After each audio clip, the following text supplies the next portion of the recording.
Hello, everybody. Welcome to Rob's Gaming Table. I'm Rob. Welcome back. Those who've been here before, who've watched our many hours of Cloudspire on the channel, and we're going to be adding many more, I'm sure. I've already scheduled another stream this Friday, 2 days from now. You can set a reminder. The playlist for solo playthroughs on the channel, past and present and future, are in the video description of this stream. You can also find our multiplayer playthroughs. There may be one happening soon-ish on the channel. Just trying to figure out a time and day for that. We're going to play another skirmish again, 2-player on the channel. Just trying to figure out which one fits on which day. But stay tuned for that. Subscribe to the channel. Turn on your notifications so you can find your way back. You do not miss those streams. That's your best way. The best way. So yeah, I'm focused on Cloudspire. I'm binging this game. I'm focused on it. I don't really care to play any other games right now. That's what's happening on the channel. So we're going to continue to focus on Cloudspire at least for a little bit longer, and then we'll dabble into it more probably as we get some other players to join us too. But I'm always down for some solo Cloudspire, so we might play some more of it on the channel beyond this week. We'll see. We'll see how it does. We'll see how it does. So share the videos, like the videos, that kind of stuff helps other people find them. But I'm always down to come back, and we have lots of time supposedly. No more Cloudspire content by Chip Theory until like 2022, they're saying. possibly. So we got time, and I'm sure we have other games to focus on too that can pass that time also. Yeah, Craig's saying binging Cloudspire. Yeah, that's the same at our house. Like I said before, Cloudspire is the type of game. You read those rules, you go through the learn to play, you go through the rules reference, you start trying to memorize each faction's reference sheets and the landmark minions and the AI rules and all that stuff. You don't just pull it out, learn all that, and then play it in one day and put it away and then move on. Like you just spend all that time learning it. You might as well get a ton of hours out of playing it. And this kind of game just gets better the deeper you dive into it. That's what I find. And once I start playing other games, this is the kind of game, there's so many rules, so many keywords and talents and triggers and all this stuff. I'll forget stuff today. It's just common with this game. Even if it's the only game you're playing, you'll mess things up. We've had players that I feel probably have played more than I have come in our chat, and they've gotten rules wrong, so I don't feel as bad when I do it. But that's the risk of building such a complex game. It's a deep, rich game. You can dive in, but there's a lot going on, and it's easy to mess things up. But I find it's easier to keep track of things if you just kind of stay in the same game for a bit. It's that kind of game. It's that kind of game.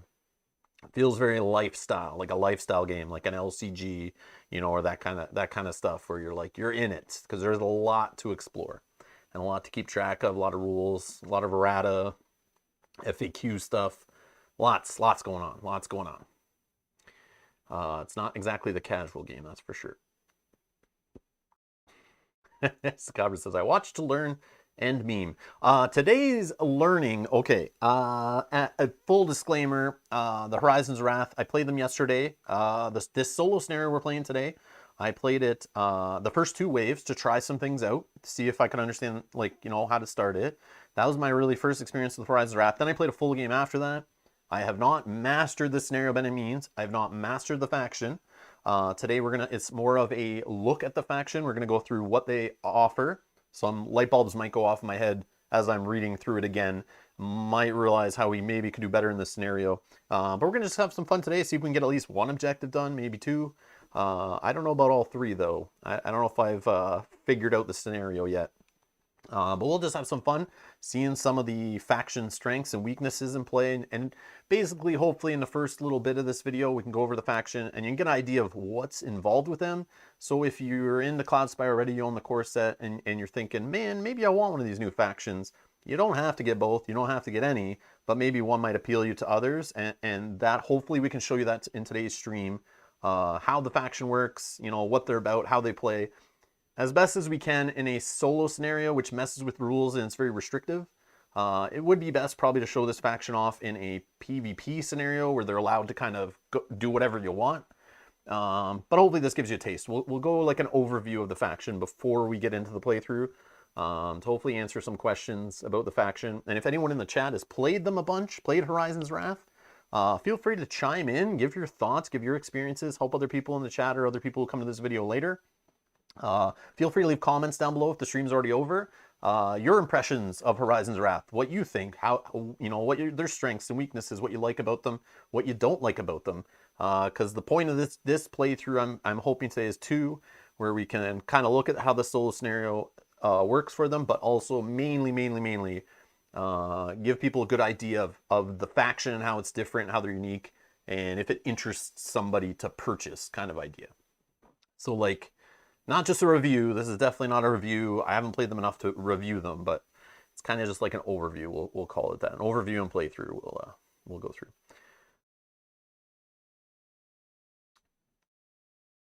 Scabber says, I never ever play without the rules reference, and definition sheets, and that's why they're so high quality, I feel. Other than the fact that I can read all about Horizons Wrath in the shower this morning, that's the other benefit of them being plastic. I assume that's why they made them plastic and waterproof, because there's so many things to memorize. You don't have enough time in the day to do it before you play, so you need to cut into like shower time and stuff. You know, or if you're walking your dog and it's raining, that's why I think they make them plastic. So yeah, so that's how you can do that. So yeah, so. Craig says, I played Horizons Wrath twice in a 1v1v1, but haven't tried solo yet. Pulling the plank is fun, but complicated in optimal use. Yeah, I read the. We'll go over how that stuff works, the pull and the plank and all that. I haven't done it myself because I haven't played them in PvP yet. Only the solo scenario, and I don't think you're allowed to pull the plank, but it seems very pricey, and yeah, you have to be very careful with how you do it. But it seems like it could be really fun. Who wouldn't like pirates? Well. All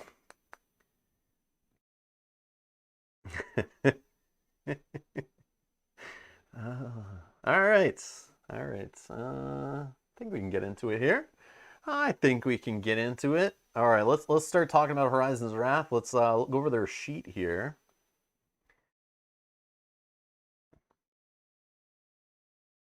All right. So here's the reference sheet. There's a PDF. It's available again. chiptheorygames.com/support. Find the Cloudspire logo, click on that. You can find all the rule sheets, reference sheets, scenario guides, all that stuff you need to kind of figure out how the game works. And it's all supposedly living. So in theory, as they update Narada and stuff, they'll put the latest sheets on there. There's just haven't been any updates since this first printing. And now, thanks to some Googling, I found there's a second errata. I caught it right away. As soon as I started setting up the scenario, I realized there's something wrong with this setup. So version 2.0 of the game and the expansions are not without their normal chip theory, like whoopsies. So there's some errata, and it kind of sucks. It still got its way through. And yeah, we'll point that out today as we get to it, and I'll explain it. But yeah, just note that this website exists. So if you're going to play Cloudspire, you haven't played in a while, I recommend going here first, kind of like, you know, browsing through this on your tablet or computer or whatever, to see if anything's kind of new or see if there's a new version. Yeah, just FYI. But right now, I think it's the same as the physical product is all in here. Nothing new. But I could be wrong. All right. So when playing as Horizon's Wrath, always be aware of your unique fortress capabilities and your adaptable deployment tactics.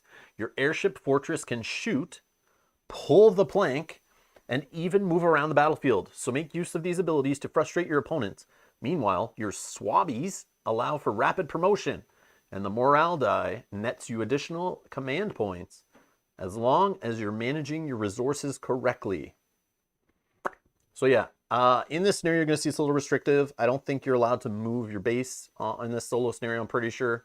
I didn't bother, but I think it does say that in setup or somewhere that you can't do it.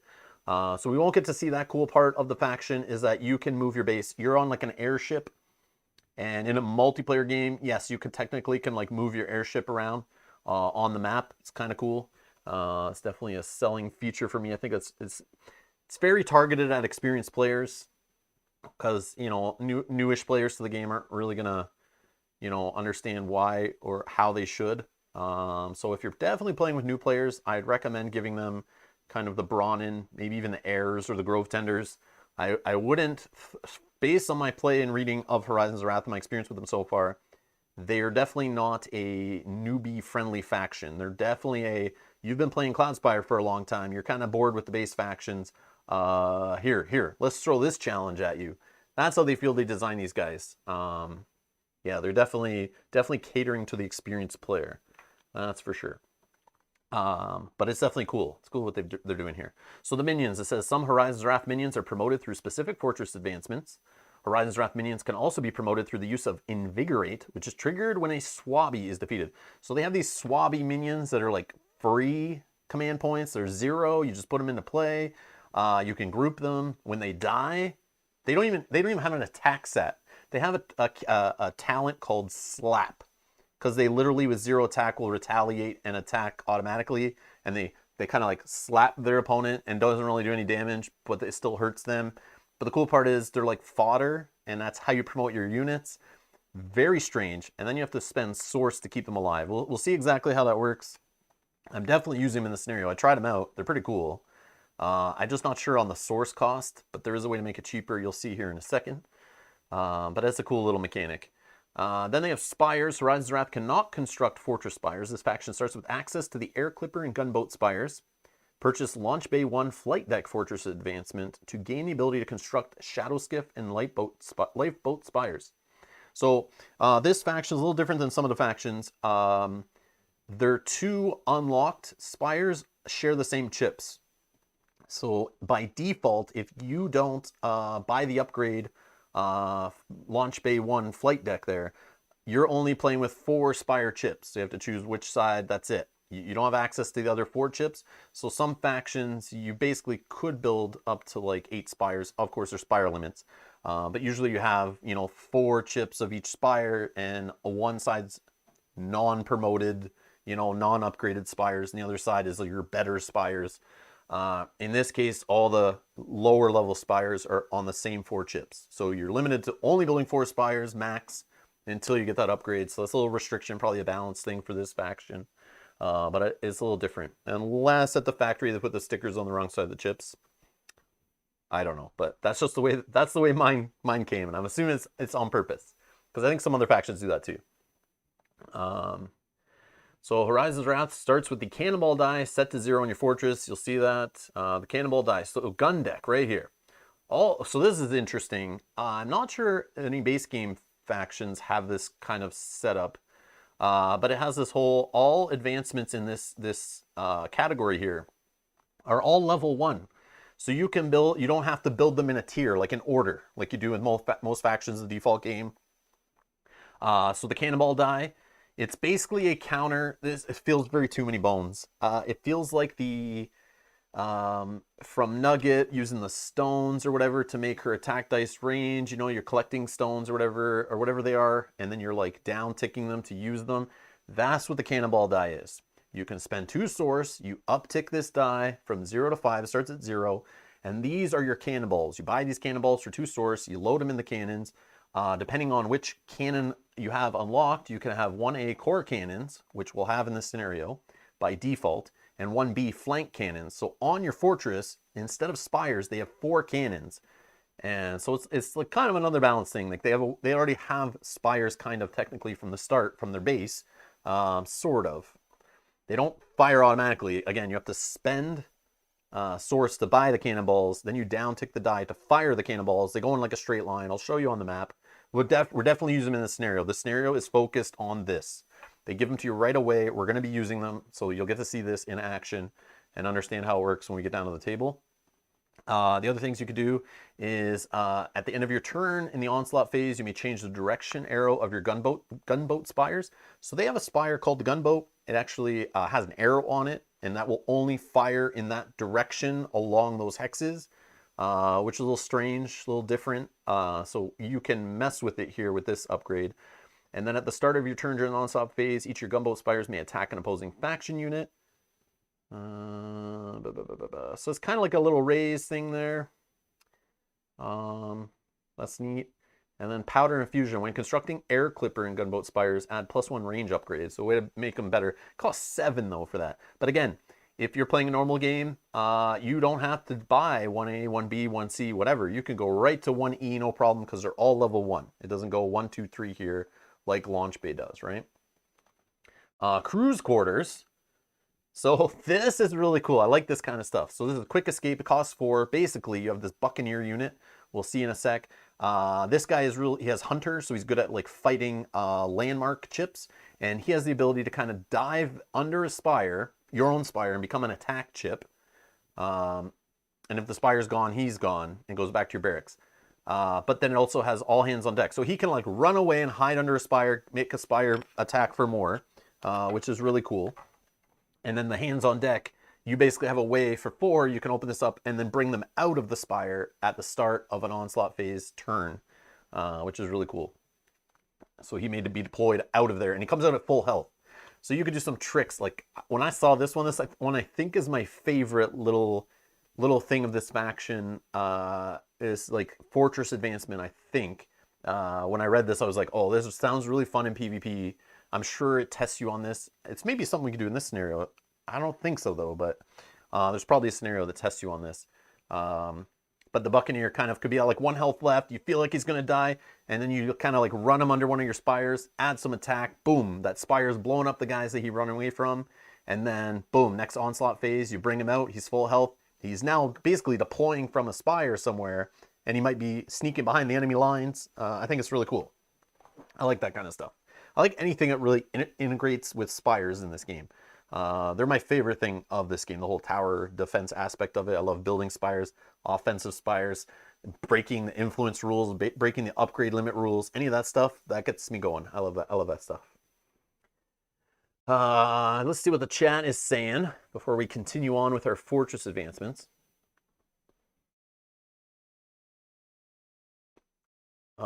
You can also, about the fortress, Craig saying, you can move it one hex group away in PvP, so not completely on the other side of the map. Oh yeah. You can move it just adjacent. So you're just adjusting where it is.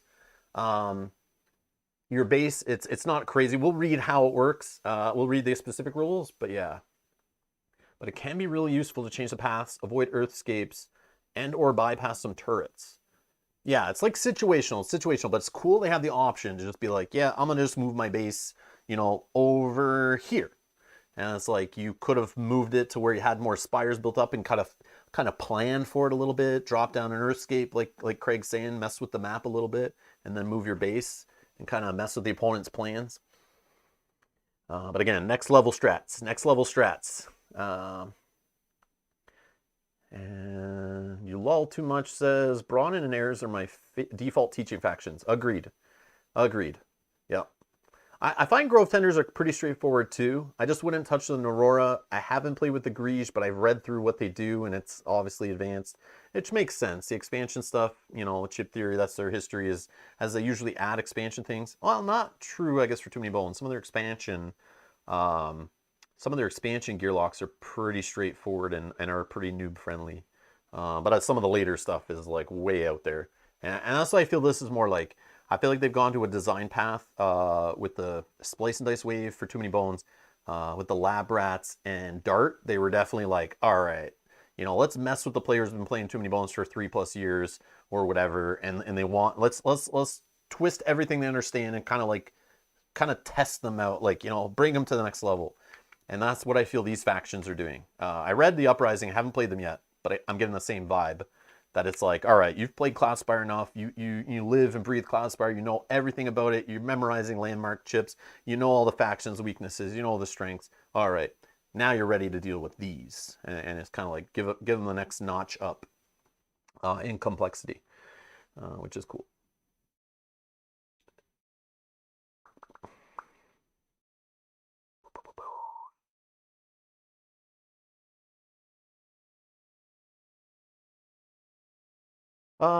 Craig says, I've been wondering if Swabby's Wave 1 is a trap or not, especially if you pick Hold 1 in Wave 1, as well as it keeps making Swabbies easier, especially since Gateport 1 is great in PvP.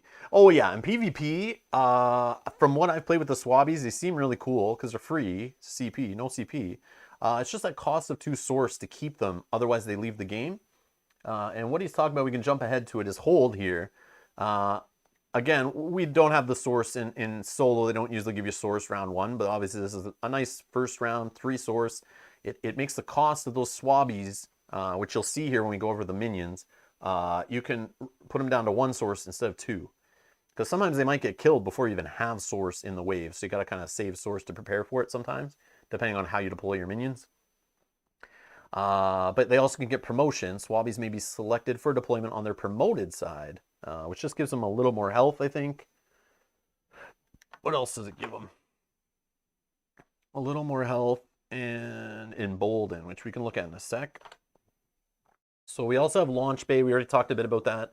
That's how you get your leveled up spires. Hangar Bay, when constructing a Shadow Skiff and Lifeboat spires, you can add an extra fortification upgrade. We'll see why you may want to do that. And then Manned Glider. So there's a glider. It's kind of like every faction seems to have some kind of thing you can ride. Maybe not every faction, but these guys have a glider. It's a single chip. You can group a unit with it that has maybe even slower movement, and it's a way to fly it across the board. It has a way to go through. It goes through minions, landmark chips, spires, all this stuff. As long as it can get to with using its movement, get to an empty hex, it can like fly past people, which is crazy. So that's the glider, which we'll see. And we also have Captain's Cabin, which is a morale die. This is what they're talking about. The morale die, you set it to 0, costs 4. Treat this die as a counter for each opposing unit you defeat through Fortress Retaliation, Cannonball damage, or Pull the Plank. Pulling the plank, we'll go over it, but it's basically like you have it's kind of like your fortress gate, kind of. It's not really, but it is. And you can kind of move it away, and you can destroy anything that's on it. And then your opponent can't get to your fortress gate on the first attempt until, you know, it's kind of like symbolizing your airship has a plank that drops down and connects to the island. And you can pull it up, and then it destroys anything on it. And they can attempt, if they try to get to your fortress gate again, they fail, they move back, but on the next attempt, it makes the gate go down and they can do it again. But it's expensive to do that because it costs 6 right here. So at the end of your turn on the onslaught phase, you may pull the plank. See, pulling the plank on the Rise of Wrath Fortress rules card for details. So these guys have so many rules. They have an extra card because not all the rules fit on the reference sheet. So that's kind of like a warning that it's a little more complex than your regular stuff. Oh, hey, John B. Hello, welcome. Let's see. Yes, Craig, you're getting ahead. Chill out. Wait till we're done going through these sheets. Yes. And center aisle is lurking. Welcome.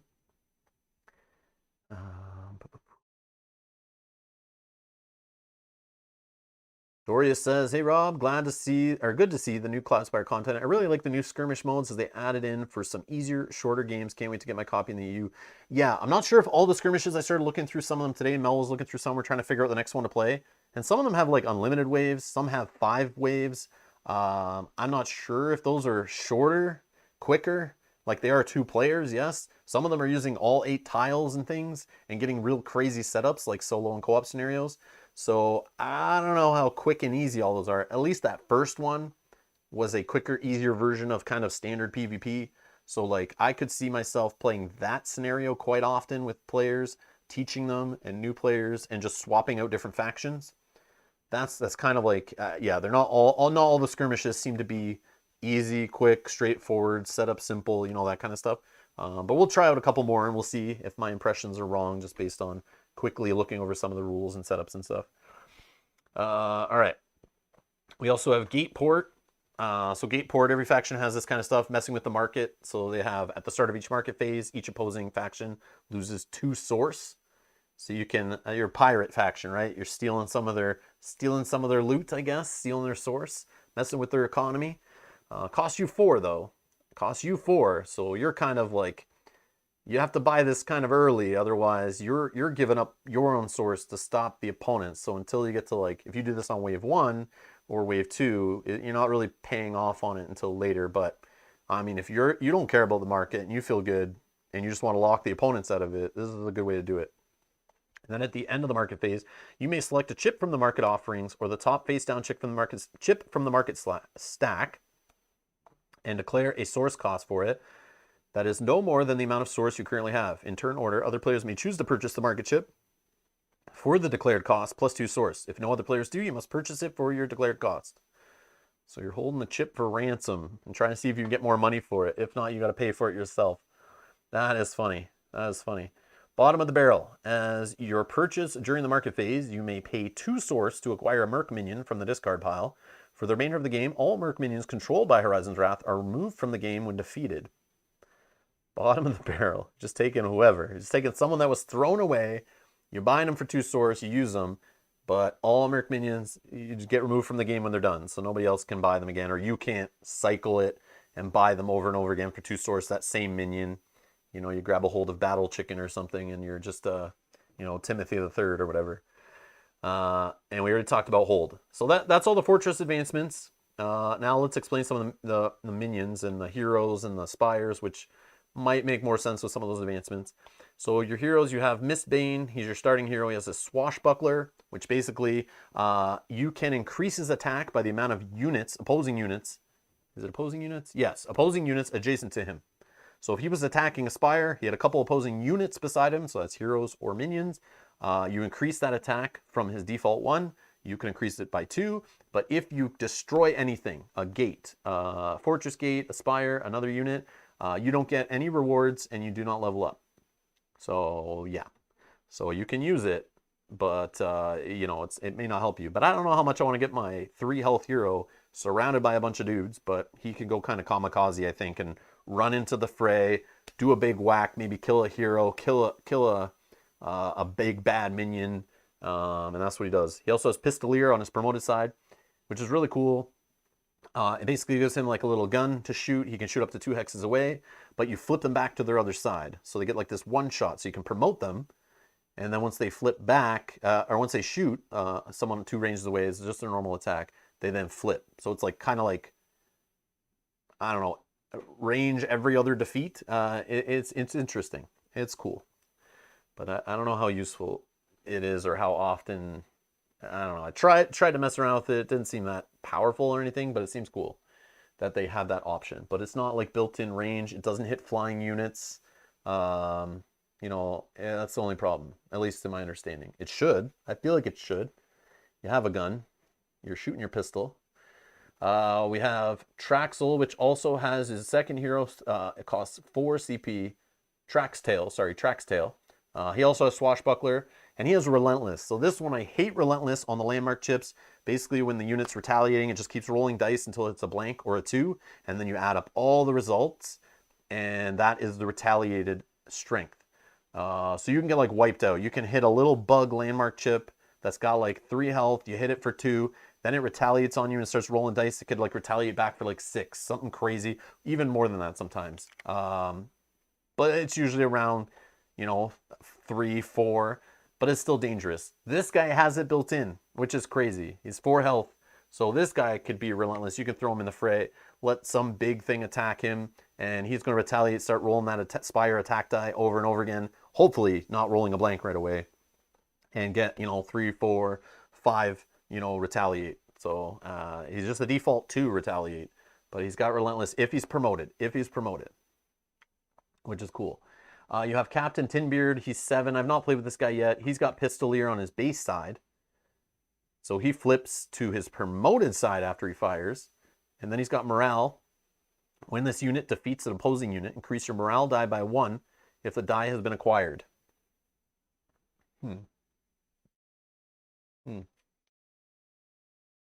Here's the Swabbies. So these are those 0 CP units. You can group them. They have Invigorate. When this unit's defeated, you may promote 1 friendly active minion.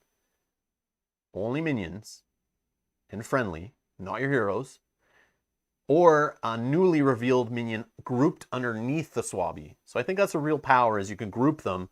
You know, they're kind of like a meat shield for a group of units.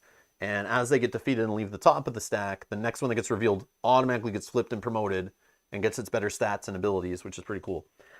Press Gang. When defeated, you may spend 2 source to place the unit back in your barracks. Otherwise, they're removed from the game. You get 3 of these. So if you start using them too early, you don't have the source for it, you may lose access to a few of these.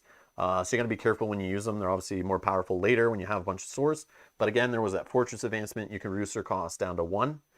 But they do have a cost. They're not just completely free, which is, you know, it's up to you. Slap. This unit attacks and retaliates even if its attack stat is 0. So even if it gets hit, it's going to retaliate, or it's going to attack automatically. So there's no way to stop them from attacking it and dying. They're going to do it on their own no matter what, even though they have a 0 attack stat. And they also give a source to your opponent. So you have to be careful of that too, right? If you're playing PvP with these guys, they have a cost. They still have a cost. You got to keep them. They do go on planes though, so that's a little more flexible. And then the Emboldened. It says if this unit's defeated while grouped, the newly revealed unit may immediately move and attack. This does not count as the newly revealed unit's movement or attack for the turn. So you could do some cool things I'm picturing where you put 2 Swabbies on top of a unit, or just, you know, multiple Swabbies in play, and the first one dies, promotes another Swabby. That Swabby dies. Now he's emboldened. He now makes another minion promoted, and that minion gets to move and attack right there, and it doesn't count as a move and attack for the turn. So you could chain some combos here, which is really cool, even if it's not on your turn. So if they get destroyed on the opponent's turn, they could move and attack and get into a different position or hit another unit before it gets to attack. Slap helps that it's not dependent from your opponent when they dies.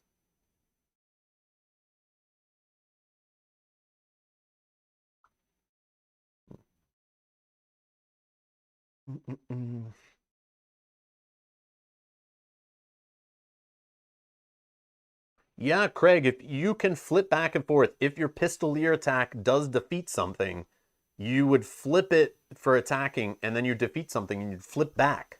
So yes, if you planned it and lined it up that way, and you've made all the proper adjustments to attack this, attack that, get it down to the one shot, yeah, it's possible. The only thing is, they all shoot. The ones who have Pistolier, Mistbane, and Captain Tinbeard only attack for one, I think, on their Pistolier side.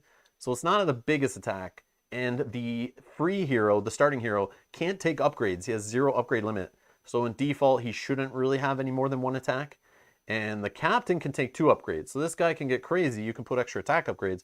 But remember when they flip, they remove 1 upgrade of your choice. So if you throw onto attack under, yes, they can do a Pistolier attack of like 3, but they're going to flip and lose 1 attack.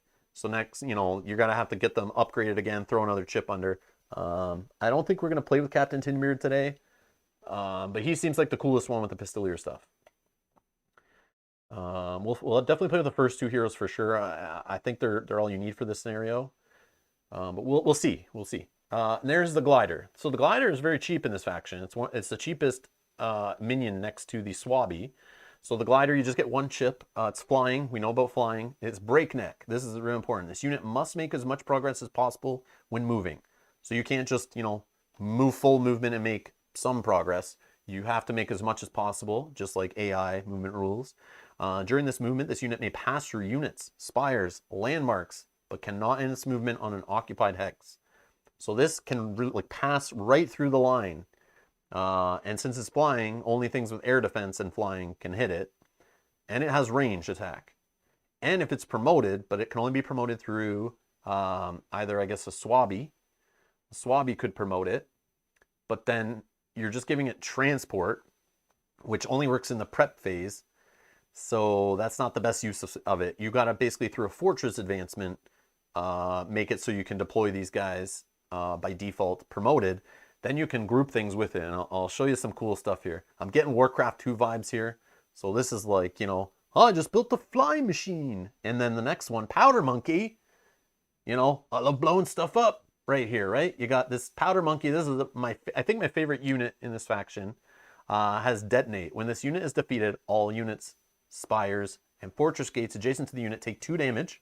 It's not the best part.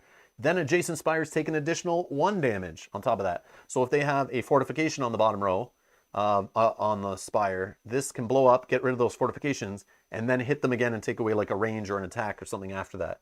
So these Powder Monkeys are only 2 health, but I can see some cool plays. I'm hoping to line this up today. I would love to get a Powder Monkey into a glider, send it to the other fortress, and hopefully have it blow up near the gate, near some spires.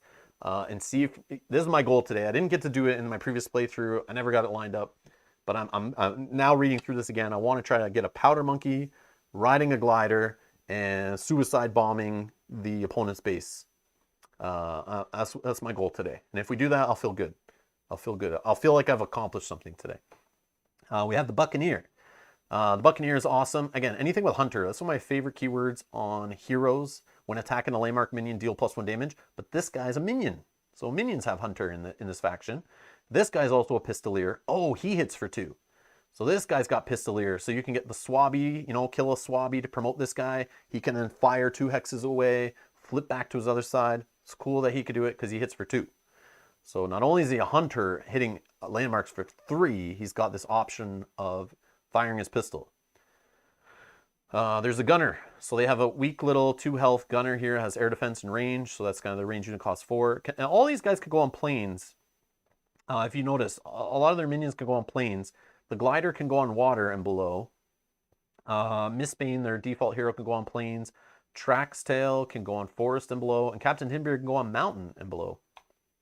But it's usually rare in a faction for their minions to all have a little bit extra terrain allowance there. It's usually pretty rare, but like every single one of their minions has it. Some kind of terrain allowance, which is, again, a more advanced feature for more experienced players, I feel, to use that to their advantage. We have the Corsair. So this guy is 5. He's their most meaty, beefy minion here. He's got 4 health, 2 attack, 2 movement, but he costs 5. And he's got riposte. When this unit would retaliate, instead recover health equal to the damage dealt by the opposing attack. So this guy has 4 health, let's say, he gets hit for 2, and instead of him retaliating back and hitting for 2, you could choose to say instead of retaliating, he's just going to heal back up the 2 health he just lost. You know, or he gets hit by an attack of 3. Instead of him retaliating for 2, you could say, I'll just heal him up the 3 he just lost and keep him alive.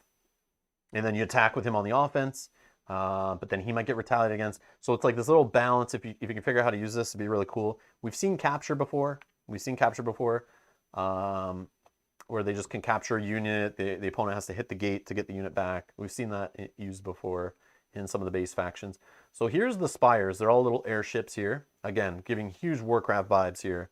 Like Warcraft 2 and 3, I'm getting vibes from here. But lifeboat.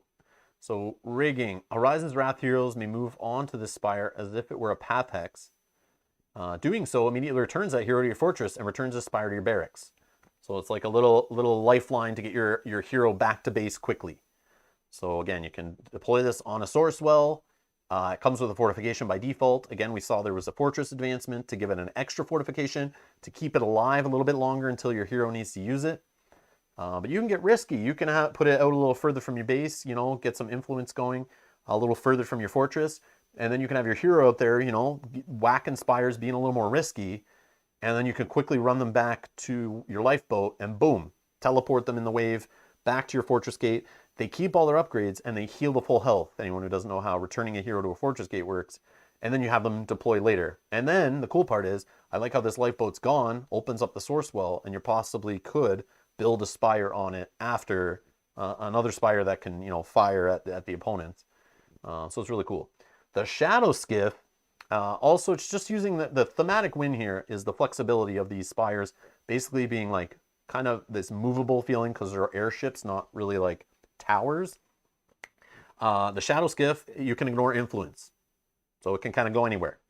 As a limited build option, you may swap this spire's position with another Horizon's Wrath spire on this isle or an adjacent one. You may then change the direction of the swap spire's arrow points. This spire does not grant influence. It's marooned. So again, this one comes out with the fortification only. It's not firing at anyone, but it can do some cool plans where you can, you know, plop this somewhere kind of out of the way of battle.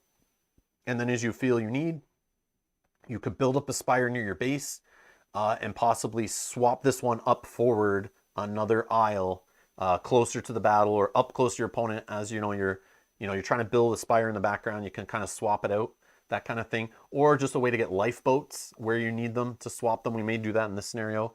I did that yesterday. It was pretty successful. We might see this Shadow Skiff swap thing happen in today's playthrough possibly. There's the Air Clipper. Finally, we're getting into ones that involve fighting. And Lifeboat is not unlocked by default, neither is Shadow Skiff. So we have to, those first two are the ones that you see the star on them. They share the same chip I was talking about before, and you don't have access to them right away. You have to buy a Fortress Advancement. So here's the starting ones, which I feel like they should have been flipped in this sheet. But the Air Clipper and the Gunboat, again, they share a chip. So you can only build a max of 4 total out of these 2 spires. Air Clipper costs 4, has air defense, so straightforward, 1 attack, 1 range, nothing crazy, but 4 upgrades. 4 upgrades on a default spire feels good. It feels like kind of like air is good. I don't know, but the Gunboat, 5 upgrades. But the balance is this one with the arrow, which only shoots in one direction. It says when the spire is constructed, point this arrow, so as an arrow on the top of the chip, you'll see in a sec, and you point it at an adjacent hex. The spire may only attack opposing units along that line of hexes, similar to how the cannons in the fortress gate or in the fortress work, which I'll show you that too when we get down the table. But also another thing, this 5 upgrades also starts with 2 attack and 2 range, assuming you have chips available. It just only shoots in one direction, so you got to be careful, right? Like your enemy could like kind of flank the way it's firing. And to change the direction, you have to actually buy a Fortress Advancement. So yeah. But that's their units. So they're pirates, they have airships, they have little powder monkeys. They are able to fire at range a little bit, 2 hexes away with their pistolier. They have this glider, which I'm still trying to figure out how to abuse it, but I think mixing with a powder monkey is the way I want to try today.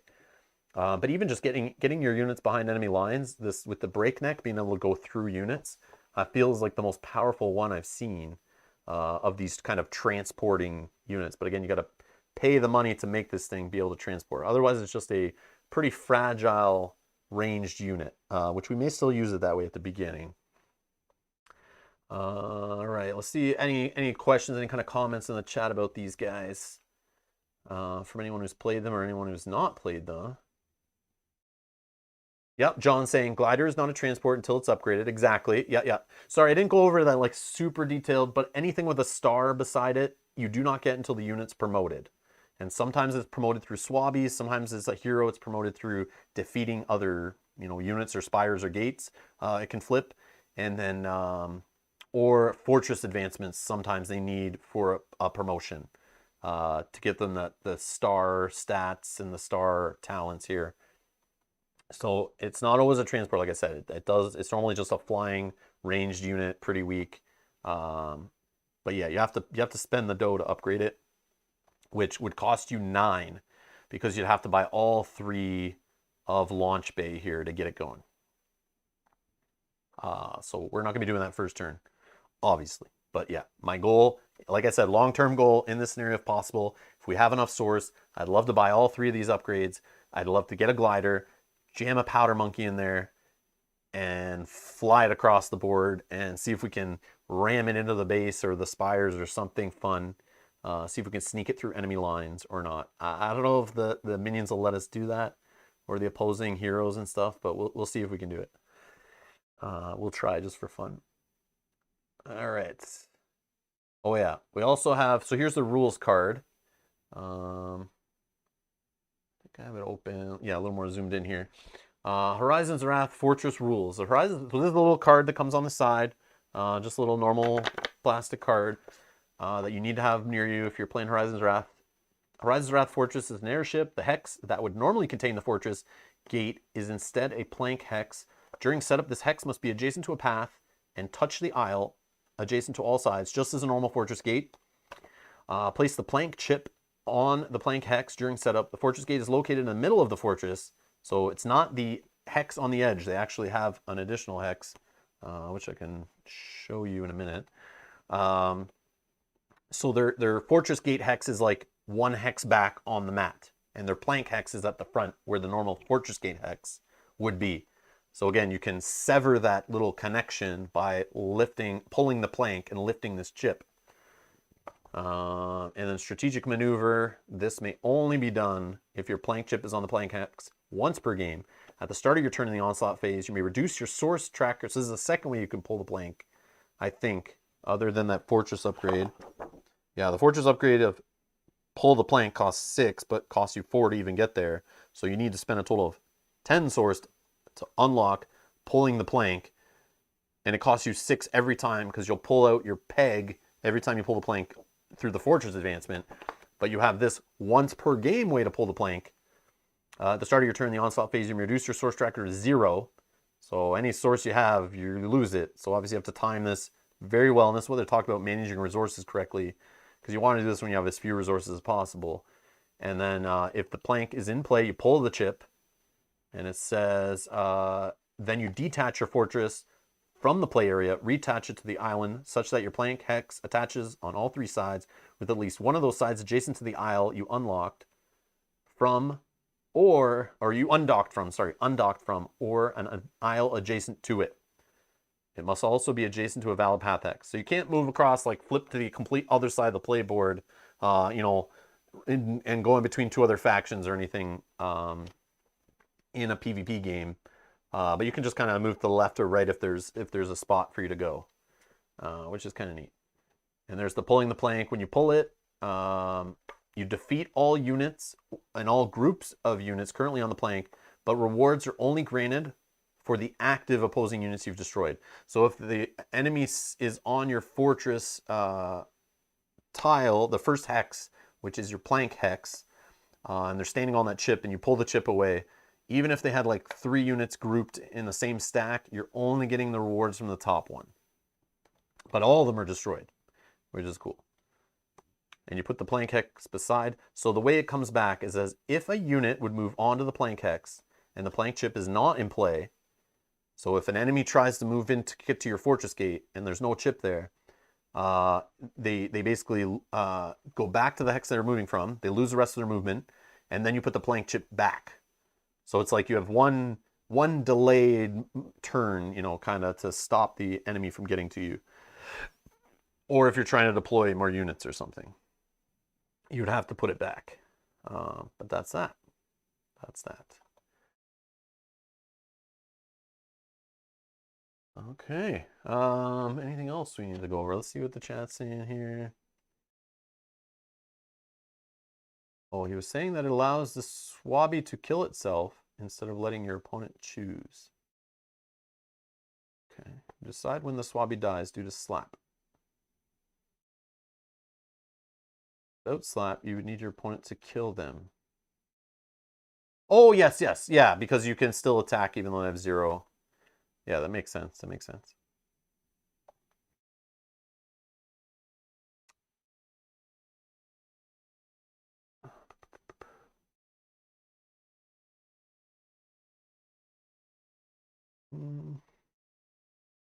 Let's see.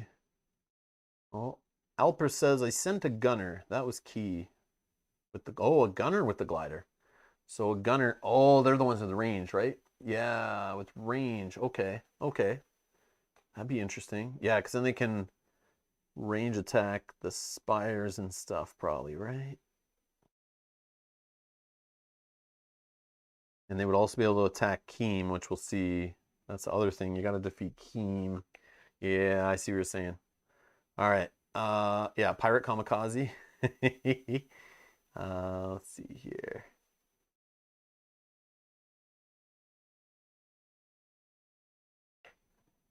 Minions by default can't have upgrades, but again, sometimes scenarios and things will allow them to have upgrades and things. So I think they're just trying to be clear there that, you know, Pistolier being on a hero or a minion all works the same. So it's just trying to keep it very uniform. So instead of them wording Pistolier or making a whole new talent for Pistolier to work on a minion, they're going to keep all the text the same across the board. So it's not confusing. But yes, it does get messy when you're like, wait, I got to remove an upgrade. So that means minions can get upgrades? They can. There's weird ways that I've seen it happen. But by default, no. The default rules, minions don't really get upgrades. But it's better to keep the rules text and the talents to a minimum rather than create others and, you know, just because one minion has it. Standardization, I guess, is the word I'm looking for.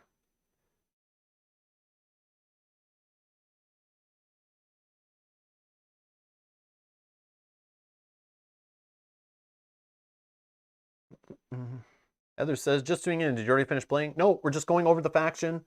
A little overview, talking about Horizons Wrath, the new faction. Kind of seeing what they have, what's available before we get into the playthrough. Since it's the first time we're seeing the faction on the channel, I'm sure a lot of players haven't played with them yet or own them even who've purchased Cloudspire in the past. So it's just a way that people can come and watch this video in the future and, you know, in the first little bit get an idea of like, oh, I see what the faction does. And if they want to watch us play through the solo scenario with them to, you know, to see a visual representation of how they work, they can stick around for that.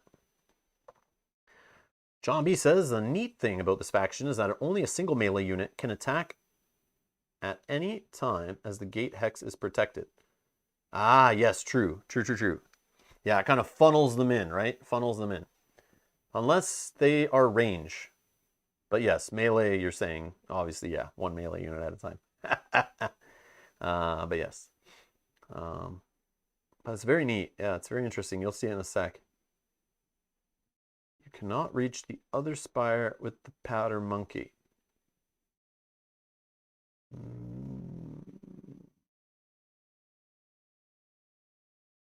We'll see. All right.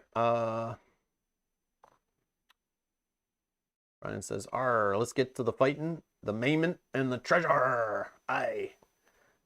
Hey, Kenji. And Alper says, by the way, Miss Bane can always stay promoted if he kills units with the pistolier. Yeah, we were talking about that earlier. Yeah, if you time it right and he's able to do that final blow. But again, he only hits for 1, right? So it's, yeah, you gotta work it. You gotta work for it. And John's saying the scenario focuses on the cannons. Agreed. Yeah, like I said, I played this scenario 1 whole time and a half. I played like the first 2 waves just to try out the faction a little bit, to see them in play, read about them again. Then I sat down yesterday, played a full scenario.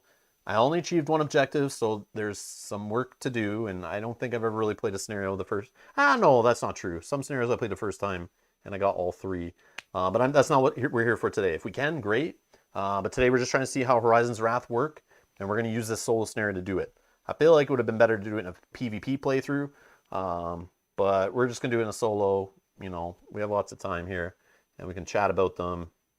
And that's basically what the stream is about today. Not so much about how to beat this scenario, the best strategies, none of that stuff. This is just like, hey, I'm new to the faction. I want to show you this faction in case you're interested in getting them or playing with them or whatever. And we can all kind of figure it out and use the hive mind of the chat and myself. And we can, you know, make sure we're playing them correctly as best we can. And, you know, make sure we're showing off their strengths and their weaknesses. But yeah. That's the plan. That's the plan. All right. Let's get down to the table, I guess. Actually, no. Let's talk about the scenario. So this is a scenario. It's called Strike the Bell. We're playing against the Heirs. There's 4 waves. I don't know if we'll get through all 4 today, but we'll try.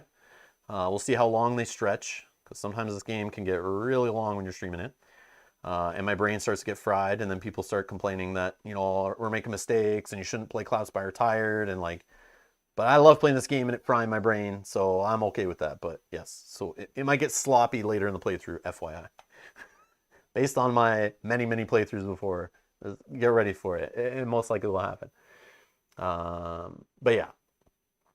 So we have, I've set up the scenario, and I've set it up sideways again. I've rotated it similar to how I usually do to try to fit it on the, you know, the 16:9, you know, ratio screen space here.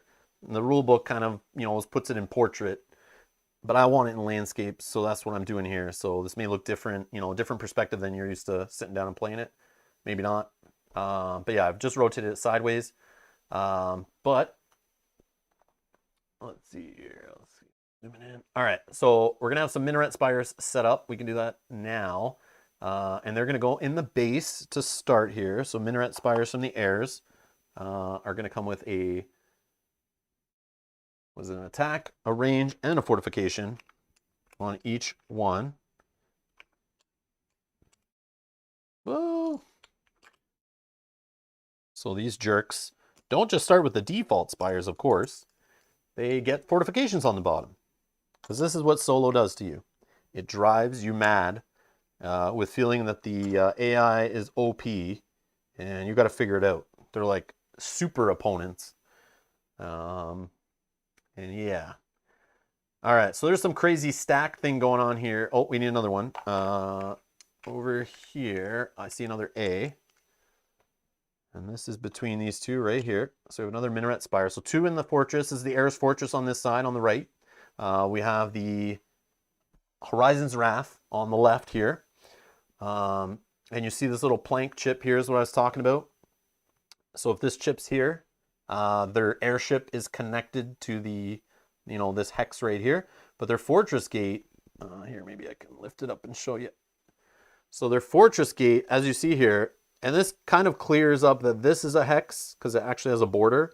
And this is their fortress gate hex. It's like actually on the airship, which is really cool. So if the plank is pulled, they're not technically connected. So units can't cross it right away, which is pretty cool. But we're not allowed to move it in this scenario. None of that stuff's happening. We each have 10 base health. And you'll see me mess up. I don't know how many times I started deploying with this faction, and I started setting my deployment stack on that plank chip, on that last hex on the fortress gate, as 99.9% of the other factions in the game do. Sometimes I forget that you have to deploy from here. That's your fortress gate. So I'm pretty sure that's where you have to deploy your guys from. But correct me if I'm wrong in the chat, anyone. But I think you're supposed to put your deployment stack back here on your fortress gate, and this plank is actually, you know, a hex you have to move across as you deploy. But yeah, I kept catching myself doing it one or the other, and I was like, wait, which one am I supposed to be doing it on?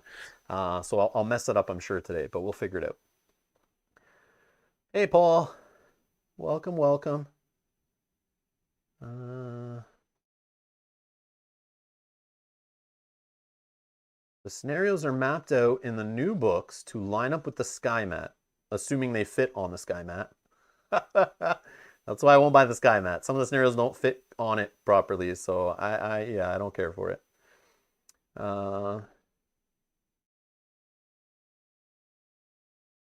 Dan's saying, okay, Dan, who likes to make fun of how long it takes me to get into a playthrough, which today, like I said, we're doing an overview of the faction.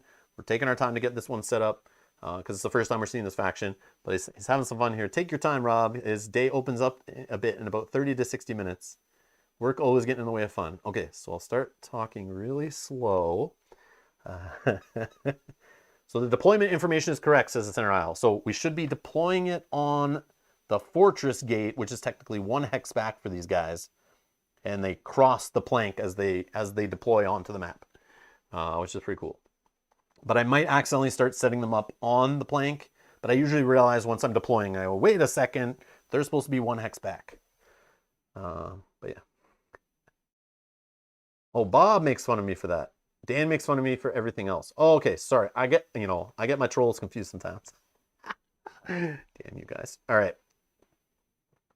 Welcome everyone who's just pulling in here. I see. Oh, Cynthia. Hey, Cynthia.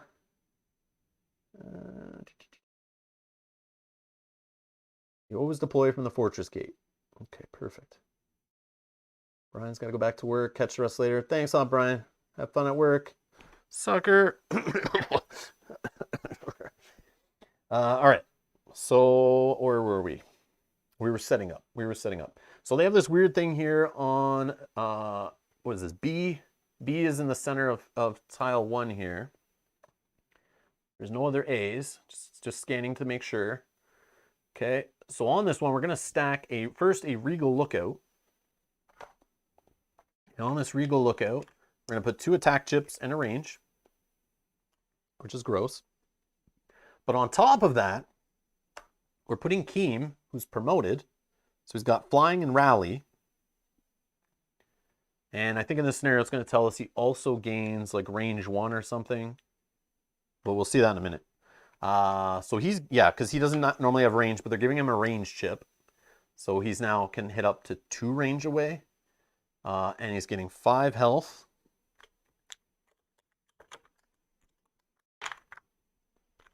And he's going to go on top of that spire. And we'll read more about that in a minute, how that's working. I also put it at an angle here so you guys can hopefully see from the side when we get to the full shot and kind of can see chips underneath and get an idea. It's still going to be a little far away because the map's kind of big, so you might not be able to see how many chips are underneath, but I'm trying it at an angle here, seeing how it's going to work out for us. Versus the overhead view I did last time, forgetting totally about Cloudspire, how the chips stack, and sometimes you want to see them from the side. Kind of like Too Many Bones, right? All right. Next is C. C setup for source capsules. All right. Where is source capsules? All right, so place any 5 Neuroran units on hex C. These chips represent source capsules and do not function as units for the scenario. So C is down here, and what I've done, just so they're not a little confusing, like I've grabbed 4 Neuroran units, but then I'm just going to use their mark chip on top, so it's not obvious that they're just other minions standing on the map. So it's a little less confusing, but it's kind of weird. This is just a stack here of little source capsules, 5 chips total. We basically have to carry these back to our base. You'll see that's one of the objectives in a sec. And I'm just going to leave them stacked there on setup hex C. Next we have D, which there are 2 D hexes, and they are lifeboats. And again, those are the ones that normally we shouldn't have access to, but they're giving us some here to start. And they actually get attack and range. So they're actually going to be able to hit at range. Forgot about that. Attack, range, and fortification. Then we have attack, range, and fortification. And you'll see it seems kind of good, but it's actually an annoyance for this scenario with how cannons work. You'll see in a sec. Did we read? Yeah, we kind of read about the cannons, I think, but we'll go over how they work on screen. So we have D is here, and another is here.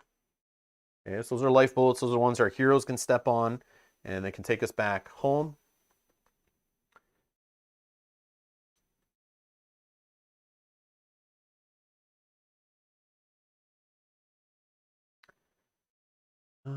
Oh yeah, anomalies could work. But I'll just try to keep it how the scenario is written, center aisle. So like if somebody's watching, they're still using all like aqua colored chips or whatever, they'll stand out that way too. That's all. I just didn't want it sitting there so it looks like it's a unit on the board. So I'm just going to cover it up with that. I'll leave that chip as like the last one we pull away. That's just how I figured for video purposes. But yeah, you could use anything. You know, you could just stack some health chips there if you really wanted to. Obviously that would get messy with which are health chips. The heroes carrying these things. Yeah, you don't want to do that. So you just want to use different chips that are going to make them stand out from your hero stack. But yeah, I guess landmark chips would work. But whatever, it doesn't matter. All right. Anyways, air clippers. We need some air clippers. I said air clippers, not hair clippers, guys. Jeez. All right. So we need E. How many E's? Two E's. Two air clippers. Two air clippers. So they both get fortification, range, then attack. And these are the air defense spires that normally would have an attack and a range to start, but they also get a bonus fortification. So these are able to hit flying units. And we're going to have one here, and we're going to have one up here. And it's telling us a swamp landmark on F. There's only 3 spires, or 3 source wells left. 1, 2, 3. So I've got all the swamp ones here, and we will just set up. It says put one here on F, wherever F was, right here. But then this is the source well closest to their gate, so that's going to have a swamp landmark chip. And then we have another one. This is the closest one to our gate, so it's going to have a swamp on it. So that's why the swamps there. Done. Now G. G is a weird one here. This is where I realized right away that there is some errata here, issues. It's kind of broken.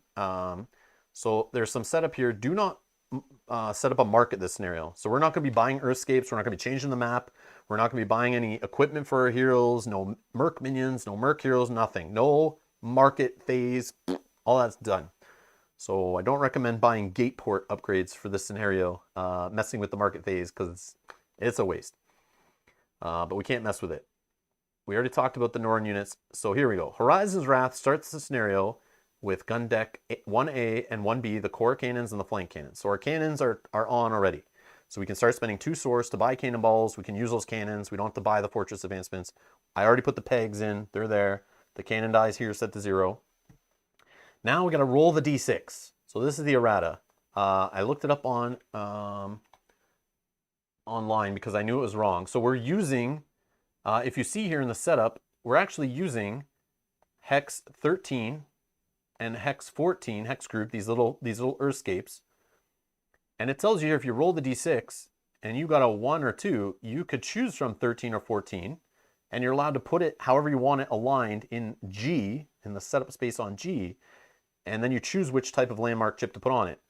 But if you see here, if I chose 14 and I put that where G is, the map's going to disconnect. You break the scenario, it's not going to work. Okay, you're cheating. You're cheater McCheaterson. You have ruined your day. It's not going to work. So that doesn't work. You could technically move 13 there, which I thought like that's kind of cool. But why are they giving me the option to move 14? Doesn't make sense. But you can also choose between 10 or 12, 9 or 16 based on your roll. But the errata I found, I Googled it because I was like, this has to be wrong. But I found on BGG where you find most up-to-date things about chip theory games. It always takes a while to get in their FAQ or in their PDFs for some reason. But supposedly Mark Buxton, I'm not sure who Mark Buxton is, but he's saying it's an errata.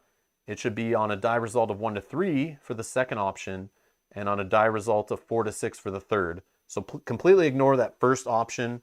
Doesn't exist. Obviously, there was something changed in playtesting, and it didn't make the final PDF before it went to printing. But that's the case. Okay. So for those playing it at home who roll a 1 or 2 and go, huh? Like I did, that's yeah. Ignore this first option. It's 1 to 3 should be here instead of 3 to 4, and 4 to 6 should be here instead of 5 to 6. Okay.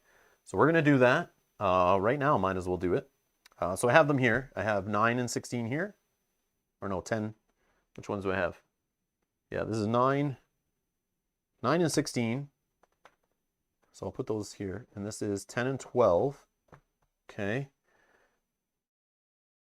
Roll it.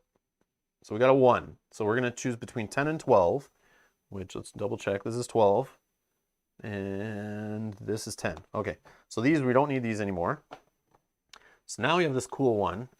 So again, it says choose one of the listed earthscapes and orient it how you'd like where your escape G is shown. So you see G up here, we got to put it in there. And you can put it however you want. And then you choose which landmark type to put on it. I'm just going to keep it a swamp, pick from the swamp chips again, just to keep it simple. Yeah, I don't know. Some of the gate ports and stuff, like I don't want one gate port or whatever. So I figured out a swamp chip might be useful to me to get some source, could get some toxic secretion going in the choke point here. But yeah, let's discuss it. Let's go down the table fully here and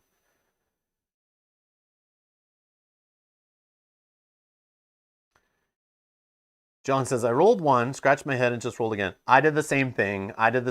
Just rolled again and chose a different option because I was like, that's probably wrong.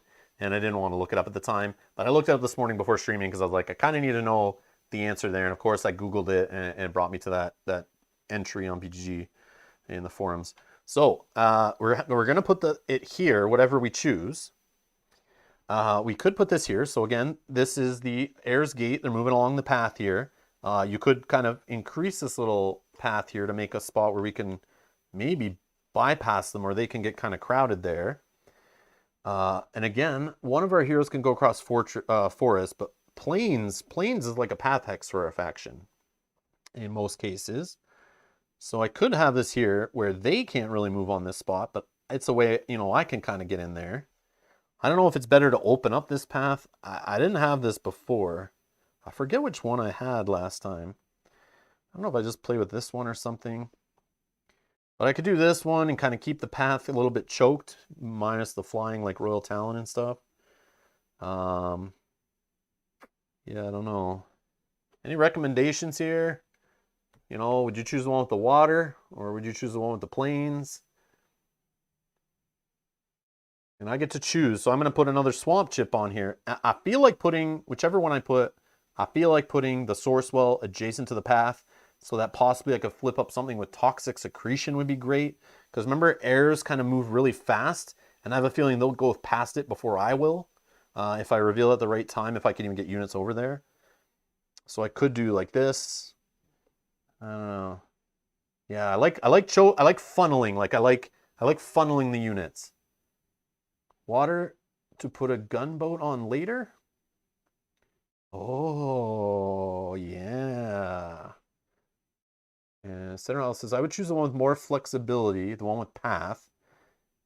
Yeah. But would you, we could still orientate it that way. The votes are split. Let's go with John.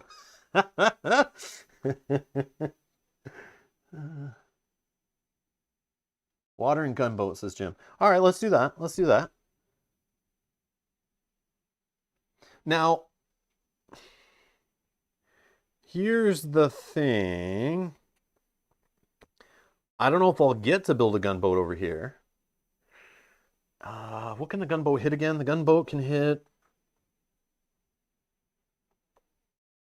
It's just units. I don't know, guys. Here's the problem. This scenario is focused on the cannons.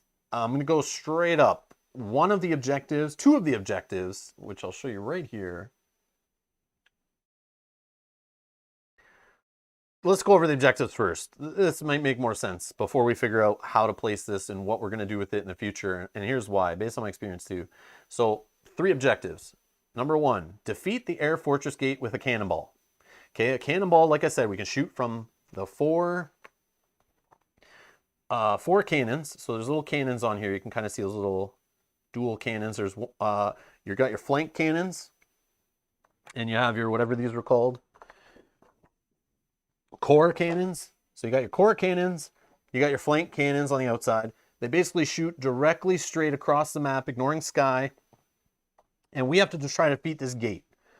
And if I've set up the tiles right, you should see here our flank cannon on this side technically can fire across the map in a straight line. Whoops, let me get my head out of there.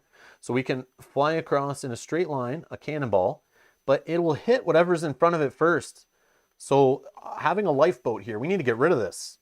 And that's why I was saying this scenario is kind of like an annoyance. Yeah, you're like, oh, cool. We can get a lifeboat that has attack and range and has a fortification. Oh my God, this is awesome. No, it's not, because this is in the way of my cannons that I eventually want to be firing on this gate. So not only is that lifeboat in the way, we also have a spire here, and we have Keem with 5 freaking health standing on top of it. So we are not even able to fire a cannon at the fortress gate at all until all that path is clear.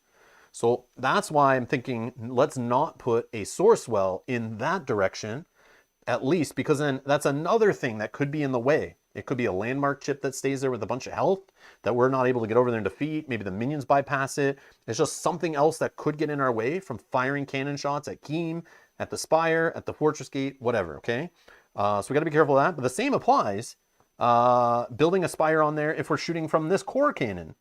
So maybe we can get rid of this, our own spire. And there's actually a special rule in this scenario where we can defeat our own spires with our heroes to get these out of the way. So it's another challenge on top. It's not an objective, but these get in the way of an objective. But then they added a special rule to help deal with those obstacles. But this cannon gets blocked by our air clipper. And if we had a spire built here, it would get blocked on this hex also. So we gotta kind of be careful, but I still think your only choice, they both of them we have a source well on them. So I mean, I think the lesser of 2 evils is picking this one, putting this here, so it's out of the way of the fortress gate. Also creates more of the funnel option and a choke point there, and that's how we roll. That's if you read the story, okay, I didn't read the story, we should read the story then. Story? I have enough rules to read. Why am I reading story in this game? All right, we can read the story. Let's read the story. Let's set the tone here. So, seeking source supplies that would power their airship for years, the Horizon's Wrath embarked on a series of raids on the joined islands of Ankar. However, their first sortie against the heirs did not have a good beginning. I don't know if sortie is the right word, but the crews of the Wrath's new spire ships were still uncertain at the wheel. The crews of the Wrath's new spire ships were still uncertain at the wheel, and many of them were grounded when the ships landed. They could still fire, but they couldn't take off again. Meanwhile, a contingent of Wrath foot soldiers made their way toward the source storehouse near the air capital. Not wanting the heirs to salvage their technology after they pulled anchor, the Horizon's Wrath decided to destroy their own spire boats. They'd have to split focus between blasting their own ships, stealing the source, and putting the pressure on the main air military force. That lines up with all the objectives. That makes sense now, John. Thank you for that. So it makes sense why they're doing what they're doing. So let's go to the objectives again. We'll scroll right through here. So the first one is defeat the air fortress gate with a cannonball. Ends the scenario immediately. The second one is defeat the air fortress gate while there are no spires in play. So if you're trying to get all 3 objectives, that means your final blow has to be the cannonball. And you also have to clear all the spires. And it's not opponent spires, it's our spires also. And I honestly don't care to achieve that one today. Based on my playthroughs before, it's hard to get all the spires gone. And it's also hard to destroy the opponent's base. And to do both those at the same time. Yeah, I don't think we're going to do maybe even either of those today, but we'll see. But what I do know, based on my 2 plays already, is returning all 5 source capsules. So those are the Neuroran chips that we have 5 of. Returning them back to your base using your heroes is fully achievable. We can get that done, but it's the balance of doing that while also going after the gate, destroying all the spires in play, including our own, which I'm not sure 4 waves is enough time to do easily. I feel like it's very tough. But that's part of the fun of solo, is the replayability, is trying again, getting some random setup stuff happening, and maybe changing your strategy to work with that. Scenario rules. Using strategic maneuver only pulls the plank in the scenario. It does not allow you to change the position of your fortress. So unfortunately, like I said, I thought this solo scenario may not be the best way to show off this faction.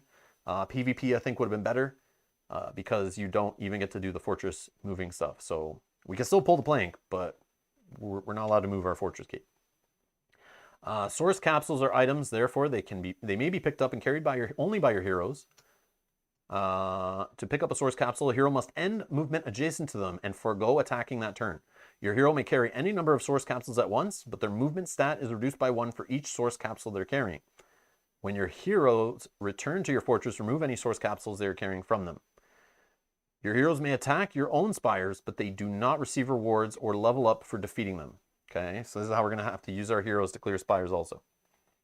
Oh, and the other thing, our heroes have like 3 movement, so obviously you can only really carry up to a max of 2 of those source capsules at a time per hero, because if you're to take 3 in one hero, he's going to have 0 movement stat.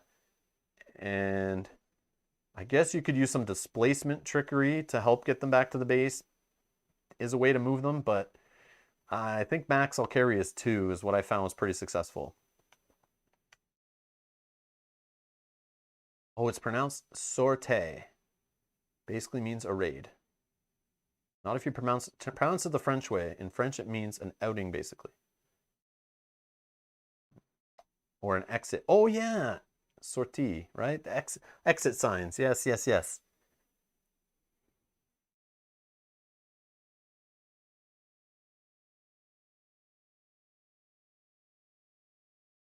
A raid is indeed the meaning in a military way. Yeah, and this would be military for sure. For sure, Drowsy, for sure. AI rules. Keem is considered to have the talent 1 range, and he's perched on the Regal Lookout on Hex B and cannot be moved from this position for any reason. Even if the spire is defeated, the spire is active, but the talent number Elfin does not trigger while Keem is perched there. So if we kill Keem off that spire and it's still there at the start of an onslaught phase, it will get a, what are they called? A Elfin Kazi put on it. And the marks are each other's fortress gates, pretty straightforward. And the event die, if we roll a 1 or 2, we get to increase our cannonball die by 1, but it also increases the heir's fortress gate health by 1 to a maximum of 10. So this kind of shows you like maybe you don't want to start firing their base too early, but at least it gives you a cannonball die that you might be able to fire on them and reduce the health they just gained. But you can roll misses on those dice, I've learned. 3 to 4. You may immediately fire a cannonball from one of your cannons if it would hit one of your own spires. This does not use your cannonball die. Again, helps you get the spire out of the way. 5 to 6. Add a range upgrade to Keem, ignoring her upgrade capacity. So Keem can attack from further away. Not fun. Not fun. I think that's all we need to know for that page. So here's how it's going to work. We're rolling the event die in all 4 waves, no problem. We're getting 0 source from the income phase. Thanks, jerks. We're skipping the market phase every single time. Build phase pretty straightforward. You may add an upgrade of your choice at no cost to one of your spires, ignoring upgrade capacity. This may be a trap, because remember, if we can get all spires out of play, we get another achievement, assuming we can destroy the heir's base with no spires in play is good. But if you're adding upgrades and the opponent's not destroying them quick enough, that may be a problem. But like I said, the way I like to play the game, I kind of want to build up my spires as part of the fun. I love the building up spires. I love the towers. I love the defensive aspect of them. So I'm going to be using this, throwing upgrade chips on some of my spires, the ones that aren't in the way of my cannons so much. And we're going to have some fun with that. And if we can destroy it later, we can. If not, whatever. But they're going to help keep us alive and keep the scenario going is my plan. And as you can see here, 5, 7, 9, and 11 CP as we go. Wave 1 starts with the heirs, then Horizon's Wrath keeps rotating. The heirs first are going to deploy a promoted couple Harriers and a Joust. Pretty straightforward. The next turn, they get 2 promoted Jousts instead. Then after that, a couple grouped Hummingers. So we're going to have some Elfin Causies in play. We get some promoted Jousts and the Royal Talon and the flying on the Elfin Causies. We don't really have to worry about flying till wave 3. So FY with air defense and stuff like that. And range units like the Gunner, you're going to kind of want them later in the scenario, I think, because that's when the flying starts coming into play. Or maybe beefing up your air defense spires by that point. Then we have the crazy final wave where your base is basically dead if you don't destroy the Heirs Fortress Gate first, because they're going to be sending grouped Windrush and a Joust, flying in 2 Hummingers grouped together, a Joust, a couple of Harriers hiding together in a group, and a promoted Royal Talon. So they're coming to like smash you unless you built up some good spire defenses. But based on how I played, building up the spire defenses, you can easily handle a wave like this. But then the problem is you're basically saying no to one of the objectives of having no spires in play. So it just depends how you want to play and how many objectives you want to try to achieve. But it's kind of like goes against how I like to play. But we may have to allow those units to hit our base a bit and try to defeat the Air Fortress Gate before they destroy our gate. Is I think the way the scenario is supposed to work. Based on my understanding of the objectives. But yeah. And the wrap up, there is some carryover. So the Captain's Cabin, 1 Morale Fortress advancement. If we have the morale die out, it kind of affects the next scenario. But at this point, I don't really care about that. We're just kind of, I'm just playing this as like a one-off. Assuming we even get through the full playthrough, we'll see. Just depends how long the game takes. But yeah, all right. The ship's cannons, Neil asked, they work against flying units. I think they just say they hit active units. Because it deals damage, I'm pretty sure.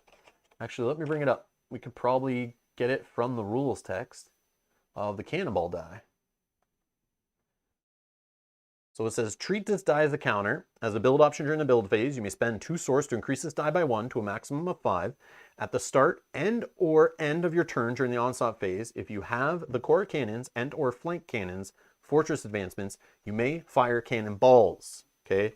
For each cannonball you wish to fire, decrease this die by 1, declare which available cannon will fire, and roll 1 spire attack die to determine the amount of damage dealt. The rolled damage is dealt to the closest active unit, spire, or fortress gate in a direct line from the cannon. This is not considered an attack. So right there it tells me it gets through flying, because flying units can only be attacked by things with air defense and flying. Yeah, it's air defense and flying now in version 2.0, not range anymore, but all the units with range have air defense. But they do say a flying unit can still be hit by anything that deals damage. So splash damage, or these cannonballs, for example, there's other things that deal damage. That stuff gets through the flying restriction of can only be attacked. So it's very clear in this game. In a lot of board games that we play, or card games, attacking and dealing damage are usually 2 separate things. And, you have to deal with them in separate ways. So same applies here. And also ignore Sky and other chips in this line. So active unit, Fortress Gate, so including your own, Spire. Wow. Yep. So we can hit whatever, but it's only a straight line. Only a straight line. All right.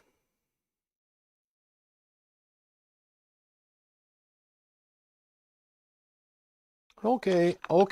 Are we all set up? Oh yeah, I need to put a, we'll just put another swamp chip here. But you can choose any landmark chip you want by type. But it's random still, I think. Like, you can't look at it. It just says pick a landmark, swamp, or whatever type you want. I'm just going to put swamp. Keep it simple. I don't know if that's the best strategy, but it's random, so. Okay. What are we doing for waves? Let's get the scenario going. So we're going to roll the event die to start. Where is it? 3. Okay, and that is You may immediately fire a cannonball. Let's see. Yeah, you may immediately fire a cannonball from one of your cannons if it would hit one of your own spires. This cannon hits my own spire. This cannon hits my own spire. This cannon hits my own spire. This cannon hits my own spire. So technically, they're all good. So what I think I'm going to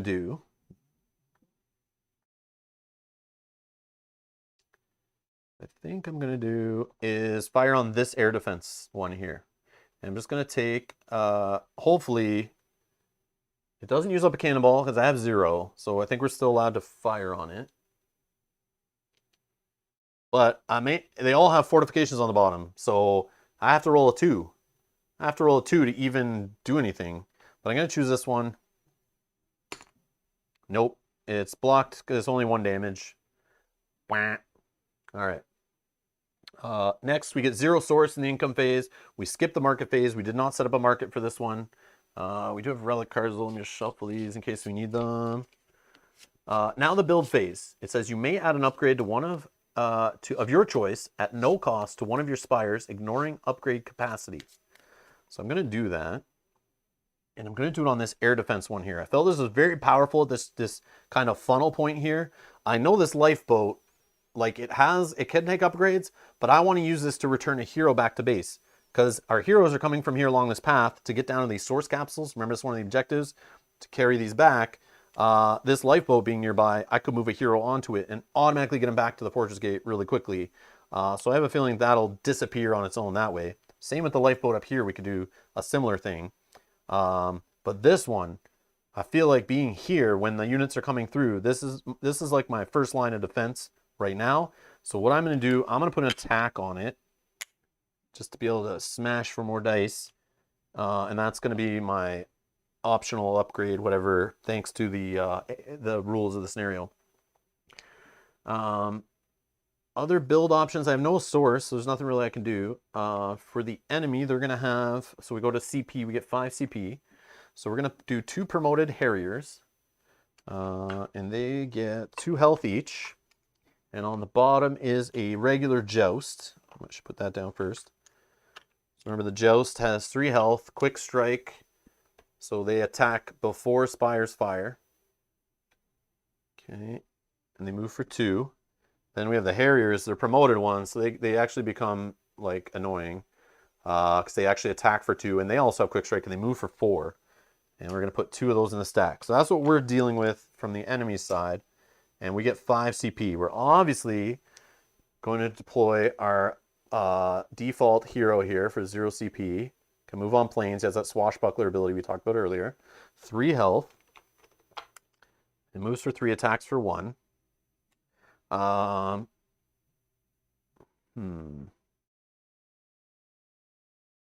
this first wave, I've tried a couple different things in past attempts. We get 5 CP, so there's a few mixes we can do. So obviously Swabbies are 0. We can put them in, but we got to be careful. They cost 2 source to keep from leaving the game when they're defeated, and we want to use some of those in later waves. And we only have 3 to use, so hopefully don't lose more than 1. So I don't know if it's good to deploy 1 here in the first wave, maybe, just in case, to be safe. But it's like, what units should those go with? So we have the glider for 2. I feel like this is a no-brainer because the next cost is 3s with the Buccaneers, 3 with the Powder Monkey, but then we get up to 4 with the Gunner and 5 with the Corsair. Yeah, 5 with the Corsair. So we could just go Corsair, go big and beefy, but I kind of like the glider idea with some range, maybe. Maybe it can get in there, and I don't know. This spire it's got a fortification on it. I don't know. It could hit this spire maybe if we get that close. Or do we leave that for now? We just go bigger unit? I don't know.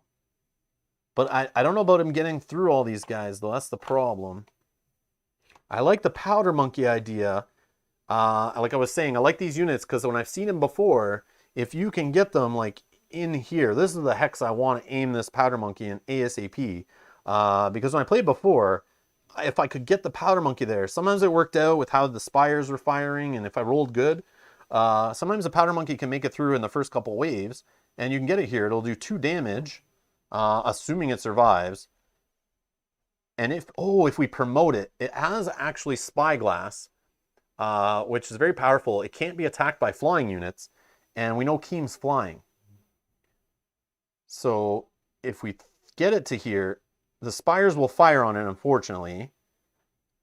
But if once it's defeated, it can blow up. So it's good if it gets defeated. We just hope it makes it this far. If it blows up, it deals 2 damage, which would knock off the fortification, like we said before, and it would knock off a chip off this. Then it hits spires again. And it would also hit Keem, because it hits units too.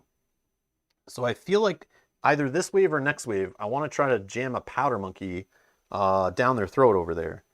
I feel like that's a good play. I don't know.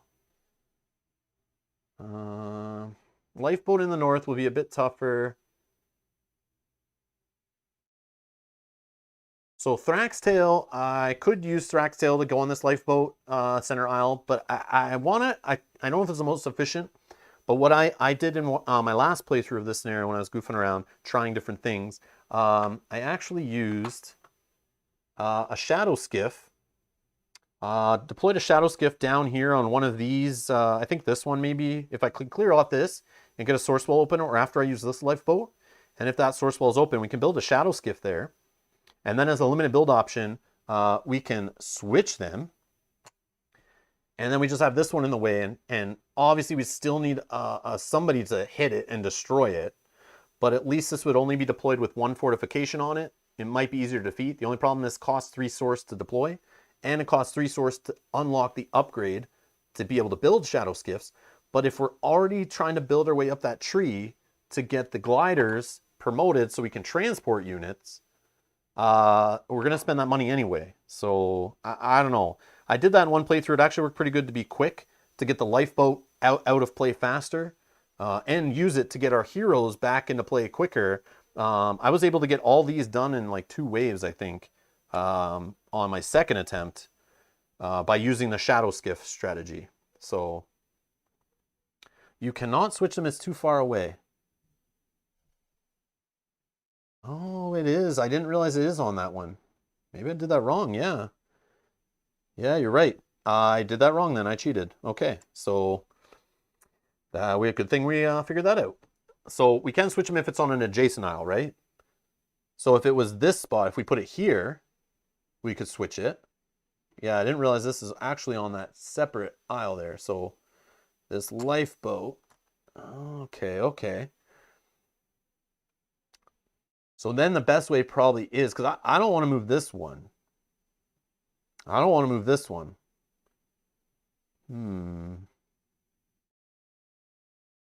We could do it here though. If we're able to destroy this one quickly with units, or with our heroes, maybe we can put a Shadow Skiff here to switch those two.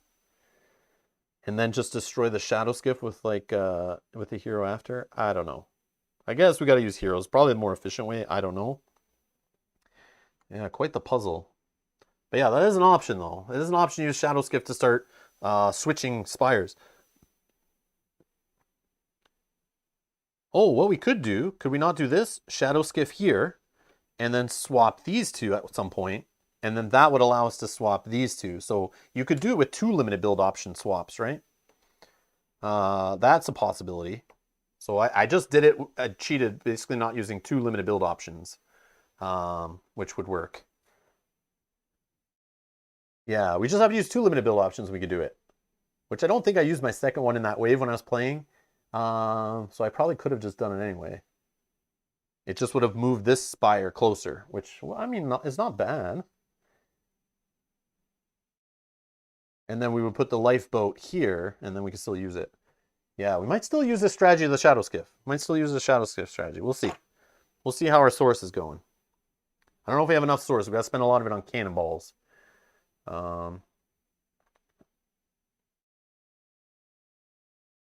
You'd be better off forgetting about upgrading the glider in this scenario. You're probably right, John. But I'm here to have fun and goof around, not so much about getting all 3 objectives. So I want to do it just for fun, because or maybe I save up for a PvP game one time. But That's my dream, is getting a powder monkey in a glider, firing them across the map, and launching them at the around the fortress gate. Because maybe we can get them up here, and this powder monkey can blow up here and, you know, do some damage to the fortress gate and the spire, for example. But I think we need the glider to sneak it that deep. All right. Yeah, the top camera's doing that autofocusing because you guys want it at an angle, and I think it's better at an angle to see the chips. Maybe I can change where the autofocus is going. So if I keep leaning forward, which I got to stop doing. Yeah, see, if I change where the autofocus is centered on, we'll try that. We'll try that. But yeah, I'm trying to remember not to lean in so much, but it's how I play, so it's a tough habit to break. All right. 5 CP.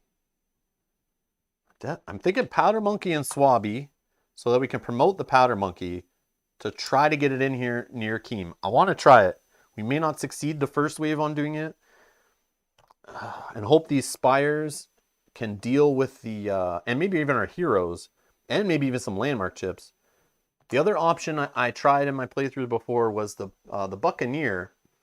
The Buccaneer, see now it's going to have a problem. The Buccaneer first wave, because he's got a Hunter. So he might be able to help us clear. If I can, I want to clear this one so I can possibly get a lifeboat there maybe. Maybe I get a lifeboat there. And we can use that to help get some of these source capsules back with our heroes. So the other option is the Buccaneer.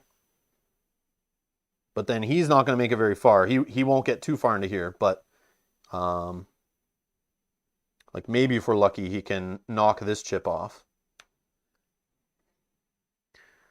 So I don't know. What do you guys think? Powder Monkey to start or Buccaneer? As our 3-coster.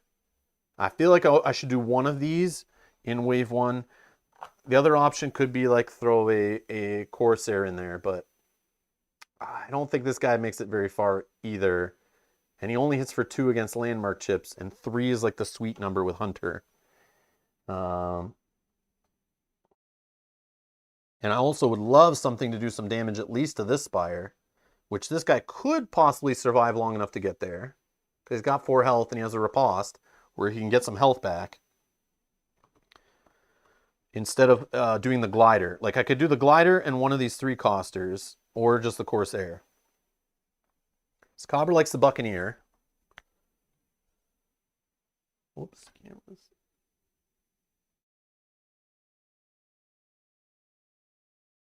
Powder Monkey will always get my vote on name alone, says Dan. I just like because they're little kamikaze bombers. I love that kind of stuff in games.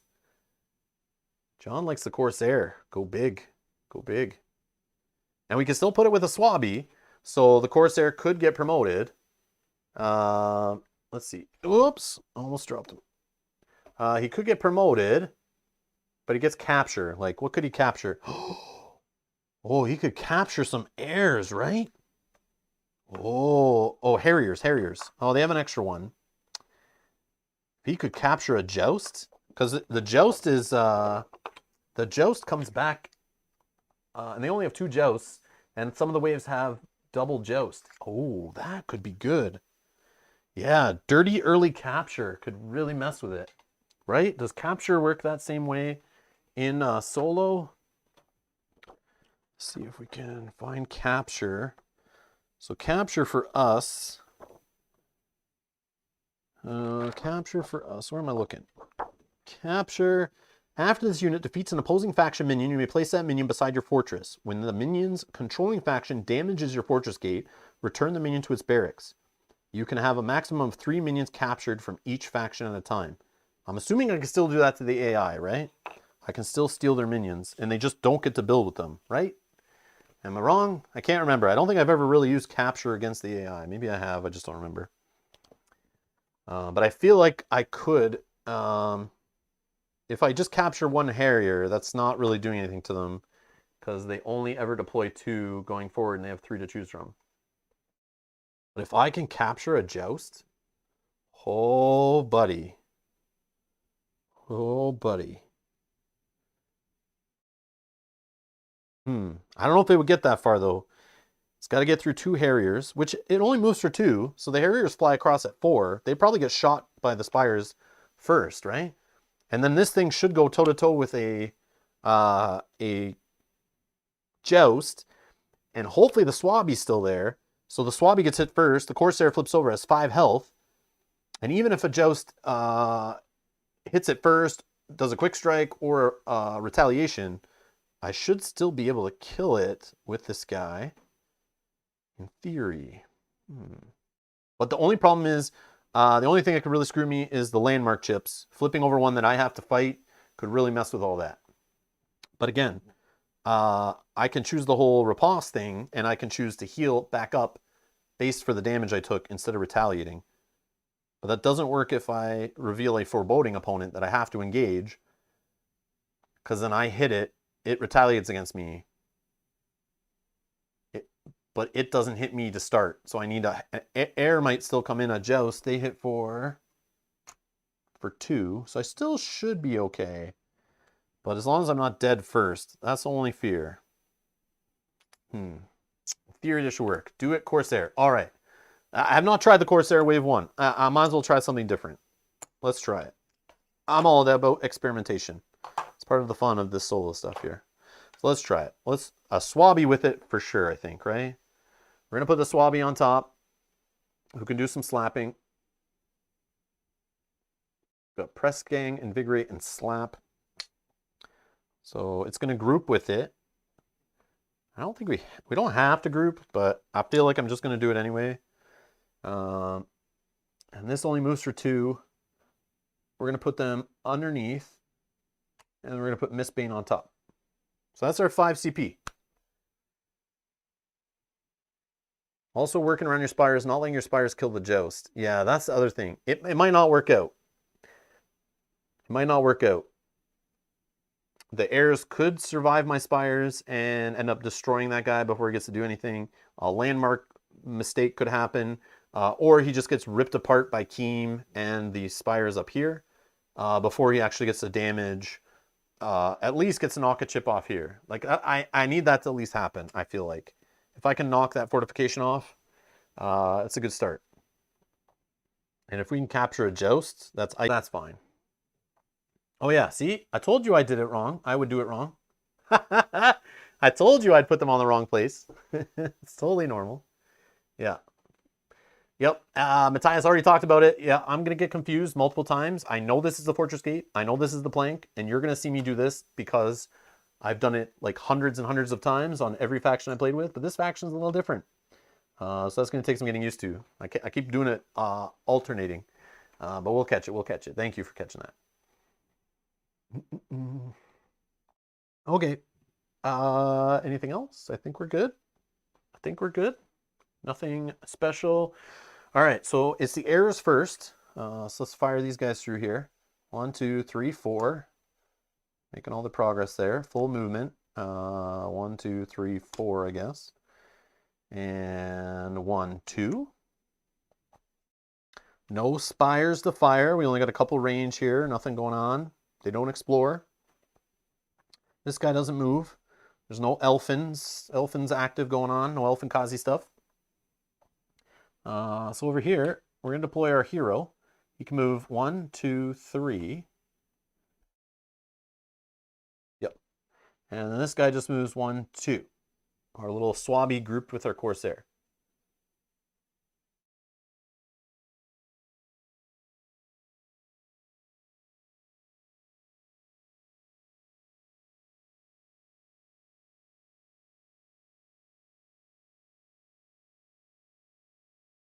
Some talk about Nemo's War. I have Nemo's War. I have not opened it. It's still in shrink. But as a game eventually I'll play on the channel in the future. I just have not got to it. There's some other solo games, some well-known solo games I want to get through first, after we get through Cloudspire. So stay tuned. I got some other stuff we're going to tackle. Some requested stuff for years that people have been asking me to play. All right.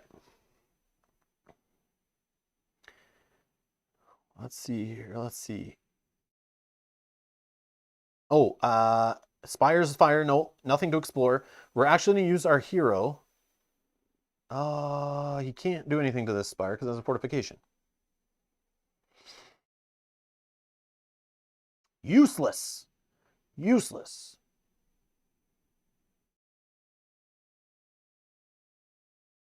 Yep. All right, done. Harriers. 1, 2, 3, 4. 1, 2, 3, 4. And 1, 2 for the joust. Quick strike. The only one that can attack anything is this guy up here. So he's going to quick strike in, and because he's a promoted Harrier, of course, has the 2 attack, so he can knock off a fortification on my lifeboat here. Fun times. Hey, Matouge! You might consider not grouping the Swabby. I asked that, John, what would you do? What would you do? Do you want me to put the Swabby separate?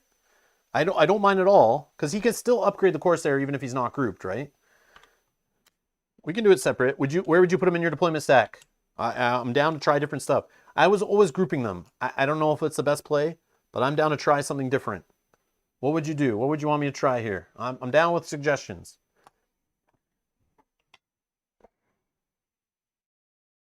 Would you put the Swabby in the front? Would you, because you want him to get hit first before the Corsair? Would you put him behind? Have him go first? And then the Corsair be behind him? But still the hero in the front, right? I feel like because the hero has the most movement, I want him kind of flying. I don't want him to be restricted. I want him to be able to get down here. But I maybe want to keep the hero protected. The cool part in this scenario, my hero won't fire into campfire mode as easily as normal because they have Keem sitting over here who keeps active. He keeps things going, right? Because he's always kind of sitting there until all the minions are gone. Then the wave stops. So we have some extra time to use that to our advantage to get our heroes moving these source capsules. So maybe I do want to have my hero in the back, because I don't want him getting smashed. Yeah, maybe we do that. Let's do it like this. Maybe we put the hero behind, just so he's a little safer. Yeah, now that I see this, like, yeah, maybe we do that. So then the hero is not going to get displaced if I get him stuck and slow down and stuff. That's probably the better way. I can't remember what I did last time I played, but maybe the hero going in the back this wave. All right. So this guy attacked here. Now spires are going to fire. So this one has 2 range. This one has 2 range, but also rolls 2 attack chips. Let's attack with the 2 dice on this one, the front one. And we hit it for 1. Okay, and then let's just attack it again with 1 die with this one. Yes, we got it. So the reason why I really want to kill that one is so we get 1 source. I guess we need 2 source to keep that Swabby from leaving the game. Because I forgot these. Oh yeah, they're default 2 source on the one side, but I see they give them the promotion. They actually give less source. Jerks. So yeah, we defeated that. We got our 1 source. So we need to defeat this other one to get the 2nd source before the Swabby dies, so that we can get it back to our barracks rather than leaving the game. Hero first. Oh, yep. We can do that. We can do that. Hero first. My only fear is the hero gets in a battle with the joust and then the whole Corsair capturing a joust doesn't work. That's my only fear.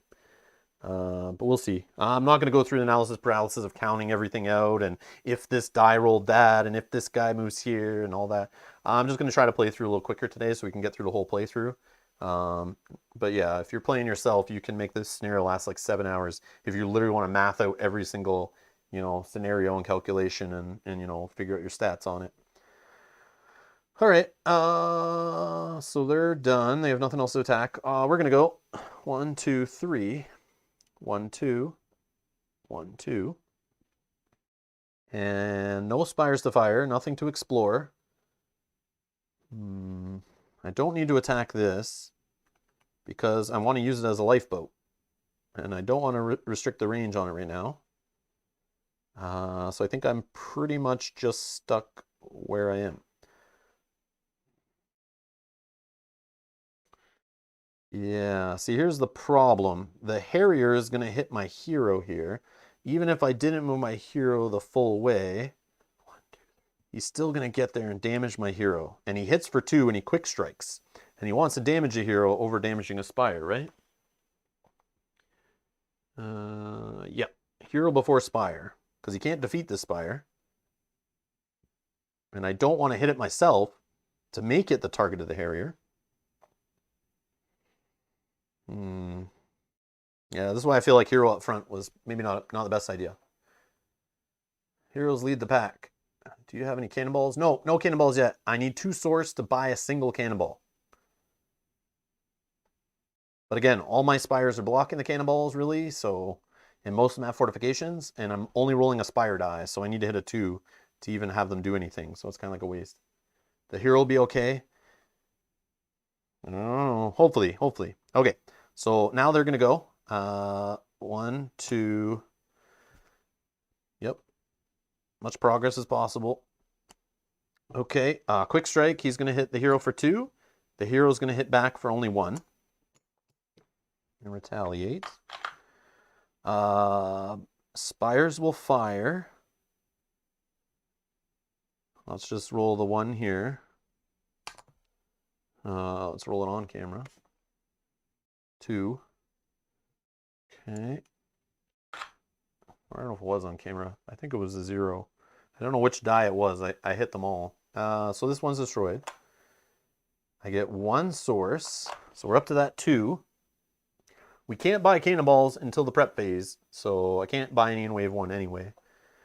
So we destroyed another Harrier. Our turn. This guy's going to go 1, 2.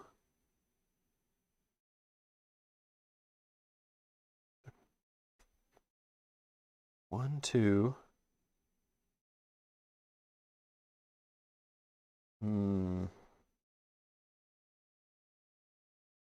I think I should go 3 just to stay away from that guy. I'm going to hide here. I'm going to hide here. He can go on planes. So he's going to go down there. This guy goes 1, 2. This guy goes 1, 2. Okay, no Spires to fire. Nothing to explore.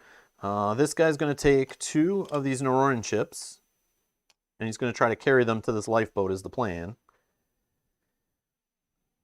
So he can only move for 1 right now. He can only move for 1. So he's got to move 1, then 2, then 3. So I got to keep him alive for like 3 turns. Hopefully the minions don't all die before he gets to jump on a lifeboat and go back. That like has to happen. So that's why I'm a little scared of putting him this far away, because it adds that whole extra turn. But in theory it should work, and that's why I'm not revealing this, and I don't want to reveal it yet, because hopefully it's not an engage guy or foreboding that he has to fight as he walks by, because he'll get destroyed because he only has 1 health left. Okay, Joust. 1, 2, quick strike. He's going to hit the lifeboat. I really wish I could have revealed that, and that's the reason with the hero being so weak. I would have done it to possibly add an enemy here that could have helped deal with the Joust that he would have hit instead of my Spire. Hopefully it doesn't take it out. It has 1 chip left on it. But, yeah. All right, Spires will fire. It can still hit him for 1. Okay, and then the other Spire is going to roll 2 dice. 1, 2. Leave the landscape this wave.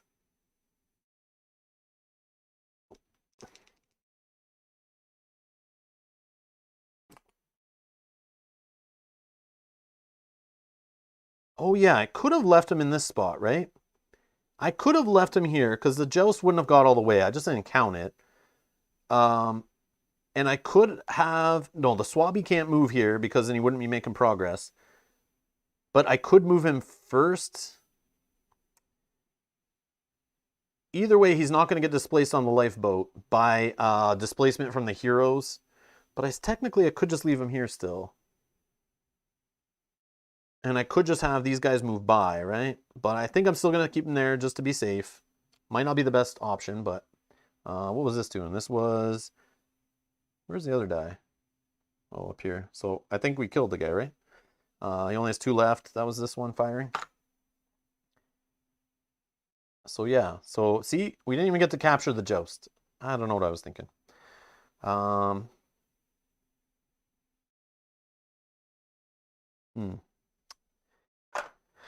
2 source. So we're up to 4. We're up to 4 source.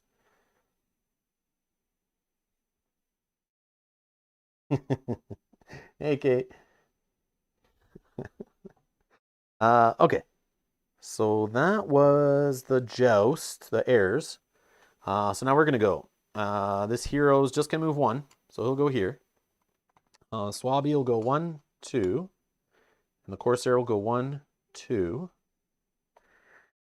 Um, hmm.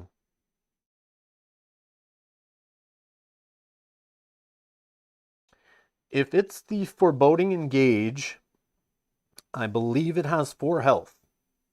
So with the situation I have going on here, this guy can only attack for 2. This is where I wish I had the Hunter guy, the Buccaneer. This guy can only attack for 1, and this guy attacks for 0. So even if they're all forced to attack, they're not going to... The cool part is what I could do is attack with the Swabby first. So at least the retaliate happens on the Swabby, and then the other 2 guys can hit it without it destroying them. Go slow. Yeah, I need to do some little shakes and jives here. But we'll see, we'll see. Swabby slaps, yeah. But do I want the swabby slap in here? We'll see. I'm going to look at it, I think. It shouldn't wreck my day if it's the Foreboding guy. Because this guy will get defeated, and then I get to promote this guy anyway. And then I know I've gotten it out of the way, and then these ones I'm not so worried about. But we'll see. It is a Sauce Peddler. So if I do flip this guy, these 2 will attack it.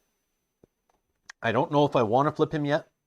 Because I don't want the Swabby attacking him yet. Because this guy might be the Foreboding. This might be the Foreboding. What I'm on the hunt for is a Toxic Secretion that I can reveal in one of these 2 spots would be amazing. Because then the enemies will go through it after. If I flip it before I kind of like go by, then on their next turn, they'll go right through it and get melted.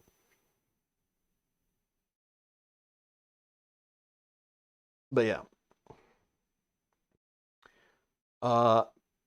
So you lull too much is saying your hero's going back to base, doesn't matter if he takes a hit. Yeah, but again, with the whole landmark chip idea, I'm trying to get, push my luck and get more done. Having a hero at 1 health is risky when you're flipping over chips.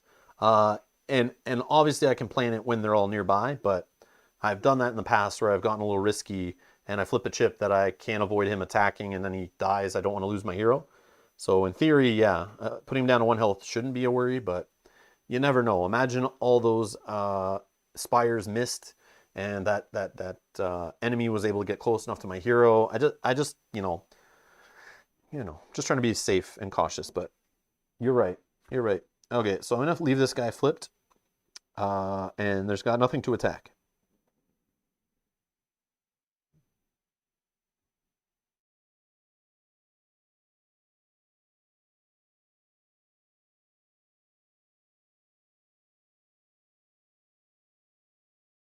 Yeah, pretty sure. Pretty sure. Okay.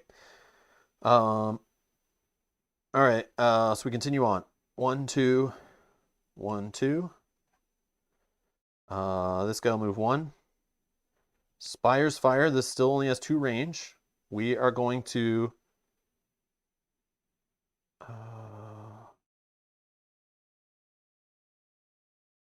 we're going to explore. I think we're okay to flip this now. Because I think the enemies will deal with it. But it could really mess me up. Let's do this one first. Let's do this one first. What do we get? We got a Grail Goats. It's a Relentless. Okay. So if I reveal this now, this guy hits. This guy will go crazy with the Retaliate. If he obviously won't be dead, then this guy would move up 2, and he would have to fight him, and then we have Relentless happening. I don't want to reveal this guy yet either. Not a Toxic Secretion, unfortunately. Surprised you didn't kill the Source Peddler. How could I have killed the Source Peddler? How could I? His 5 health. How could I have killed him? Am I missing something? This guy hits for 0. This guy hits for 2. This guy hits for 1. But technically, is this an opposing unit? So this guy could hit for 2? But even then, that's only 4? I just don't know how. It would hit for 4, and then the last hit I could do... Hero's ability, it gets +1. Yeah, that's true.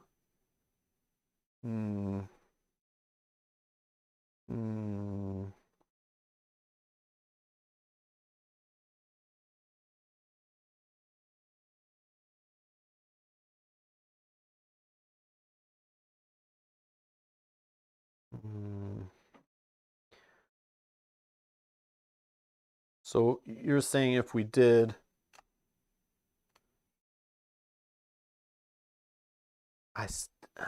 the Swabby would still die. It would have taken 2... Oh, okay. Okay. I thought you meant there was a way to do it in one shot that I was missing. Okay.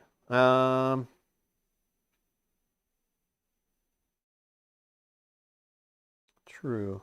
Yeah, let's just do it. So Swabby would hit, right? And he would die, which would flip the Corsair. Because he would take the Retaliate back to the Swabby, like I was saying before, right? We'll spend 2 Source to keep the Swabby alive, go down to 2. Then the Corsair hits for 2, and the Mistbane hits for 2, taking this guy down to 1 health left. And then this guy would go 1, 2, so it still would be the same, we still would flip that chip. The only problem is the Relentless happens, you know? And then this guy's here. At least Mistbane can finish him off and get promoted, right? So we would explore here. I don't have to flip it though, right? I don't have to flip this, so we still would see it. It doesn't change anything. I would definitely not flip it yet, because I don't need this guy hitting for 2 and then the Retaliate going crazy on him from Relentless. Then this guy would hit here and destroy this. That would promote this guy, and it would gain a 6 Source. And yeah, I wasn't sure there was a way we could clear that efficiently. And I still have a fear of this guy being in trouble up here. Like it still stands. And the Corsair, yeah, sorry. He flips, so he gets the difference in his health. Because when he gets promoted, he has a higher health on one side. So he actually gets 1, which is the difference. So he goes up to 5 health. And this guy's defeated. I'll just throw him over here. And at least the Source Well's cleared. So we could put a lifeboat here and get tricky with it. Or we could do that skiff boat thing. Oh, we're not able to build them yet. We're not able to build them yet. Interesting. Okay, so I won't reveal that. Now we go again. I'll just do the hero first, I guess. He'll move here. He goes back to the base. He'll heal up to full health, which is 3. He delivers these 2 Source capsules, and this lifeboat goes back to our barracks. Clears up another Source Well. This guy will move 1, 2. Spires will fire. This one can't reach. This one can. So it'll roll 1 die and hit him for 1.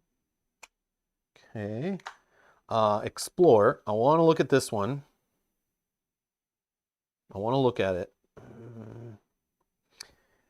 If it's the big boy that I have to hit, he only retaliates for 1,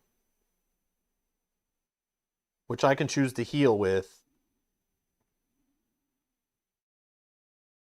No, it's if I retaliate, I choose to heal. I still, even if this guy's there, I just don't get to attack this Spire. That's the only problem. And then I may move in here next turn, and then I die from 2 attack dice and another attack die off the Spires, and they shred me. So I feel like not revealing this yet, but yeah, I'm going to hit the Spire. I really want to get this fortification off the bottom. I feel like it's very important. So I'm just going to hit the Spire. Yeah. Hmm. Yeah. Let's be not risky. Okay. Then this guy's gonna keep going. 1, 2.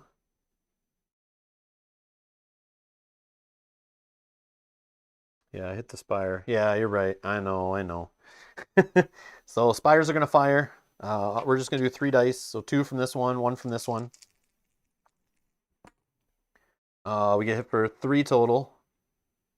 Puts him down to 1 health left.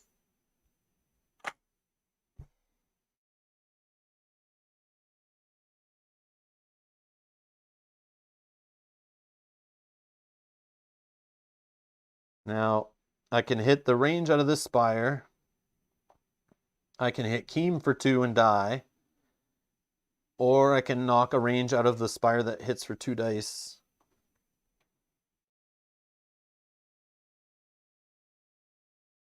I kind of want Keem to stay alive, so I don't really feel like hitting him yet. But I might hit the spire that's on this spot, just so those 2 attack dice don't hit units so quickly.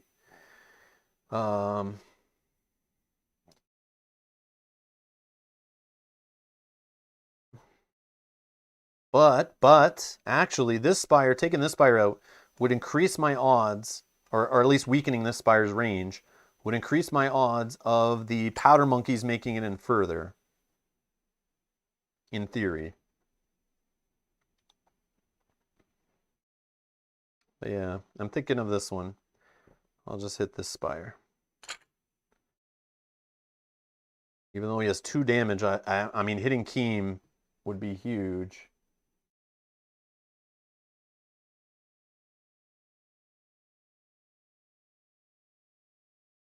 You get rid of the range on the near spire, near the bottom, it makes it easier to go around top.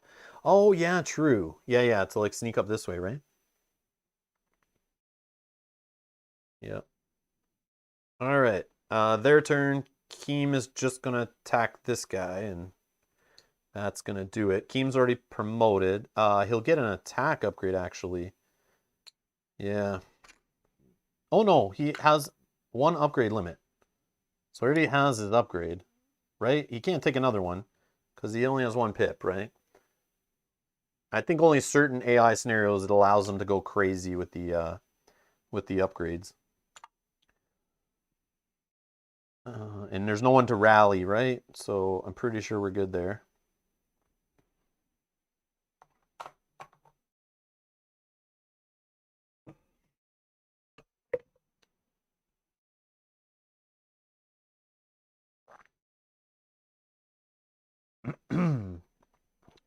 Okay. So that's the end of wave 1. That's the end of wave 1. All right, wave 2. We're going to roll the event die. Thank you, Center. We've got a 6. 6 is what? 6 is add a range upgrade to Keem, ignoring her upgrade capacity. So Keem can now attack at 3 range away. So on Keem's turn, can hit 1, 2, 3. Can attack a unit right here. That sucks. That sucks. I'm regretting not hitting Keem, but yeah, that's fine.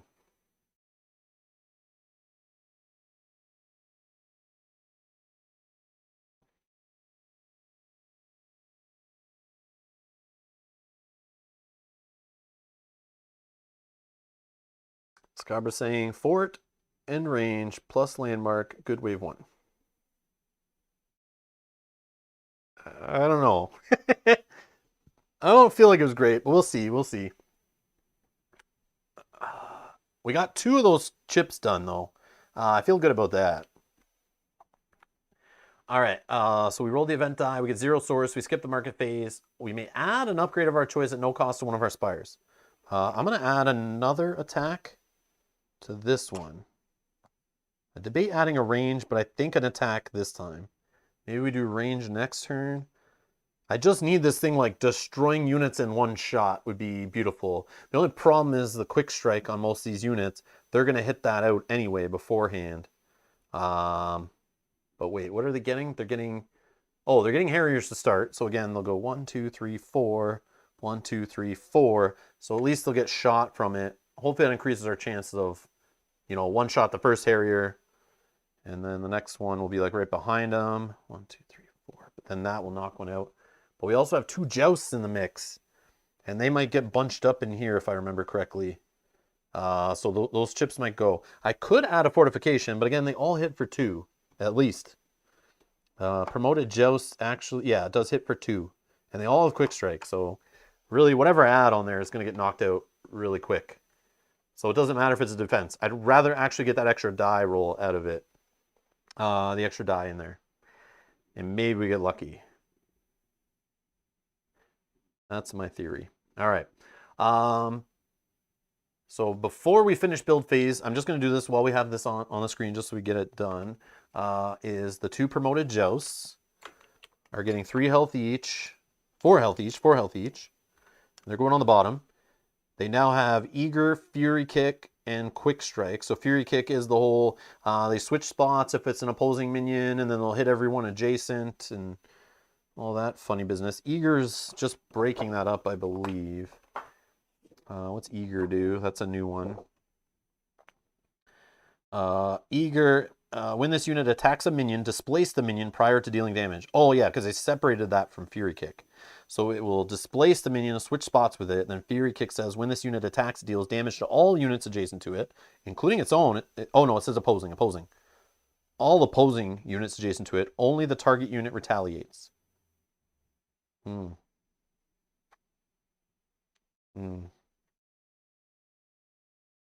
happens when he's attacking a Spire, though? So it'll still deal damage to opposing units. Doesn't hit Spires unless the Spire's his target. Obviously, a Spire doesn't retaliate. So yeah, okay. So hopefully they attack units so the unit retaliates, but we'll see. Okay. So let's throw on our second promoted Joust. And then we get 2 promoted Harriers again. So mission failed on capturing a Joust. That would have been huge, but note to those playing this, don't worry about that. Or at least put him in the front. If we would have had that guy in the front and our hero in the back like I thought, I think we would have had a possibility of the Joust. Oh, maybe not. No, maybe the guy wouldn't be quick enough to get down there. Yeah, we'd have to get some lucky dice rolls either way off of the off of our Spires to not kill those Jousts. Hey, Fred. All right. So, yeah.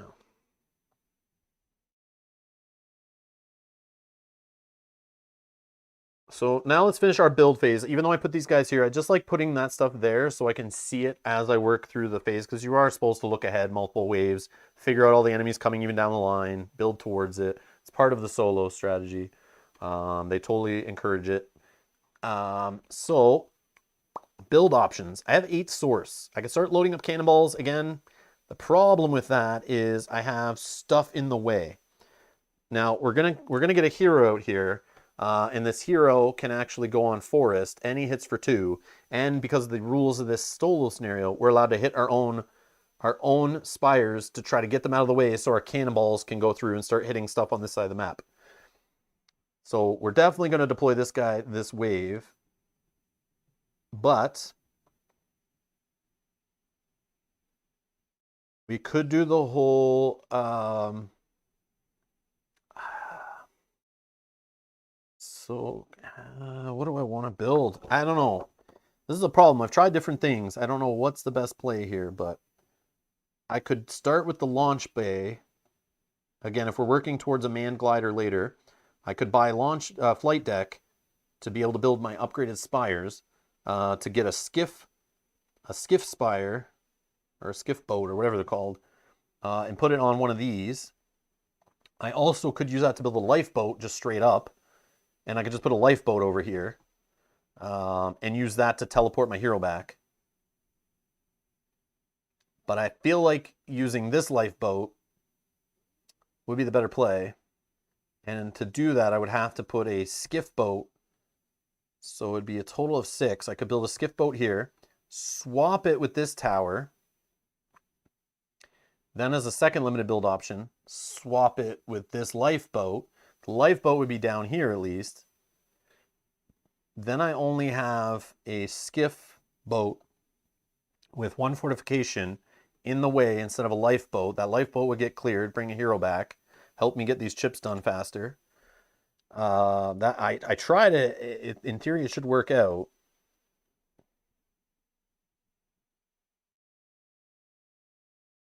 Or I just use the new hero and he literally sits up here just smashing these all turn, which kind of sucks.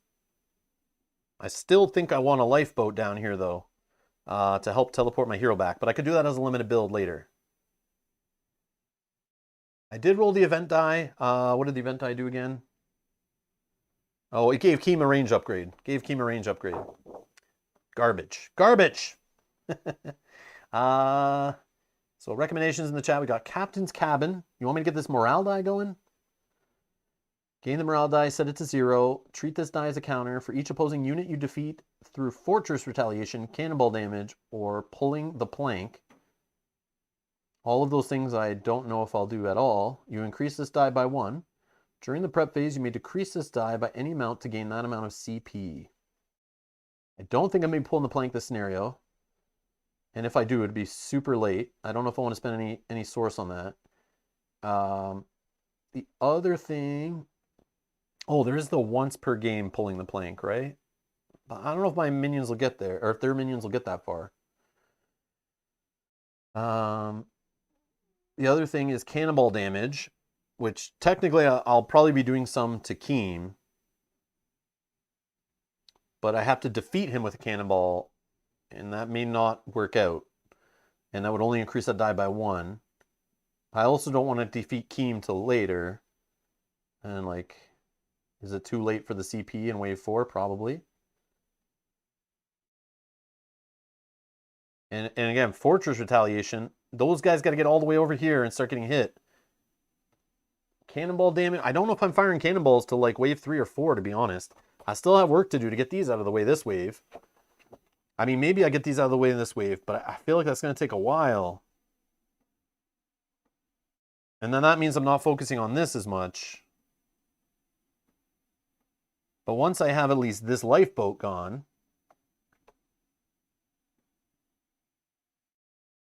I don't know. I could just leave that lifeboat there for almost the whole wave. Maybe get my hero all the way up here to jump on it. But I would probably do it with the hero that's carrying just one of these capsules and see if I can boot him back 2 spaces at a time. And maybe my Thrax tail can get up here and he can teleport back in using it. But I don't know if that's a good play. I feel like putting some source into it to do the skiff boat thing. It'll be faster. I'll make sure I get it done in this wave. Spire under Keem. The problem is it says the morale die only works with damage from defeating opposing units. Using Fortress Retaliation, Cannonball damage, or pulling the plank. Not defeating spires, so I don't think it's a good thing. I like the idea of extra CP, don't get me wrong. I just don't know in the last 3 waves I have here if that's a good spend on 4 to maybe get 1 or 2 CP out of it. Maybe by wave 4. I doubt it. But that's just me. I could be wrong.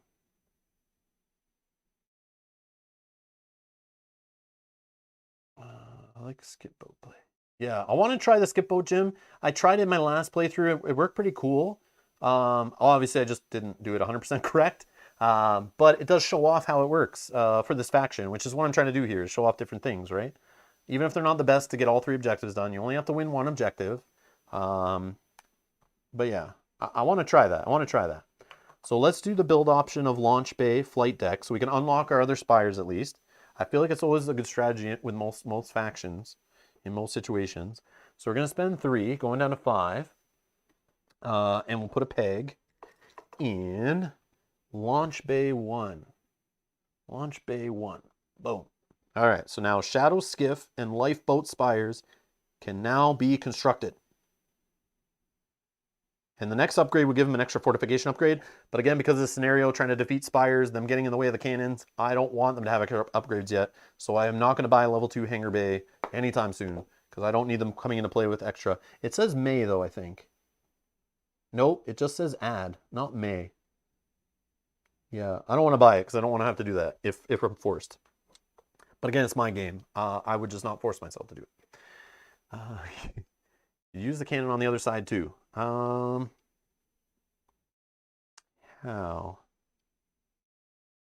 Do cannons not only shoot in a straight line? So I don't know how. Yeah, oh, I see. Yeah, use the other cannon to maybe hit some of their units to help with the morale die. I could try the morale die. I just don't know. I feel like that 4 source could be used on a couple cannonballs instead. And again, I don't care about carrying anything over to the next scenario. This is just a one-off. I may replay this in the future if I do the whole campaign playthrough kind of thing. This is just today, just having some fun learning the Horizons Wrath. I'm definitely not a pro with them for sure. Skiff boat and cannonballs. Yeah. All right. So we're going to build one of those skiff boats. Shadow skiffs. Normally I would just build a lifeboat and just use it, but I have the dual purpose of trying to use this to get this lifeboat off of here. So I feel like putting this here. It's going to come in with 1 fortification. It's going to cost me 3. I'm down to 2, and I'll spend my last 2.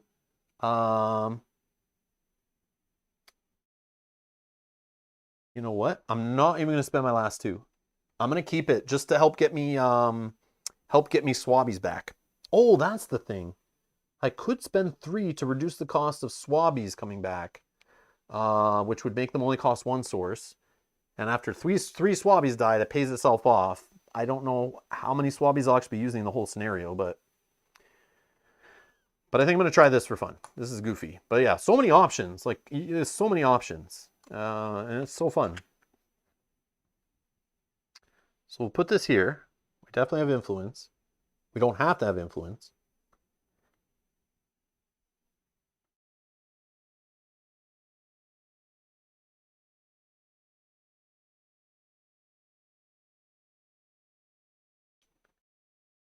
Yep.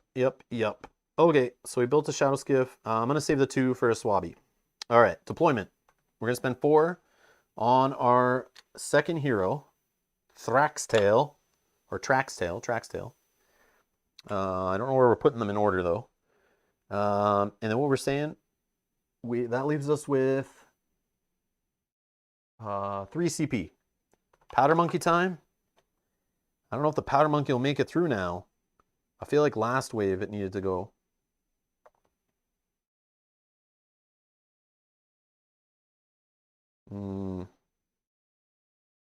Yeah, the fact I didn't get a toxic secretion. So in the last 2 times I played this scenario, I was able to find a toxic secretion under here, which helped thin the units down and kill some of them before I even had spires to deal with them. And then it allowed my units to kind of get in easier.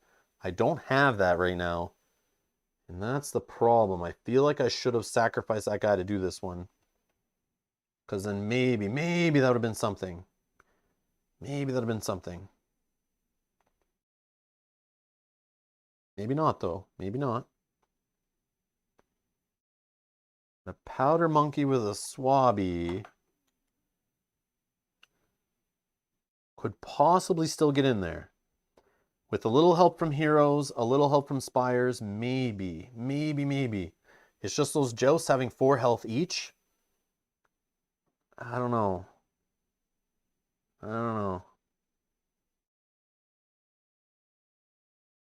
What does my hero do? They're both swashbucklers. That could help them with fighting. I mean, they can hit pretty hard.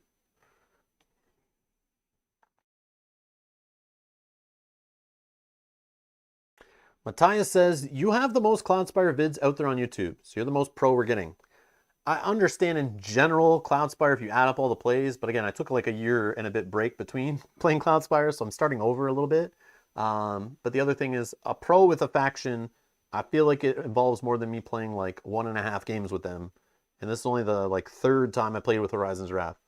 So I feel like to be a pro with them, you got to kind of run them through some PvP scenarios, and then maybe play, a few of their solo scenarios, and then you kind of really get good with them. That's why I'm saying I'm not really a pro. And later, hopefully, I'll play some Horizons Wrath on the channel, and I'll know what I'm doing better with it. Maybe we'll get a scenario where I can play them in PvP, and move the base around and stuff. And we could see some really cool things happen.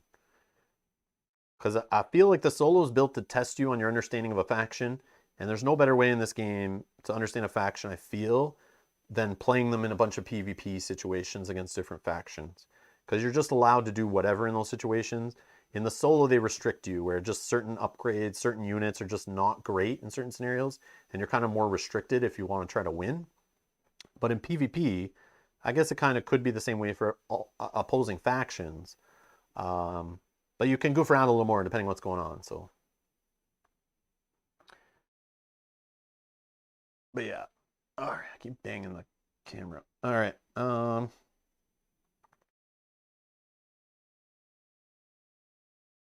don't know. Maybe we can get the powder monkey in there. I just want to get to here. I just want to get to here. I don't know if it will. We're going to try. We're going to try.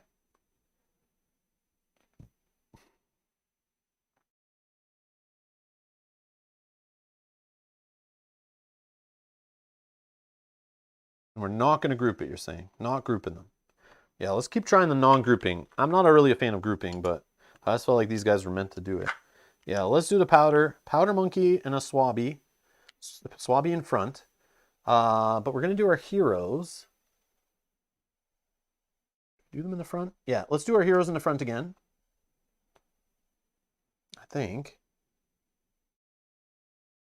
Yeah, let's do that. I don't know. I'm going to put Traxtail first, because in theory, I could either have him 1, 2, 1, 2, 3. He can knock the fortification off this thing. Then the next hero can go 1, 2, 3. And he can hit this thing also, knock a chip out from under it. And then the other guys stop here. But then I have to let them go ahead.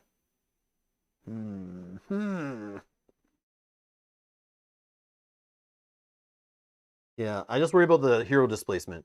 That's my only fear here, based on the deployment. But let's just get into it. So yeah, I think we spent our 7 CP. We're good. Horizon's Wrath going first. So 1, 2, 3. 1, 2, 3. And then 1, 2, and 1. Horizon's Wrath in PvP is funny with grouping because you can use multiple units grouped with swabbies over them to hide where your units are. Oh, yeah, that's a cool advantage. I never even thought of that. Yeah, hiding the units under swabbies. So you don't know what they're about to hit, and then you could promote what's hiding underneath. So clever. I like that idea. Yeah, in solo, I mean, like, it doesn't matter about the hiding stuff, but I kind of feel like it's a meat shield, right?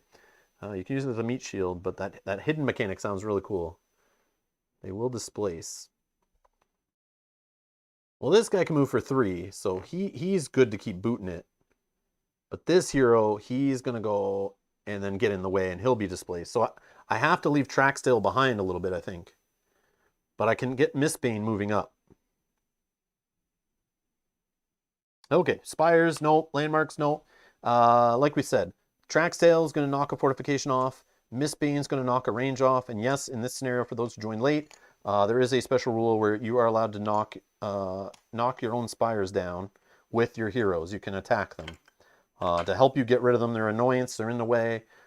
We need our cannonballs from our fortress to be able to fire across, because the objectives of destroying the fortress gate are key. All right. That's that. Harrier. 1, 2, 3, 4. 1, 2, 3, 4.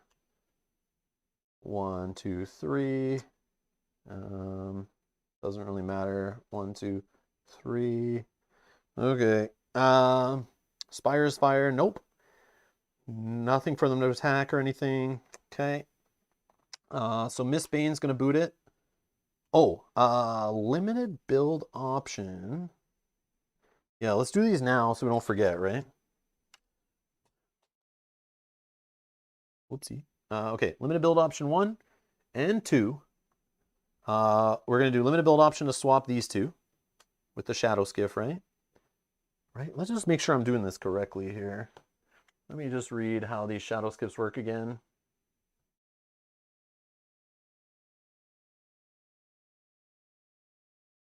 Shadow skip. They have run silent. You may ignore influence restrictions when constructing. That already happened. Okay. Translocation. As a limited build option, you may swap this spire's position with another Horizon's Wrath spire on this isle or an adjacent one. Oh, I can swap. No. I see what I'm going to do. I'm going to swap a different spire, actually. And then change the direction the arrows point. These ones don't have arrows. And it doesn't grant influence. So everything else, we're all good. Okay. So I'm actually not going to swap this one. This is also on the adjacent isle. I'm going to swap this one. Yes, because then this guy can can knock the fortification off the shadow skiff from where he's standing. Yes. So you know what? I'm actually going to undo something I did there, because I should have done limited build options before they attacked. And we can honestly have this spire would have been here, because we could have swapped that one right off the start, right? And then we could have this air clipper down here actually doing some work for us. And then we could have our heroes instead just destroy the shadow skiff as their turn. We would just have track sail destroy it, right? And that's only one limited build option. Oh, but then we didn't get the lifeboat down here. Didn't get the lifeboat down here. That was the problem, right? But we wouldn't have anyway. Oh, never mind. Yeah. So what we'll do is leave that there. We won't attack it.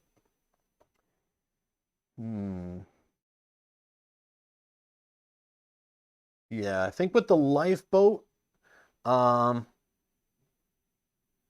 just going to have to use it with the hero later.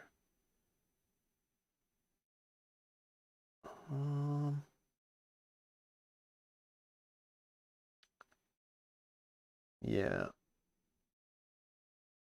Yeah, I was thinking switching these, but I don't think it matters really. Yeah, I'm just going to use one limited build option. There was something there I thought I was trying to do, and I don't know the best way, but let's see. What are you guys recommending in the chat here? Can the other player not request to look at the stack? No. The units you deploy are public. The order you deploy is not. I see. Then you have only used one limited build option. Yeah, so I took out the other peg. Yeah, and then I debate switching these two, which I can do as a second limited build.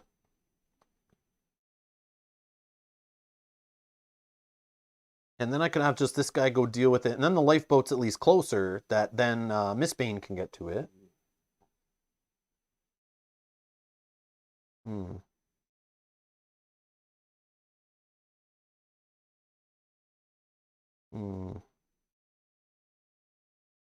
I don't know. Move defense, then swap. Well, these guys are going to remove the defense, I think. No problem. I don't think there'll be any issue getting rid of that defense. I just debate doing a second limited build to swap these two, and I feel like I should.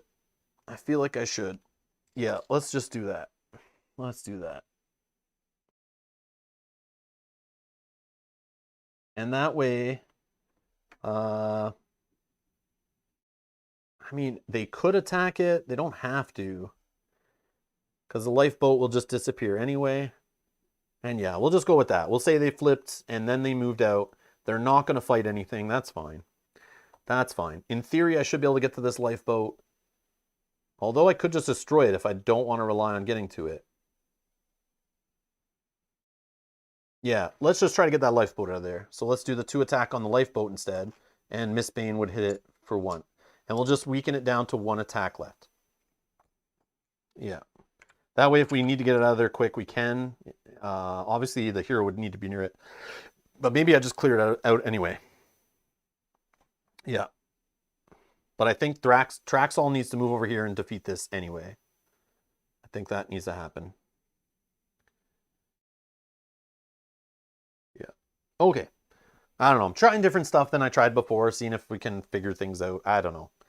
I'm not sure exactly what the best play there is, but we'll see how it goes on. All right. I think that was us. Were we first? This is wave 2, right? Yeah. So we were first, then they went, now it's us. So 1, 2, 3. This guy's gonna just go up here. We'll get rid of this right now. Feel like that's the play. Maybe not though.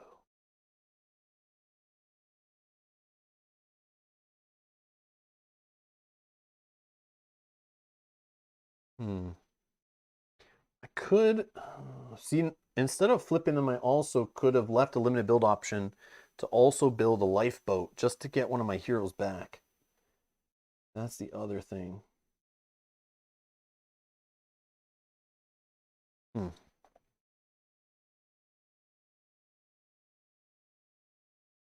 We'll see, we'll see. 1, 2, 1, 2. Whoops. Taking the whole thing with me. All right, no spires to fire. Attack. So we'll have this guy attack here. He just defeats the shadow skiff. Gets it out of the way. Doesn't get any bonuses for it or anything.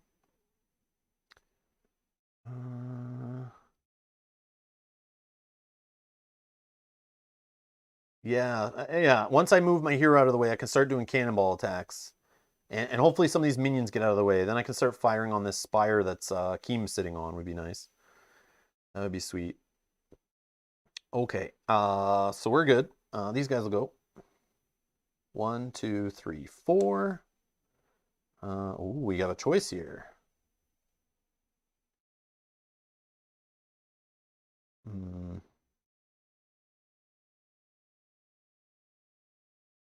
We do the joust first. It can actually kind of block the way a little bit. I don't have a range on this. Now I wish I did. But...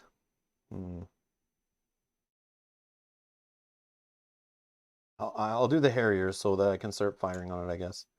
1, 2, 3, 4. The joust. 1, 2, 3. 1, 2, 3. Quick strike. This thing's going to hit off the fortification off my air clipper. Let's go with Spire's Fire. So this one can roll 3 attack dice. Yeah, I probably should have put a second range on it actually instead of this NX attack, but we're going to roll 3 attack dice on this front one. Oops. And we destroy it. We get 1 source up to 3. Okay. This one, 1, 2, is going to fire 1 die on this guy. Hits it for 1. Okay. On a 2. All right. That's that. Okay, our turn. Our hero is going to run 1, 2, 2, 3. We'll quick strike the hero.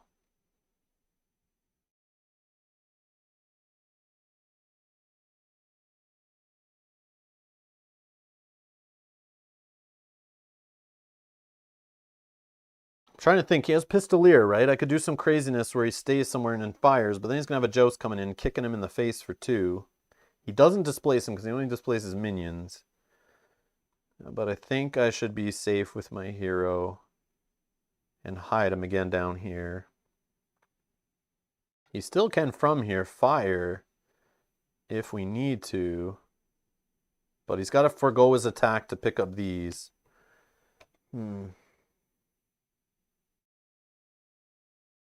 Hi, Mike. Yeah, I don't check my Facebook messages often, but I will check it.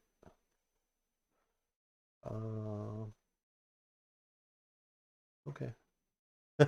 I'll try to actually, I can open, I think on here,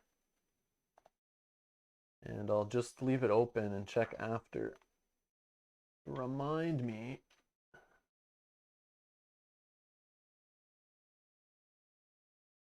I don't always get notifications either for them. That's the other thing. Where's my page?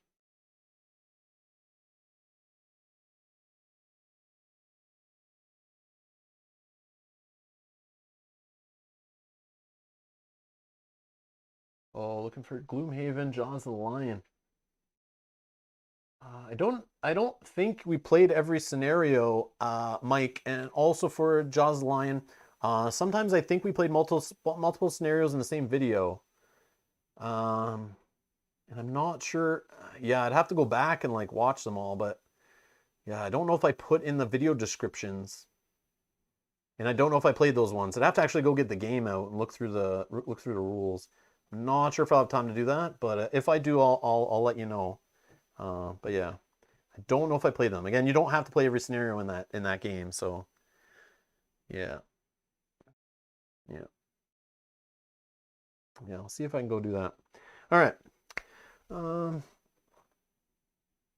only pick one this time. Keep some movement. Ah, okay, okay. Yeah, because we need to get all the way back, right? There's 3 left though.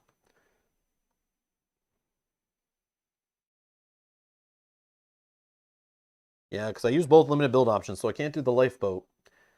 Um, so yeah, okay. So he'll pick up just one then. That makes sense, I think. Unless Track's Tail. Like we could save some for the next wave.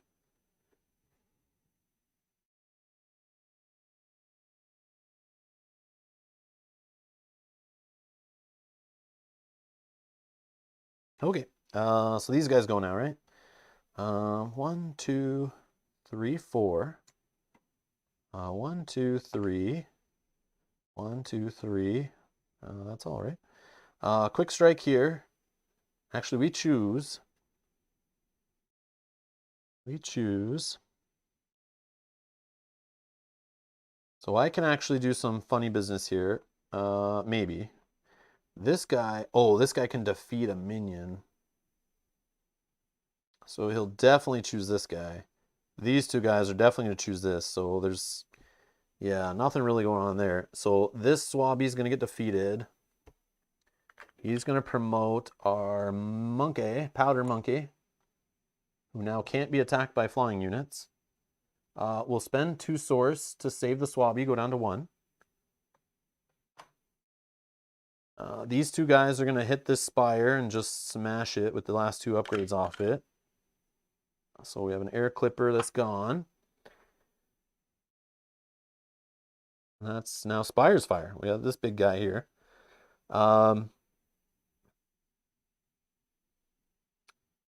Feel like we're good to...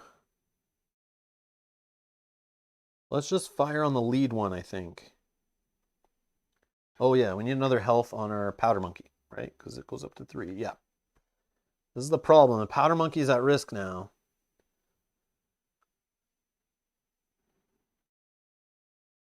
Oh, did I forget to move this guy? I don't remember. No, I think we're okay. I think I need to move him now, though. All right, anyways, Spires will fire 3 dice. We'll do it on the leading joust here. Maybe we can get it into a spot where we can move up Mistbane and actually hit him. I forgot to move my units. I only moved my heroes. Oh, okay, thank you. I'm wondering what's going on here. I felt like something was off. Move your 2 units first. Okay, so this guy should not be this far, right? This guy should be here. Oh no, this guy would be here. We would have had the Swabby here. No. 1, 2, 3. 1, 2, 3. This guy was like here, right? Or was he here? I think he was here. I don't remember. All right, so this guy was here. Hey, Dale. Slacker. All right. Let's see. All right.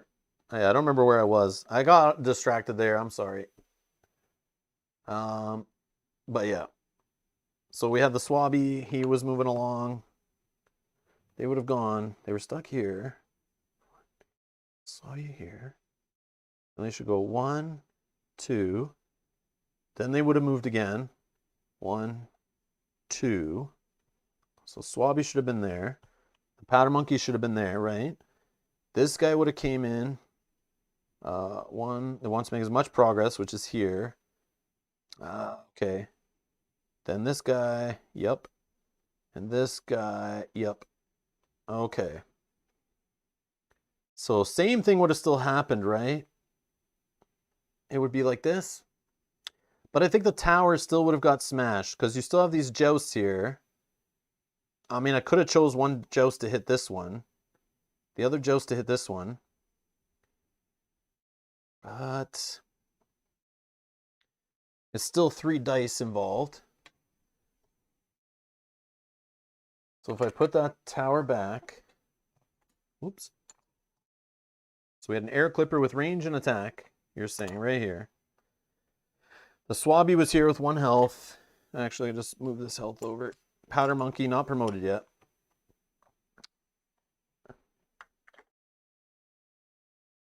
So that was... So this guy, he did 1 turn. So this is... How many turns did they go? Because this guy, I don't know if he should still be here, right? Because he would have came up here for turn 1. Turn 2 here. This guy should still get to move, right? Should he be able to move still? I feel like he shouldn't still be up here.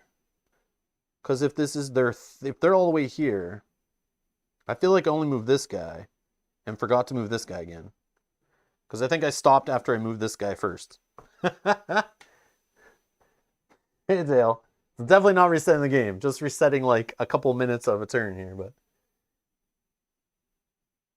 The lack of Fury Kick into Emboldened Power Monkey detonate, excuse me, Center Isle. I saw that in my first time I played, where I had 2 Powder Monkeys on 1 turn. I had a Fury Kick happen. They blew all each other up. It made explosions. I had towers go down. It was crazy. And then I realized, whoops, maybe you don't want to do that all the time. But it is hilarious. That's the problem with putting the Swabby separate too, right? But we'll see. It might still be some funny stuff. Okay. So they moved in. This guy... It's always minion first, or is it... Oh, it's Spire first. Oh, okay, hold on. We can do some trickery here. We can do some trickery. So if we have this guy attack first, he will hit this Spire. Okay. Then this Spire is ready to be defeated, which actually trumps a faction minion. So this Harrier would actually hit this one. Okay. Destroying that Spire. Then this Joust would hit here. Is that the best way? No. I probably still want the Swabby defeated. But you have options here. So many options. So we'll just go with the Swabby defeated way, and then these 2 guys defeating that Spire. But yeah. So Swabby's gone. Flips the Powder Monkey. 3 health on the Powder Monkey now. Yeah. I think that's how I want it. And then this is going to roll 3 attack dice. But there is ways I could have had this Spire still alive. This one lose an attack die. It's fine. I want 3 attack dice on... Let's do it on...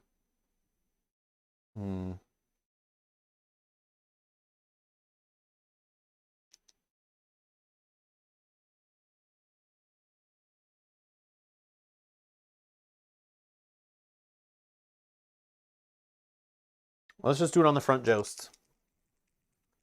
Front jousts. 1, 2, 3, 4. Boom. This guy's gone. And we get 2 source up to 3.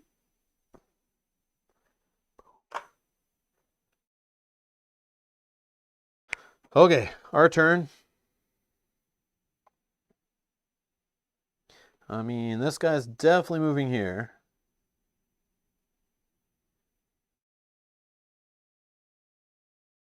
This guy is moving here. This guy is moving here.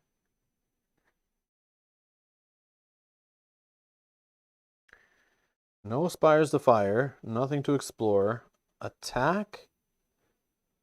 This guy's already fully promoted. Doesn't need to do anything about it. It doesn't matter who attacks and kills, but this guy's gone. We get another source from the Harrier. Okay.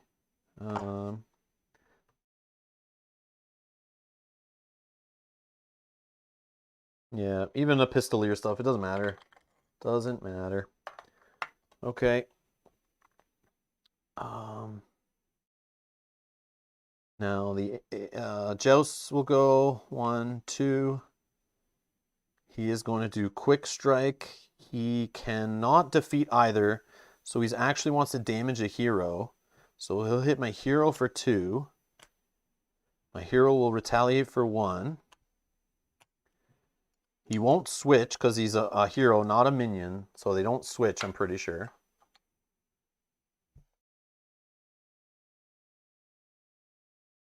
I keep thinking about moving the Swabby's health over to the unit, but I keep putting it away, force a habit. But I think every time, as soon as I need another health, I'm like, why did I keep putting it back? I'm being dumb. I know better, but it's all good. Thank you, though. Yeah. All right.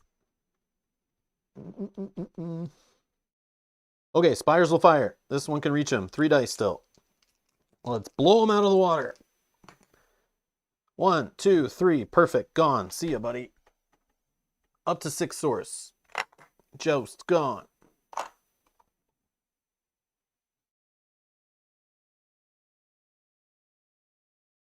All right, it's our turn.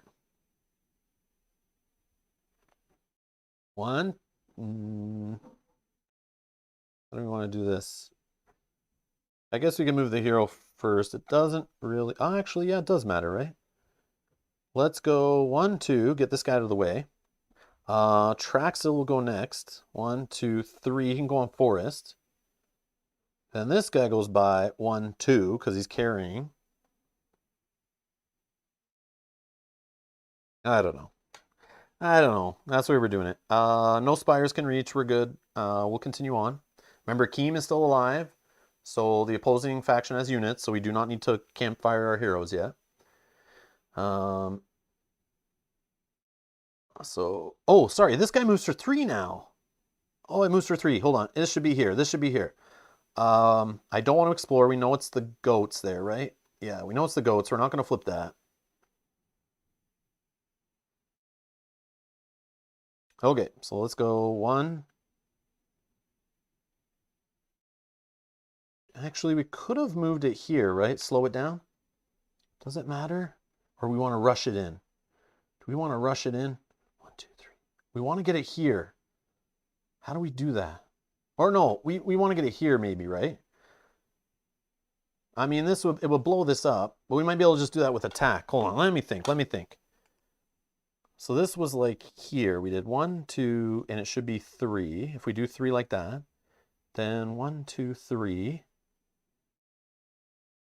1, 2, 3. No, we need to do it so it's 1, 2, 3, I think. And then 1, 2, 3, then 1, 2, 3. Yeah, we want it in here, right? Or do we want it here? I think we want it here. But I don't know. I think we want it here for now to help blow up this stupid spire in the way that's Keem's on there, I think. And it will hit Keem too. This place would have blocked Thraxel. This place would have blocked. So Thraxel was behind, right? And this guy was here. And this guy was here.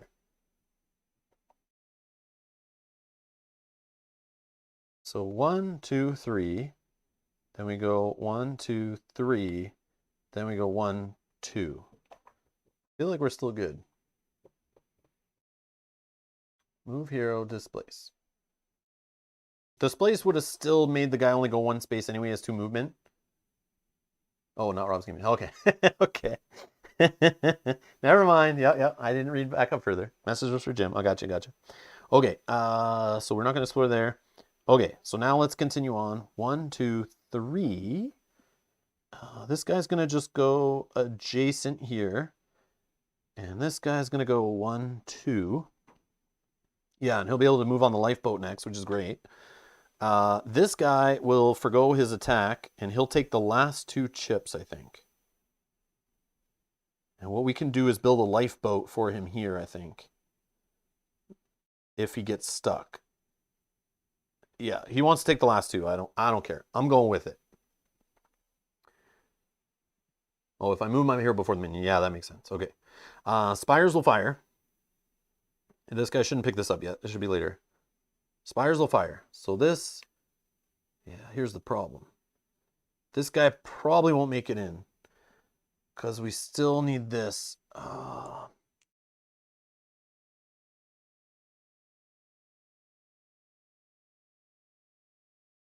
Yeah, see, I don't know if I need to slow this guy down because I have a feeling he might not even make it against this one. And I really want him against this one at least. Because right now he'll get one attack die against the monkey plus 2 more. That's 3, most likely killing it. And then Keem on his turn is going to get to attack, or she's going to get to attack it. Yeah, I don't know. I need this powder monkey to be here. So what I think I did instead, on the next one, I do the monkey like this. 1, 2, 3. That way it's not in range of anything. And it for sure will get 1, 2, 3. I think I'm pushing my luck trying to get it to here. I'm definitely pushing my luck.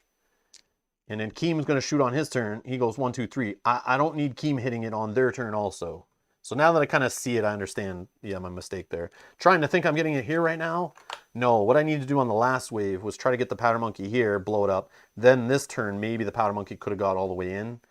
Hopefully we can do another powder monkey later and get it all the way to the fortress gate. That'd be pretty cool. Or here maybe, I don't know. Or a couple of them, I don't know. But I like it, it's fun. Trying to get powder monkeys in there blowing up. Okay. I think we're okay to explore. I'm going to do it. Ah, yes, it is toxic secretion. I could reveal it. It will attack it. I don't want it to yet. Oh, man. Having this guy out on the last wave might be huge. Because it's the 5 health thorax. If I reveal it now, this thing's going to get damaged for 1, 2, and have 1 health when it gets here. Totally fine. Totally fine. The only problem is if I reveal it now too, the powder monkey hits it for 2, weakens it down to 3, which means quick striking jerk faces are going to kill it really fast. But hopefully they already walk through it before that happens. And there's no trickery I can do to reveal it with her after she's passed. So if I want the thorax to act on wave 3, I got to do it now. But I could save it. I could save it and try to use it on wave 4. Oh yeah, Keem doesn't shoot this guy because it's flying. We already talked about the spyglass before. Yeah, that's why I wanted to promote it, right?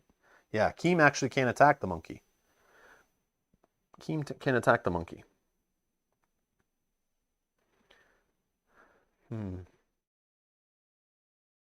Keem will kill it? Oh, 1, 2, yes.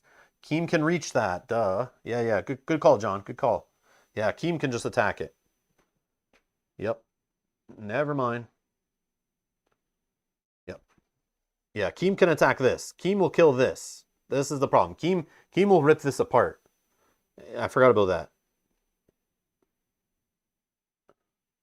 Because it can reach it, right?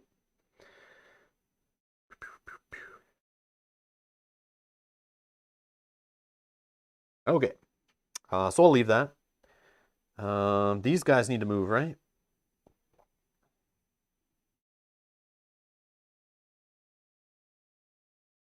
Or this guy moved, he picked that up. This guy moved. Are we all good? Do we move everybody? I feel like I still need to move these guys, I think.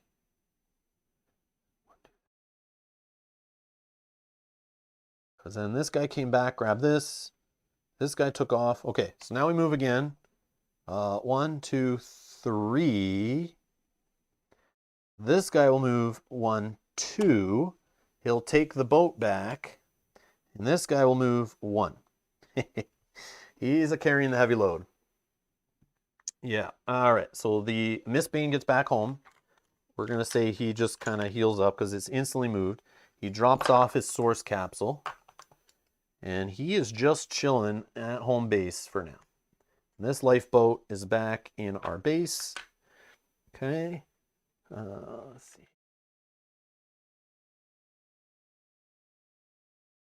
All right, lifeboat's back in our base. We've cleared off another area here for cannons to fire by. Now this, spires will fire here. We're going to have 3 dice again, fired on the powder monkey. And 3 hits. I was hoping it was a little less, so we could actually kill this spire. But we're going to do it on the defeat anyway. But I could have got an extra shot in on that spire, maybe. But we're gonna blow up now. And when the powder monkey blows up, we are going to deal... Where is the powder monkey? We're going to deal... this spire is going to blow up. So 2 damage. Only needs 1. We're going to get 1 source going up to 7. So this minaret spire is gone. This spire is going to take a shot, getting rid of a range, which is beautiful. Keem is going to take 2 damage. Okay. I wish I could take away its range chips.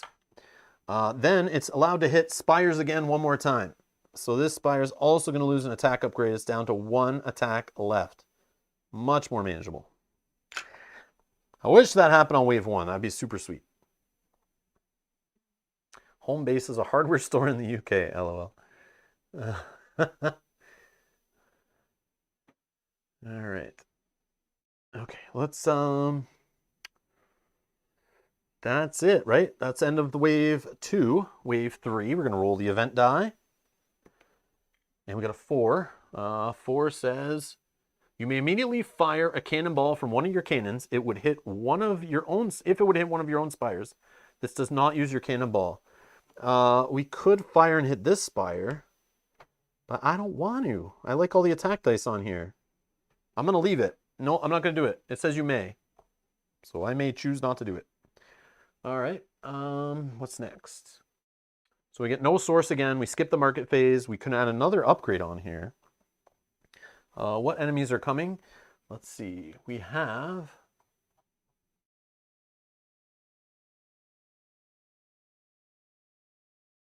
So for wave 3, we get 9 CP. We have a Royal Talon coming out. Actually, we'll go this view. Royal Talon. 5 health, non-promoted. So this guy's got flying. He hits for 3. He's a filthy guy. Goes on water and below. Okay. Then we also have 2 promoted jousts, so they're back.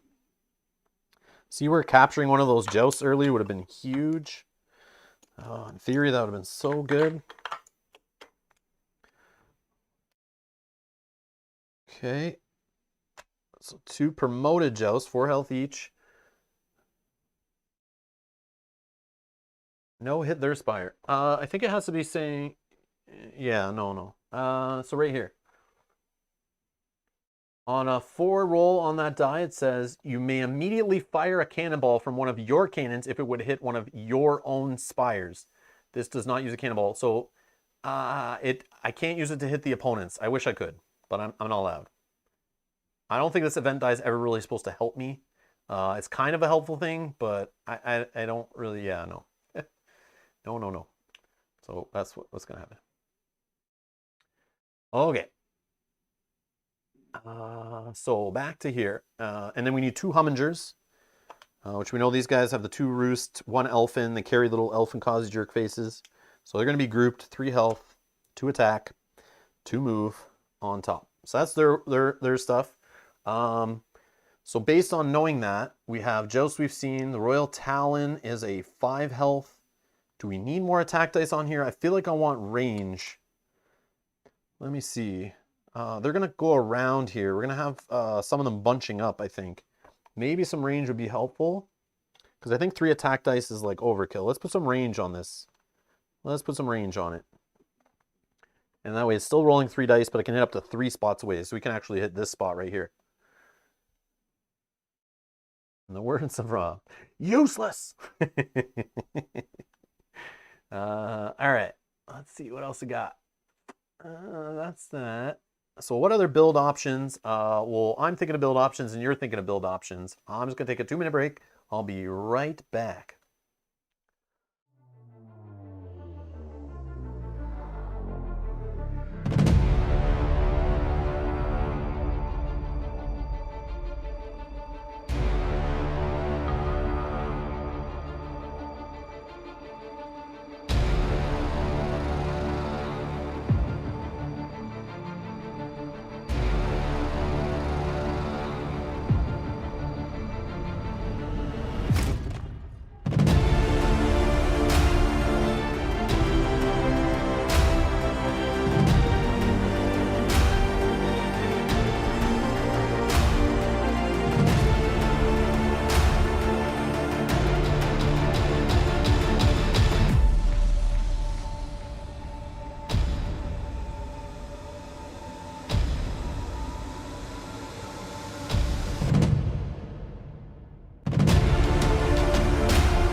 All right, so build options. We'll take out our little pegs. I feel like I build a lifeboat. I put one right here so Track's tail can just get back. I kind of wish I left one limited build option for him last turn to be able to do that, or last wave. But I think he'll sit out for the wave. That's fine. I really want him back for the last wave, though. And a lifeboat only costs 1. I have 7 source, and I could buy like 3 cannonballs. And we can start firing this way. I don't know.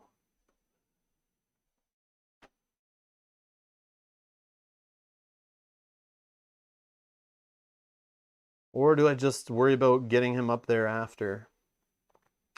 He can be displaced back. Yeah, he'll move a few spots and then we can get him in easy. Yeah, maybe we can save it. Range won't matter. Add another tack chip. Did you calculate it, Jim? Did you figure it out?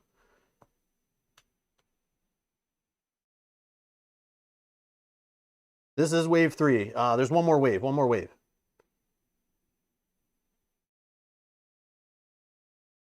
Yeah, he could defend the fortress. You're right. You're right.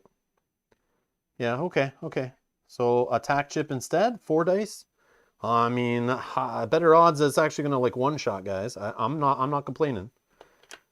But if I can't reach one of them a turn earlier, I'm gonna be mad. I just don't care to calculate it. But it's all good. So another attack upgrade. All right. We could build another spire to help us keep the base alive. Again, I don't think we're going to be able to destroy all spires in play to win that objective. I don't even know if we can beat the fortress gate. For one, we also have to, when we're defeating the fortress gate, do it with a cannonball and do it with no spires in play to get 2 of the objectives. If we just get these capsules back, these last 2 capsules, if our hero can carry them back, oh crap, I just picked him up. Where was he? Is he here? He was here, I think. If he can get them back in time, this wave, we get 1 objective done and we win as long as our base doesn't get destroyed. So if I start worrying about my base getting destroyed, if I see this giant pile of units here, and even next wave an even worse pile, I could build some spires, which hopefully will get smashed up a little bit. And my heroes can maybe finish them off. My cannons can hit. Here's the problem with cannons though, John. They are just 1 attack die. And in my experience, I spent probably 9 cannonballs in the last scenario I played, and I never rolled a 2. I rolled a 1 like 3 of those times, or a blank 3 of those times, and the rest were 1s. So they aren't huge damage output, but I do need to use them to get rid of Keem, I think, and the spire he's standing on needs 1 more shot. I don't have one to hit this one, this spire on the backside, but I could use the other cannon to hit this spire on this side. So, but again, I have to get rid of a fortification. That's the problem. I have these fortifications on there, and that means I got to roll a 2 and get lucky. I don't know if I have the source enough for that. Spire first, yeah. All right. What else could I do? I could make the swabbies cheaper. Do I care? I would like 3 swabbies for the last wave. And really, it's still going to be the same amount of source if I buy that upgrade now. So, because I just have to spend 3 on that upgrade to reduce the swabbies restore cost to, or reduce it to 1. But then that just saves me 3. So that's kind of a dumb one to do.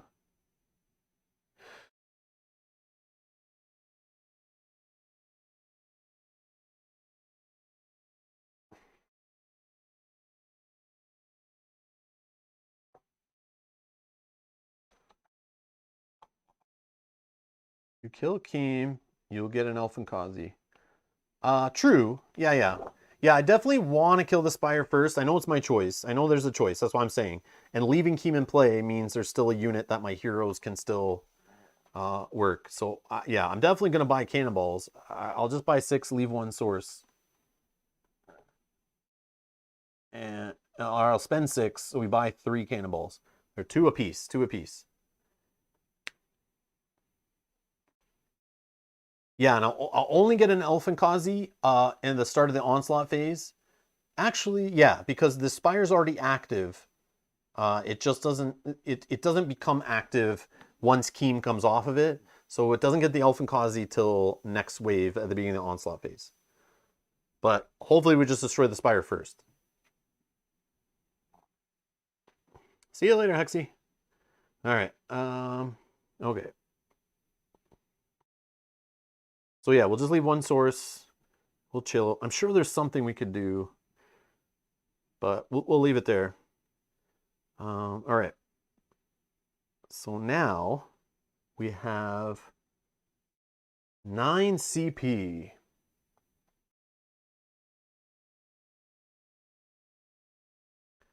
So for 9 CP, 2 powder monkeys with 2 swabbies, that's only 6.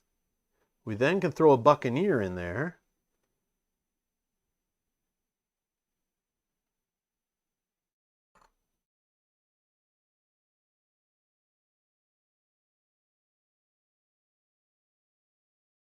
Or, how much is this guy? This Corsair is 5. What do we say, 9? Corsair is 5. Or a gunner. We could do a gunner for 4.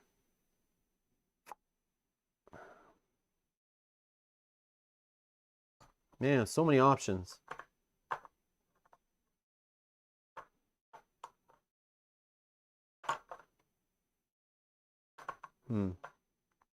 But if we want to try to defeat these Spires, we're going to need to get the fortifications off the bottom. That has to happen. So we need somebody who can even get in there with 2 damage. I'm not relying on cannonballs. They can only even hit this one. And our range guy, our gunners, they could do it. They hit for 2. They hit for 2, and when they're promoted, they get 3 range. So we could use gunners. We could even deploy 2 of these with a couple swabbies. Just lose 1 point. And then when the swabbies die, these become 3 range. So from, like, you know, out of the range of the Spire, we can be firing on these Spires and taking them down, and then start smashing the base, assuming they can get that far. Also with the range on them, they might be able to hit some of these units, and they have air defense, so they can hit the Elfinkazis that are on the Hummingers possibly. So maybe 1 gunner is a play, maybe 2. See you later, Matthias. Man, this is a rough one. So many options. I like a powder monkey maybe in the back for 3. We could put a gunner in there for 4. That's 7. And then we could just use a glider that also has... Oh, it's flying. Oh, it's 2 range. It doesn't have air defense, though. It doesn't have air defense, which it doesn't need, right? Because it's flying. Yeah, that makes sense. Yeah, when you're flying, you don't need the air defense trait. You just need flying or air defense. So this glider can also at range for 1 attack. It could hit Elfinkazis. It could hit the Royal Talon a little bit. I don't know. But it's just a way to spend 2. Yeah, I realized that after it said it's center aisle. Oh man, so many cool units. The other thing is adding a Buccaneer in there who's got Hunter could help us with these 2 things. We know they're there. Could help us get some source to just buy cannonballs. We could do that play also. But I think we need to start damaging the base too, because it's still at 10. I don't know if cannonballs are going to be the play. You can only shoot 5 in a wave. We only have 3 right now. And we're only going to be able to buy up to 5 next wave because you can only buy them in the prep phase. So that's 8 cannonballs aren't going to be enough to destroy the base by itself. And we still have things in the way. So we also need to get things out of the way and also damage the base, or we're not going to defeat the base. This is my problem. So I feel like we're going to have to ignore these landmarks. Just what's the best way to get through this pile of minions and do some damage to the base?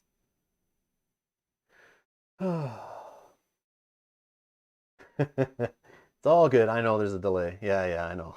It's all good. It's all good. Um,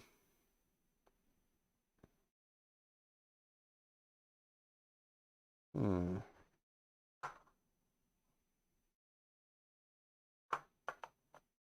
There's also the Corsair. Corsair for 5. Corsair's 5. And then a gunner. Could do a Corsair and a gunner. And 2 swabbies.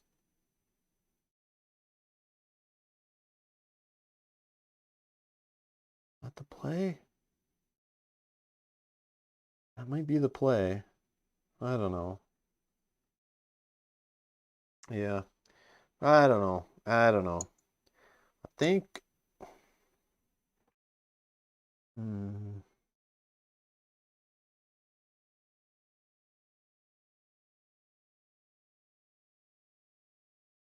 Think I need a gunner for the range to possibly. She can take out these fortifications maybe if we get that far. So I feel like a gunner in the back is important. That's 4. Now, if that's the case, I'm spending 5 on either a Buccaneer and a glider or a Powder Monkey and a glider, or I just go Corsair in the front. Yeah, maybe we try Corsair again. Maybe he can do some damage. I don't know. If he gets promoted, he's a little hardier. If he gets attacked, he can heal up on the retaliate.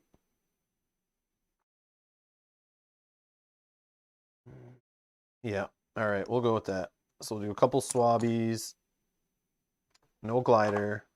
No powder monkeys. I don't know. I don't know what the play is. I don't know if the powder monkeys will make it in there. That's the problem. I don't feel like it can get that far. But we'll try the range route. Okay. So let's do swabbies in the front, I guess. Yep. 2 swabbies in the front. And then we do gunner in the back, 2 health. And then we do Corsair for 4. And how do I want to do this? So we have Miss Bane also. Miss Bane. I mean, at this point, all his job is to help keep the minions alive.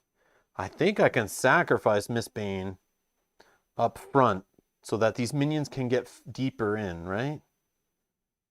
I feel like, or do I need Miss Bane in the last wave? Or I can go for Captain Tinbeard. And maybe he can come out in the last wave, but I don't know. Razzie likes the Corsair. Those 4 can displace tracks back to the base too. Ah, yes, true. Yeah, having more of them all coming in a row. Yeah, so let's put our hero at the back then. Let's put our hero at the back if we're going to have the minions come through displacing. But I guess he would still get in the way. Ah. Or we could bring Miss Bane up front. 1, 2, 3. 1, 2. He can hide over here. Yeah, we can put Miss Bane in the front. He can hide down here and let everyone else kind of go by. I think. I don't know. All right, let's try that. Yeah, I think I'm gonna keep Miss Bane up front. I want him fighting. I want him, if he dies, he dies. I kind of want him keeping the minions alive. Because remember, if Keem is gone, Miss Bane goes into campfire, I want the minions to stay alive, and I need to deal with these minions. I don't know. I feel like I'm okay to sacrifice my starting hero now. He's done his work. There's a little bit more left, but he's done the more serious stuff. Okay. Who's first this one? Wave 3 is the heirs. Wave 3 is the heirs. So 1, 2. We're going to get an Elfin Kazi after this unit becomes active on the glide bomb side. So he's roosted up there. Get on there. Okay, this one wants to move for 3. 1, 2, 3. This joust, whatever, he'll go this way. Although, is that actually the most progress? feel like he goes here, right? Because if he goes here, that's not... Oh, that's the same. Yeah, that's the same.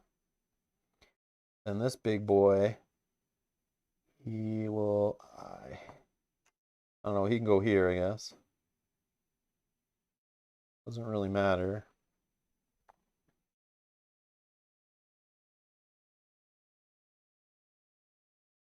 Cannon to take out last spire. I can do that on my turn, right? Right now, at the start of my turn, I'll spend a cannonball. And we'll fire this flank cannon along here from our fortress, attacking this spire. We're going to roll a die. Hope we don't get a blank, so we don't have to waste more cannonballs. We got a 2. Okay. So we destroy this spire. I get 3 source, going up to 4. Now we're ready for a swabby saving. This goes here. Okay. So let's go 1, 2, 3. 1, 2, 1. All right. Nice and slow, boys. Nice and slow. All right. No spires to fire. Nothing to explore. Nothing to attack. This guy needs to stay here. Okay. Now they'll go.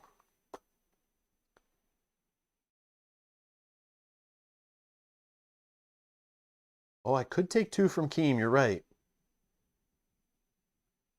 Do I want... Yeah, you might be right. You might be right. Yeah. Let's do that. Let's do that.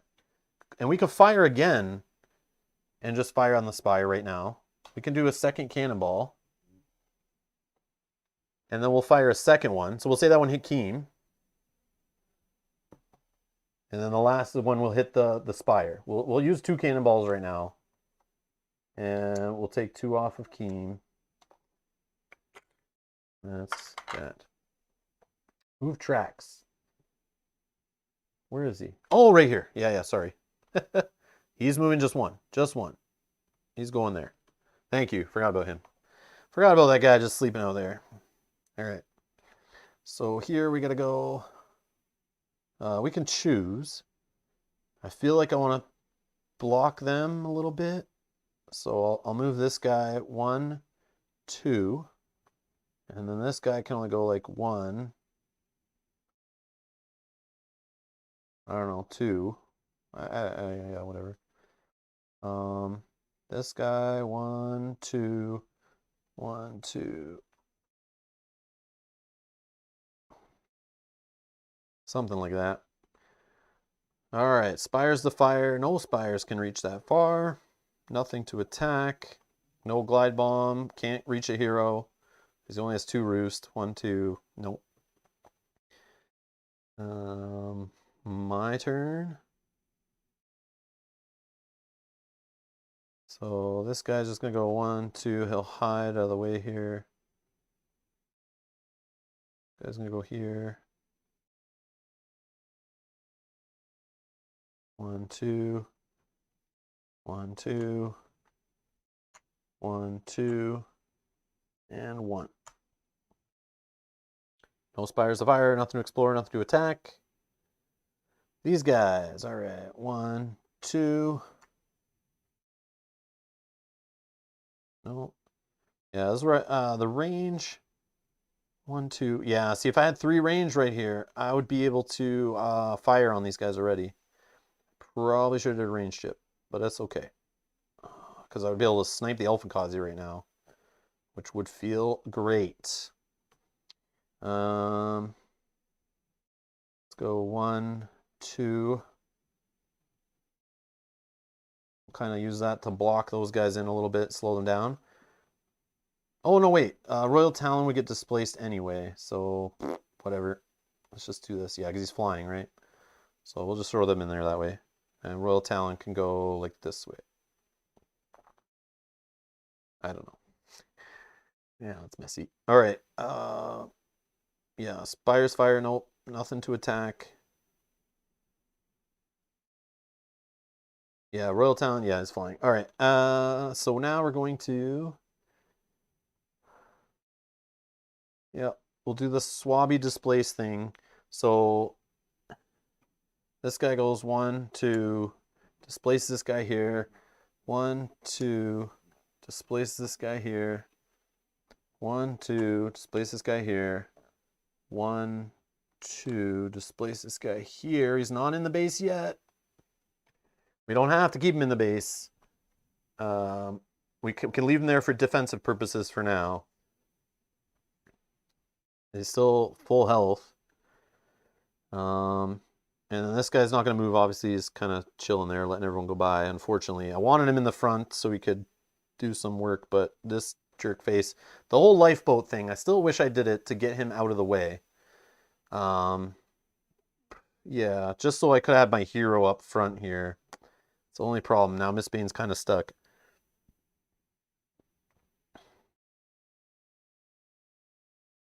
That's okay. It's okay. All right. No spires of fire, nothing to attack. Okay. These guys.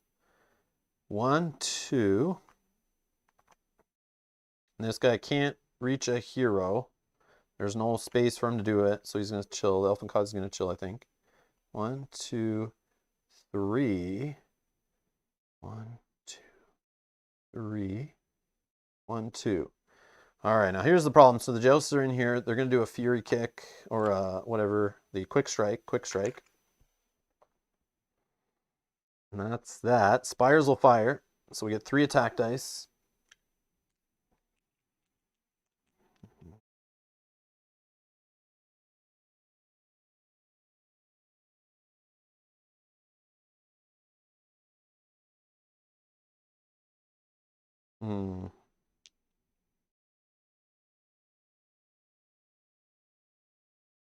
I'm going to hit this joust.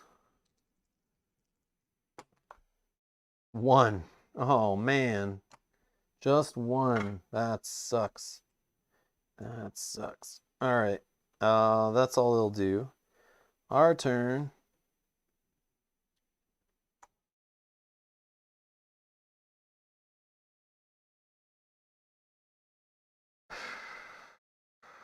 One.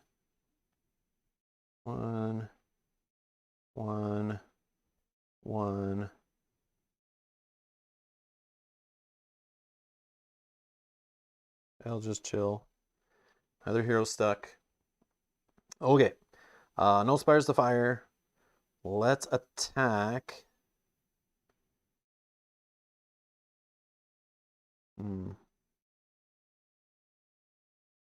So this 2 range. I can do 2 damage to this guy. He won't retaliate. This swabby has to attack this Humminger, and then he'll retaliate, defeating the swabby. I'll spend 2 source to keep him alive. And I'll promote. Oh, actually. Oh, you know what I'll do? I'll actually I'll promote first before the gunner attacks, actually. Put the 2 health back on the joust. The gunner now can reach the Elfenkazi.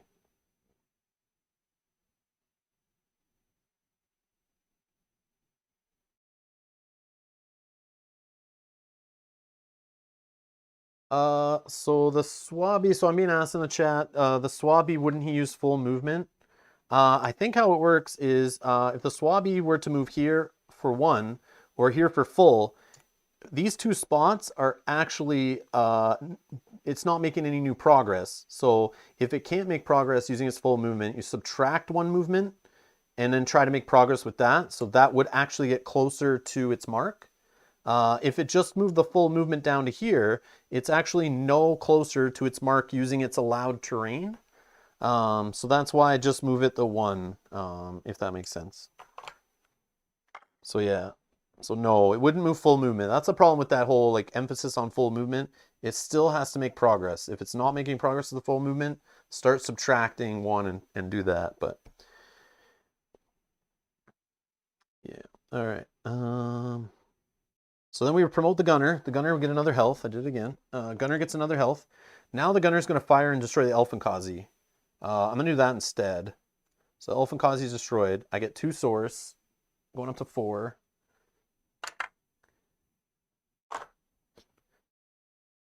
Because I can hit up to 3 away, has air defense.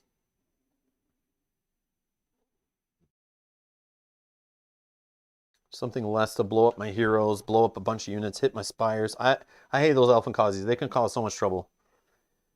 All right. So we're done. These guys will go. So same deal. This guy's going to make as much progress as possible, which is only going that way.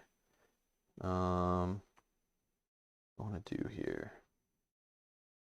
Let's go this guy here. This guy.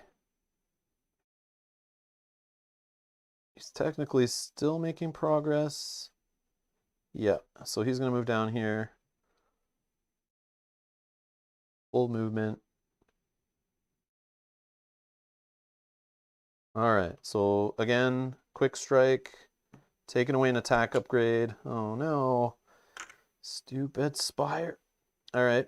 No other quick strike happening. Spires will fire. Let's fire on this Joust. 2 dice. Yep. So we get a 3, which is enough to kill it. 2 more source. Up to 6. We're hoping to get up to, what do we need? 10 to get enough cannonballs to load up for next turn, I think is the play. So we need at least 10. We're going to spend some on Swabbies still, I think. 1 more Swabby. Yeah. Okay, Spire's fired. Now they attack. This guy's going to destroy this Swabby. And we'll promote the Corsair. Okay, he's gone. We'll save him for 2 source. Down to 4. We have, it looks like, 8 source just here if we can destroy these units. Not to mention 3 from Keem. And if we can get some Spires done, but I don't think that'll happen this turn. Plus we have these landmark chips that are a possibility, but I don't think I deal with them. If my guys even make it that far. Okay. Our turn. Let's go 1. 1.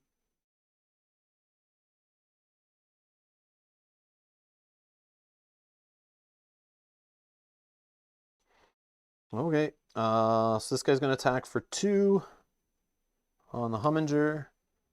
Humminger's going to retaliate for 2. Or I could do this first, actually.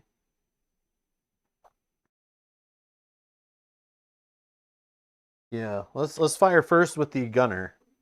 Let's fire first with the gunner, I think. Or actually, we can hit the Royal Talon. Maybe I hit the Royal Talon.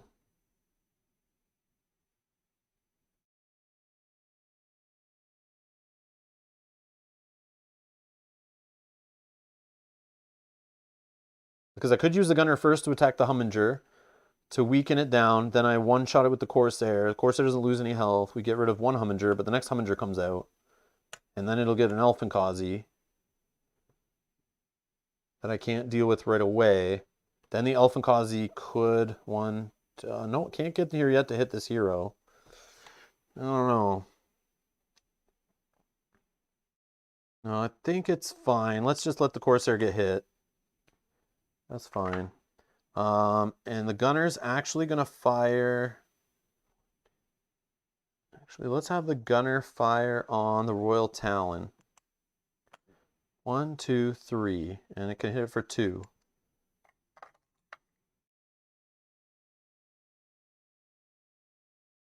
Use the retaliation to capture instead. Oh, do we have Hummingers again on the last wave? Oh yeah, true. True. Okay, in that situation, yeah. That makes sense. That makes sense. Yeah, good call, guys. I forgot all about the capture.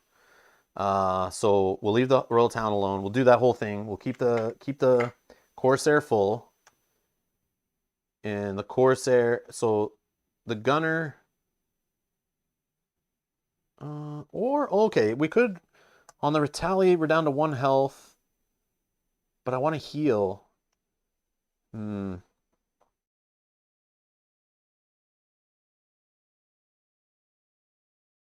only problem is the Royal Talon. I'm worried about this guy. 1, 2. He's going to get fired on, but he might... I don't know. I don't know. This Royal Talon could be trouble. And if I weaken him enough, he could get one-shotted by the Spire before even doing any damage. That's my theory. So the problem is Spire's getting shredded. So the final wave, I don't know what I'm doing.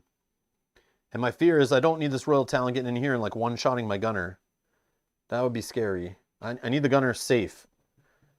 And if the aircraft, if the air clipper doesn't finish this guy off, and that Royal Talon's able to move in and eventually hit the gunner, I'm in trouble.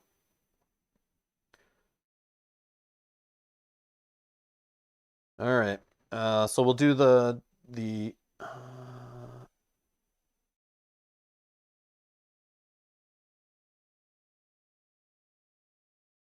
yeah, we'll do. Oh man, so this guy was at 3, right? If he hits the Corsair, oh no, they already did that. He already did that, right? What am I doing? I'm so freaking confused.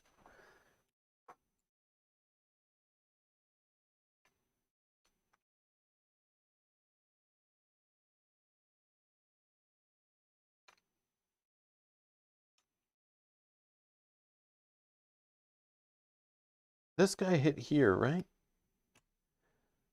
This happens every time I get later in a Cloudspire playthrough. We start discussing options and I forget who's attacking and what's going on. The gunner was attacking, this guy was attacking. So it's my turn, right?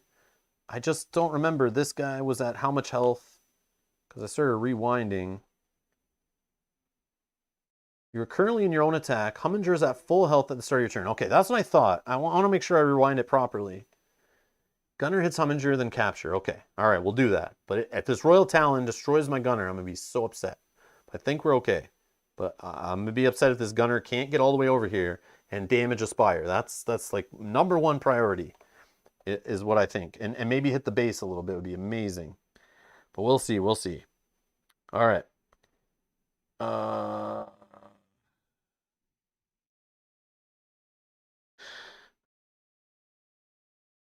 All right, so gunner firing on Humminger, then Corsair defeating Humminger, 2 source up to 6,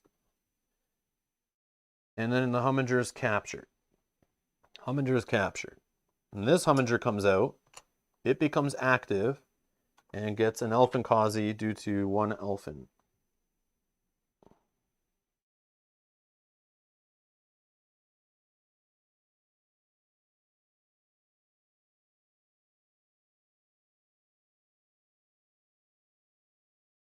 Okay, okay. Now these guys will go. Royal Talon, he's the only one that gets to move. The rest are kind of blocked. This guy can't reach a space 2 away to blow up against a hero, so he won't do anything yet. He doesn't attack. All right. No quick strike that matters. Spires will fire. I think I fire here with 2 dice. Otherwise, the Royal Talon. Yeah, Corsair's full. Corsair's full. Yeah, I got that part. I knew the Corsair was full because he was getting hit on a retaliate. I just couldn't remember at what health that guy was at. All right, so I'm firing on the Royal Talon.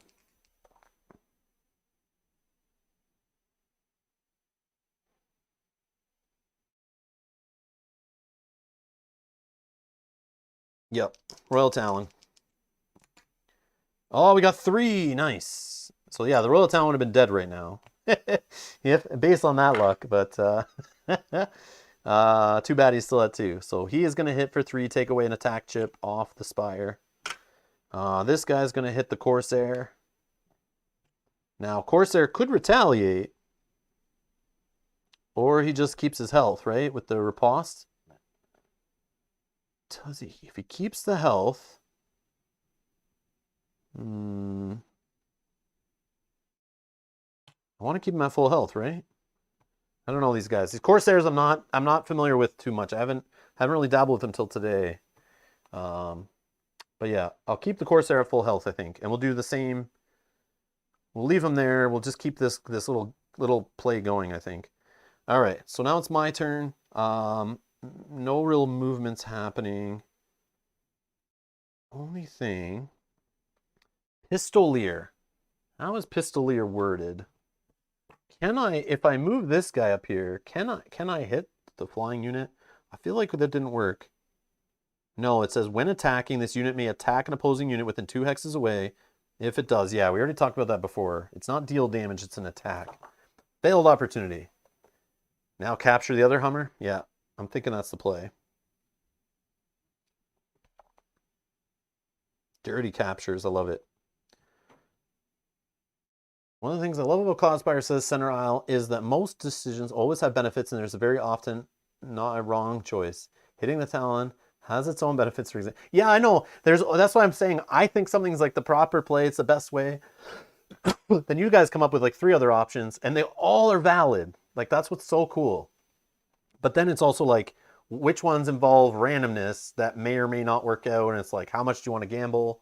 But then they turn out, some could be the most amazing play because of the luck of the dice, and yeah, it's just, yeah, sometimes I don't have faith in certain things.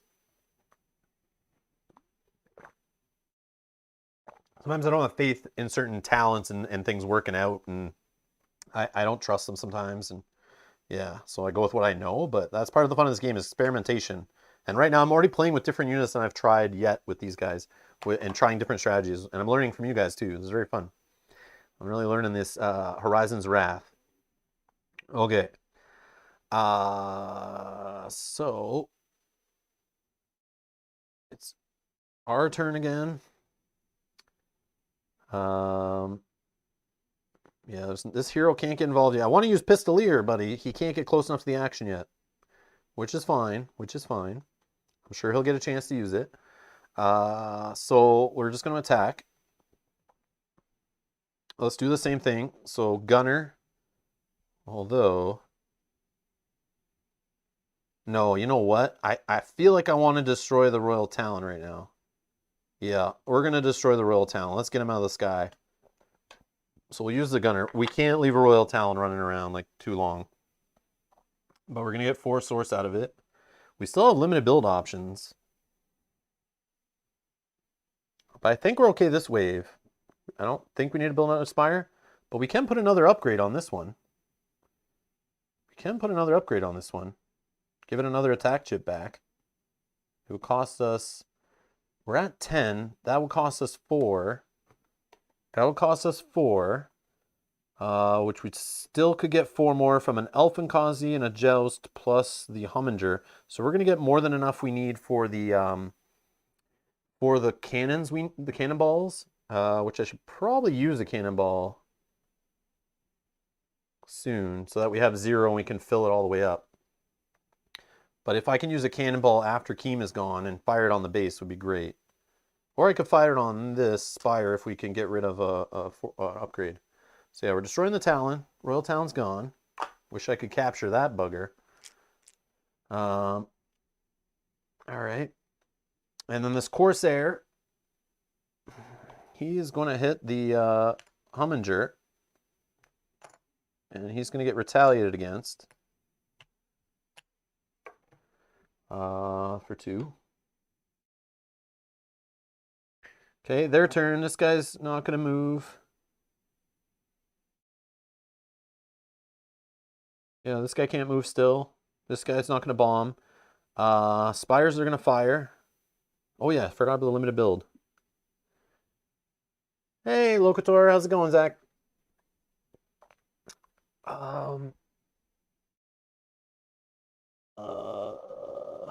Yeah, I don't know. I feel like I should have done limited build to get another upgrade under this thing.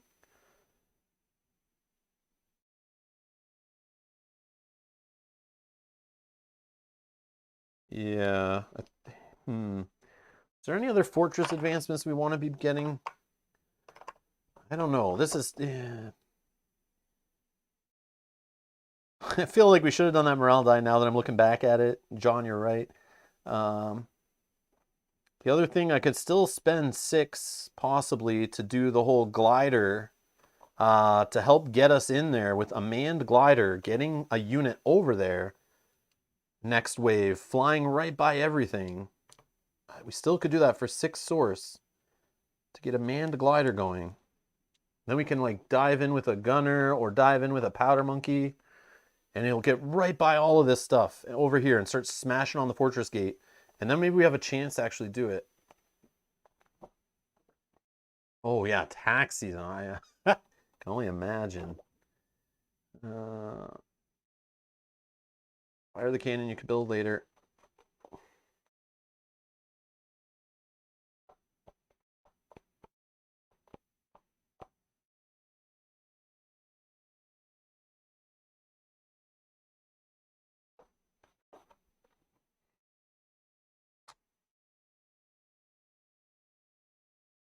No, I'm gonna do the limited build option and say I did it on my turn.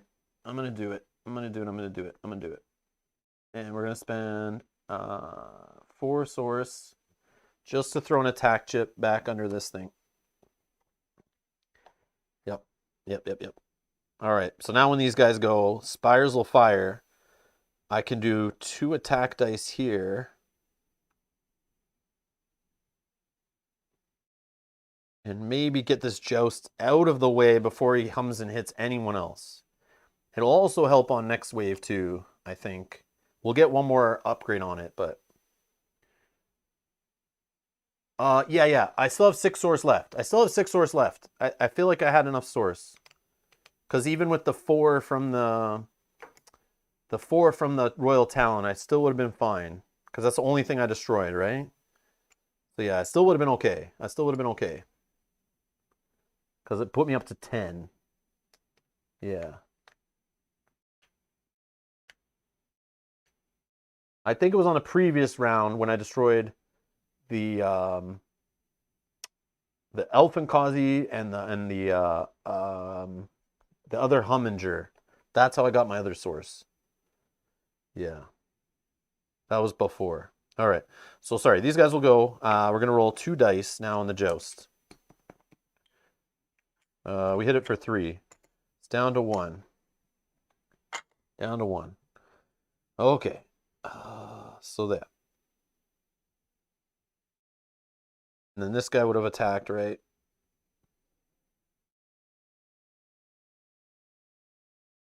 Okay, now it's our turn, I think. Pretty sure.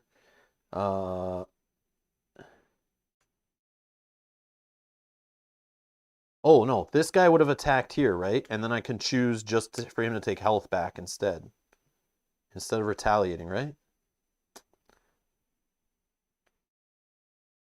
Or did I not do that? I don't know. Man, I'm so confused again. Oh.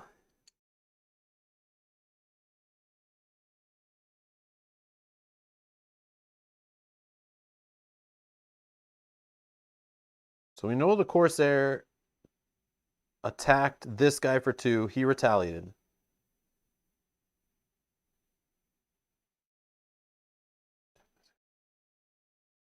We'd be at 3 on the Corsair. Okay, perfect. Yeah. Okay. So now on my turn,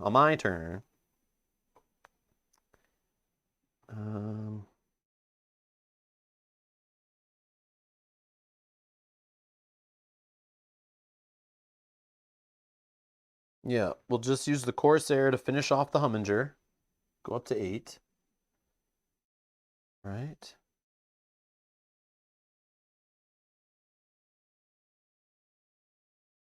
Yeah, because even if the Humminger was attacking, I would still choose him to hit for 2, and then he doesn't retaliate, and he just keeps the health.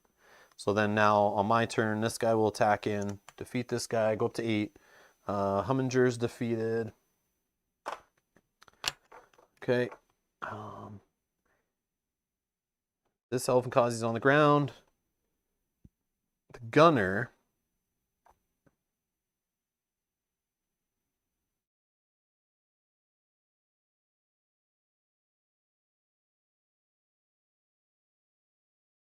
The gunner's going to attack the Elfenkazi and get 2 more swords, up to 10. Yep. I think I need to take out the Elfenkazi there. Otherwise, on his turn, he's going to like move here, right? And then blow up and hit 3 things.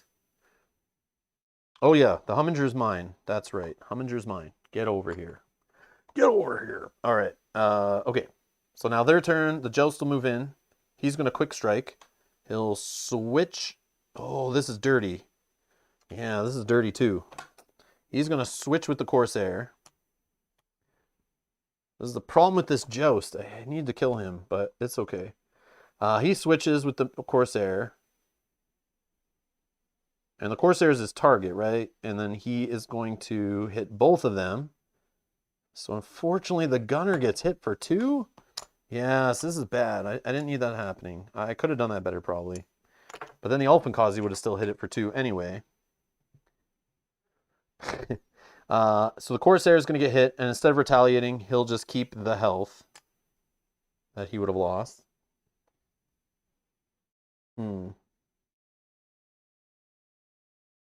Oh yeah, Cannonball.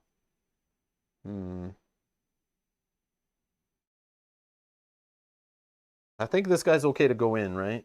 This guy's okay to go in. He doesn't need to stay for this. I need him in there before Keem's dead, so I can't bomb Keem yet. But I will. Oh yeah, Spire will fire on him now.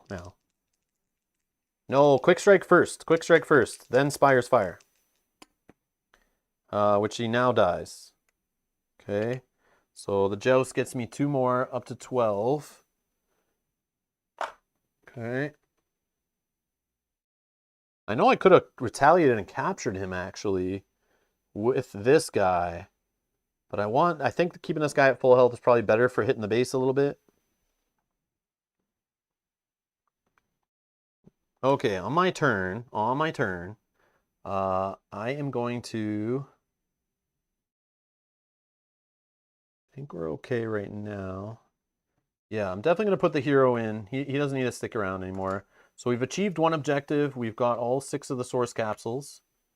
And this guy's just going to chill here, 4 health, waiting for next wave. So we have no other minions to worry about. I'm not going to kill Keem yet, I don't think, because I kind of want Mistbane, I think, to get more over here.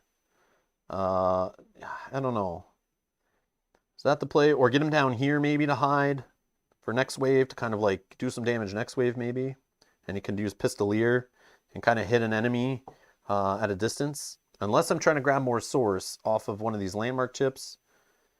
He also could come in maybe and help me get a landmark chip exposed, but I'll probably just do that with my units. Fire the cannon now and lock Mistbane there. I don't want to lock Mistbane there. I think he's okay to move out next wave anyway, but I kind of want Mistbane to move a little bit. So I'm on my turn. Yeah, next turn I'm going to move him. Or fire the cannon. So 1, 2. 1, 2. And 1, 2. Okay. Now we'll go again. 1, 2. No, I got to fire on Keem now. Before our end of my turn, start of my turn, whatever. Cannonball, because we don't want Keem. Keem will retaliate, but she'll attack on her turn and hit my Corsair. So let's roll 1 die and hope we hit 1 to kill Keem here. We got a blank. Of course we did. Of course we did. All right, so forget that. Anyways, 1, 2. 1, 2. 1.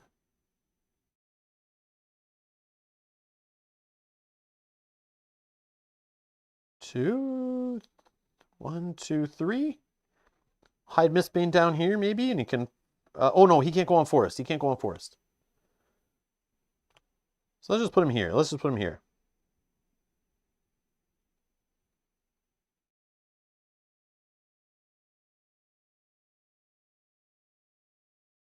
No, you know what? No, you know what? Let's get him moving. 1, 2, 3. Let's move him up here. Maybe we can get him to reveal this. Maybe we can get him to reveal this.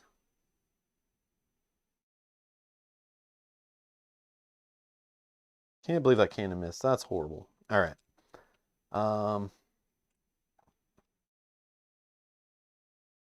Okay, airs. Keem's gonna go 1, 2, 3. Hit this guy for 2. And he can't retaliate, right? Because he doesn't have range, so he actually loses 2 health. So yeah, I think we have no chance of doing all 3 objectives now. Maybe not even 2. We may have just only done the only objective we can do, just because that miss. I feel like that's too huge. But we'll see. We'll see. Okay, so now it's our turn. 1, 2.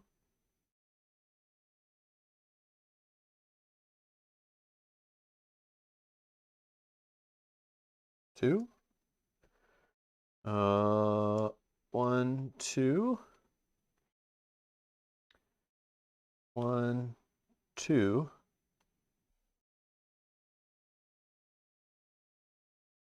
I can't reveal the toxic secretion yet. I don't need it to hit the gunner. But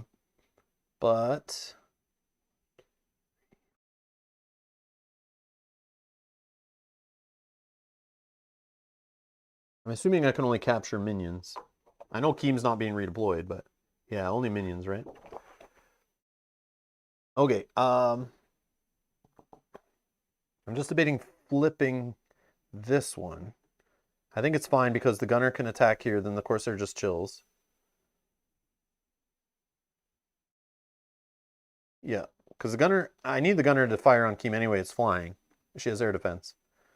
So yeah, this guy can't even hit Keem. I don't know what I was thinking. So yeah, so I'll flip this one. The Grail Goats, my hero doesn't have to hit it. I'm just thinking for next wave to have something else that the enemy has to deal with. So a little Relentless Goat could be fine. The gunner will hit Keem. I get 3 source going up to 15. Keem is gone. These are gone.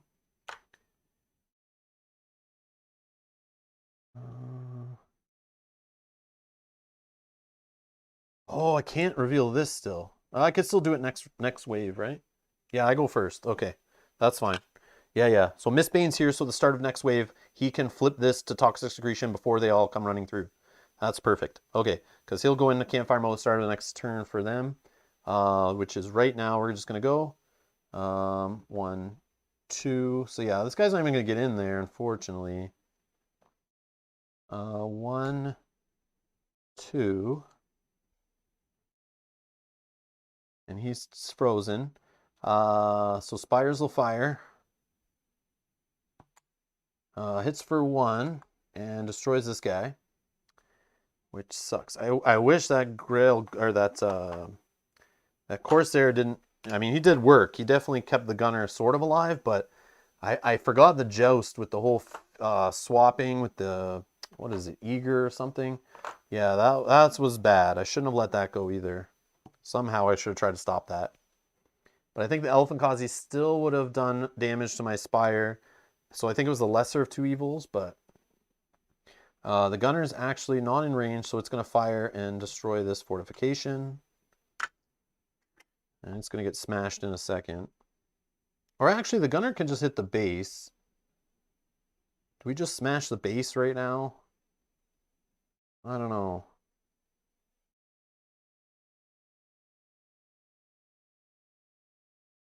Yeah. Yeah, I'm going to flip it next wave, then run for sure. Now, I could get 2 on the base right now. It brings the base down to 8.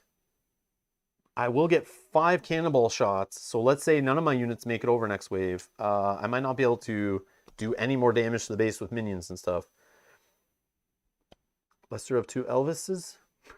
Do the base. Yeah, I don't think I'm going to get all these spires out of the way. Unless I get a gunner over here next wave. Using that trick with the glider that I'm thinking of doing.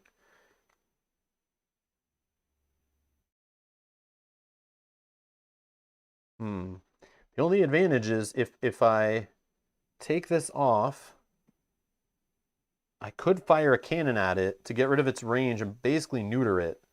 I'm actually going to hit the Spire. I'm going to hit the Spire. I'm going to hit the Spire thinking that I can maybe neuter it for next wave. That way, maybe my units can get closer and they only have to worry about this one. And maybe can do some damage to the base next wave. That's my theory. That's my theory. All right.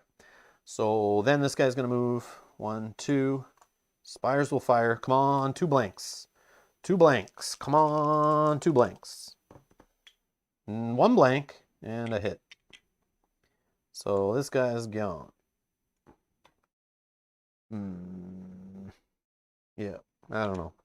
That wave was a little messy, but it was still fine.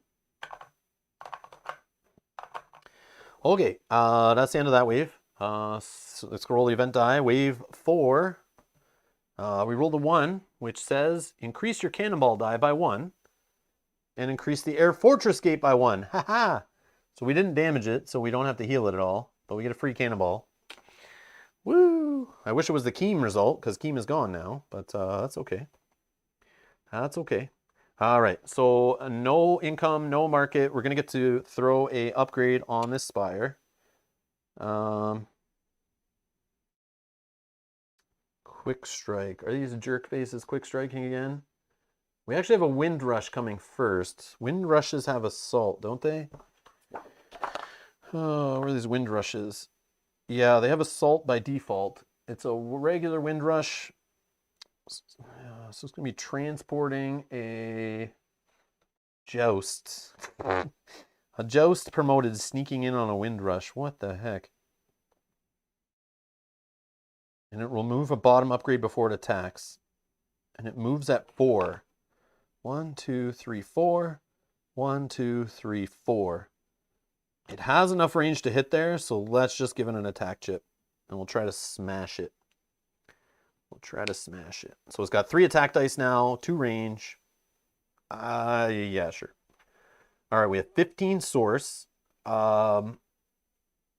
15 source. We're definitely going to buy 4 more cannonballs for 8, maxing out the die at 5. So we'll drop down to 7.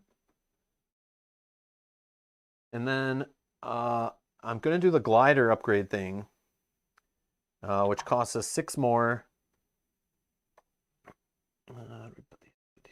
6 more. And that's going to get us both the launch base. So now we can deploy a glider promoted, which will allow it to actually carry units, because now it has transport. Yeah, and innovate. Oh yeah, it ignores the group thing. Okay. And this only costs 2. We have 11 CP. So let's deploy our stuff here.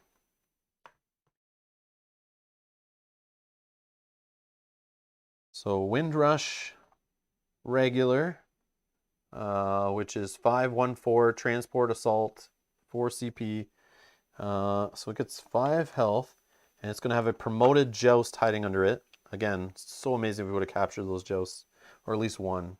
Maybe both we could have. I don't know if we did things a little different order. Because maybe the gunner, I don't know. There's a play in this scenario using capture that could definitely weaken these guys pretty hard. But again, this scenario is not about you like weakening them and keeping your base alive. It's about being more offensive. And that's where I think I'm failing, is we haven't even done any damage to the base. And yeah, defeating the base is like 2 of the objectives. So if we could defeat the base before ours goes down, ours hasn't even been hit either. So like maybe we're being too defensive. I don't know. I don't know. All right. So that's on top. That's on top. Sorry, that's on top. So let's start from the bottom. Promoted Royal Talon. Why not? Why not? 6 health. Ugh. So promoted Royal Talon. 6 health on the bottom. Okay, he's got flying. Now we need a promoted Joust with 2 promoted Harriers hiding underneath. Now we'll get 4 health. Okay, that's disgusting. So these guys can like swap position, hit a bunch of your units. When they die, drop some Harriers out behind the lines. That's gross. The 2 Hummingers grouped together are gone. We've captured them. It's a nice try. And then we throw the Wind Rush and the Joust on top. Grouped together. So that's gross. This is wave 4. Final wave. Final wave. We've got 1 objective down. Let's do a recap. Let's do a recap for those joining late. So our objective, number 1, defeat the air fortress gate with a cannonball. The fortress gate of the airs is still at 10. And we have 5 cannonballs loaded up. Those are rolling 1 stupid spire die, which as we've seen can miss. It can do a 1 damage, or it can do a 2. Yeah, yesterday my experience was it doesn't do much damage at all because you get 1s and misses. It feels like very often, but that was just my luck. We'll see how it goes today. The next scenario one is that we probably won't get to do, but I mean, it's possible, but probably won't. Is defeat the air fortress gate while there are no spires in play. That includes our own. We have 1 spire left, which is pretty jacked. I mean, it can get shredded pretty quickly, but we keep putting upgrades on it, which I don't know if what we should be doing, but it's keeping our base alive and not getting hit. So I don't know. And we lose if our base is destroyed. Insta lose. We don't even get the third objective, which is return all 5 source capsules. We did that already, but if our base is destroyed, we don't even get that. We consider a loss a scenario. But yeah, that's the only way we can lose at this point, is letting our base die. So as long as we make it through wave 4 with our base even with 1 health, we still win the scenario with 1 objective. But if you're going for, like, you know, trying to be an overachiever here, getting all 3 done, I don't feel like we're set up well enough for it. It could still happen, but I just don't feel like we're there. But we'll see. We'll see. We're going to have some toxic secretion. We're going to have some grail goats. They're going to help shred the opponent's enemies. Hopefully that does enough. Maybe Mistbane can sacrifice himself up here, and they can just hold these guys back, and then the Spire maybe can do enough damage that we can destroy these guys enough. And then our minions just walk on through, and they go over, and they start hitting Spires and the base, and then we fire some cannonballs through. I don't know. I don't know. The problem is our minions could be in the way of our own cannonballs. That's the other whole messy thing. So I'm not betting that we'll get the last 2 done, but we'll try. We will try. But I don't feel good about it still. That is my second time seeing the final wave here, and I don't know. I don't know if we're set up for it, but we'll see. This is one that definitely needs a few plays to kind of figure out the best formula. Yeah, have the Mistbane back off, John. Yeah, I feel that. We'll do that a little bit. Yeah, so then the Spire can get in the play, right? You need gunners for defense. I feel like I need the gunners for the offense to even do some damage to these Spires and take them out. Because they need to have range to get in there, and they need to be able to do 2 damage to get rid of the fortification. Mel always adding points? What? Dan says, okay, chat, able to check back in. If this was a boxing match, what round is it and who's ahead in points? I get it now.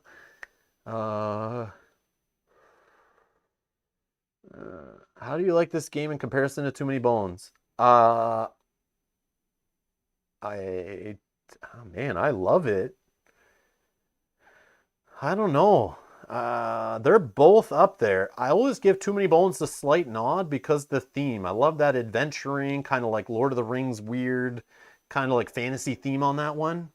But I mean, this is fantasy too. You know, you got pirates and magic birds, and I mean, I don't know, but like the more like knights and castles and stuff. I mean, that's all kind of here with the towers and things, but I don't know. I like the whole adventuring in Too Many Bones. I like Too Many Bones with multiple players more, but they both have their strengths and weaknesses, and honestly, like, both are so loaded with so much gameplay and so much strategy. I feel like this game's a little more rock solid on the strategy and the mechanics and stuff. Too Many Bones, you can tell, like, it's a little loose. This game is more tighter. You can tell they, like, learned from Too Many Bones a little bit. But man, I don't know. I do love this game a lot. Like, I love both of them. Anyone will play these games with me, I get so excited. Both of them. Because they both take such an investment from the other players at the table to learn also, that I feel honored when someone takes the time to learn the game and actually sit down and play this kind of game with me. And that applies to Too Many Bones also. So thank you everyone who's ever learned the game and played Too Many Bones with me and sat through my tutorials and my boring rambling about all the weird, cool things about these games. But I will take either one. I will take either one. They're both like very close for me. But then if I just step back and look at theme, yeah. 1v1 or solo. They both have great solos, both have great with other players. The only problem with this game is trying to teach other players is a way more scary task. Too Many Bones is way easier to teach. even the co-op to co-op, because Too Many Bones is co-op, right? It's easy just to have someone ride along beside you as you like kind of help them play along with you and you're working with them. But in this game, the best way to teach is PvP, not the co-op, because then you're not dealing with AI rules and all that crap. That's extra to learn on top. So the best way to learn this game is PvP. And any game teaching another player while you're like battling them, you got to make sure you're like purposely losing, helping them learn. But they also have to know your faction really well. And in Too Many Bones, the other player doesn't really need to know your gear lock when you're playing together. You can kind of throw little things out to them. But literally, from the start of Cloudspire, the first freaking wave in the market phase and then in the build phase, your opponent, who you're teaching the game, needs to know your faction through and through to make the best choices to build what they need to build. Otherwise, I find when you're teaching players Cloudspire, if you're just telling them what to build and not teaching them your faction, they got to learn like 2 factions. I don't know what I'm trying to say. I'm trying to say like they need to learn a lot more info to get into the game in Cloudspire versus Too Many Bones. It's so much easier just to be like, all right, I'm going to teach you the basics, then we'll just start playing and we'll start having fun while you start getting more rules thrown in front of you. Cloudspire, you kind of need to have like a semester of classes of Cloudspire before you can have an opponent sit across from you without getting frustrated by not feeling like they know enough and getting hurt. I don't know. But if you're just playing both solo, they're both amazing, tons of solo content. There's no difference really. It's just like, what kind of mechanics and theme do you prefer? Do you prefer going on adventures, or do you prefer like, you know, working through the puzzles of a table or a MOBA tower defense style game? That's up to you. It's hard. They're like apples and oranges, so it's like you're kind of gonna want both, but for solo, they're both so different. So it's weird. But yeah, because of price, and if you're only choosing one, Too Many Bones is the higher rated one. It's in the top 100 games. This is only in like the top 700. So it's 7 times worse, I guess, according to the masses. But then again, I think this game scares a lot of people away based on its complexity. So yeah, I don't know what to tell you. I love it, but you got to spend the time to learn it and play it and play it and play it and play it. The same can kind of be said for Too Many Bones, but not as bad. Yeah, so that's I always get asked this comparison of those 2 games all the time. It's funny. They're both amazing. Like, if money is no object, you get both, and you're going to love both, I think. But just make sure the gamers in your group, if you're trying to play this PvP or co-op, you got to know this game is a lot harder to get them taught. Too Many Bones is 3.84 complexity out of 5. Cloudspire is 4.23. Both, I mean, in the same range. Obviously, Cloudspire is more complex, but yeah.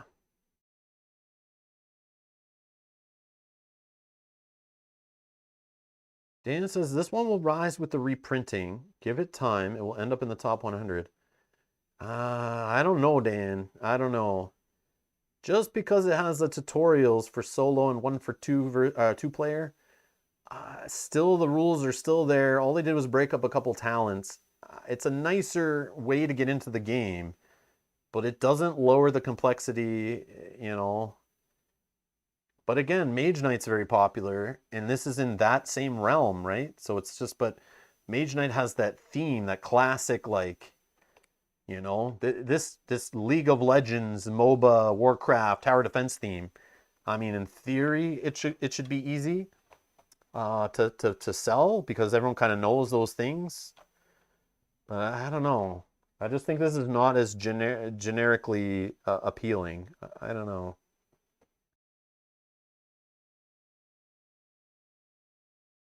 But yeah, just make sure you understand what you're getting into here with Cloudspire. If you're afraid you can't teach other people, you have to be okay with these solo scenarios.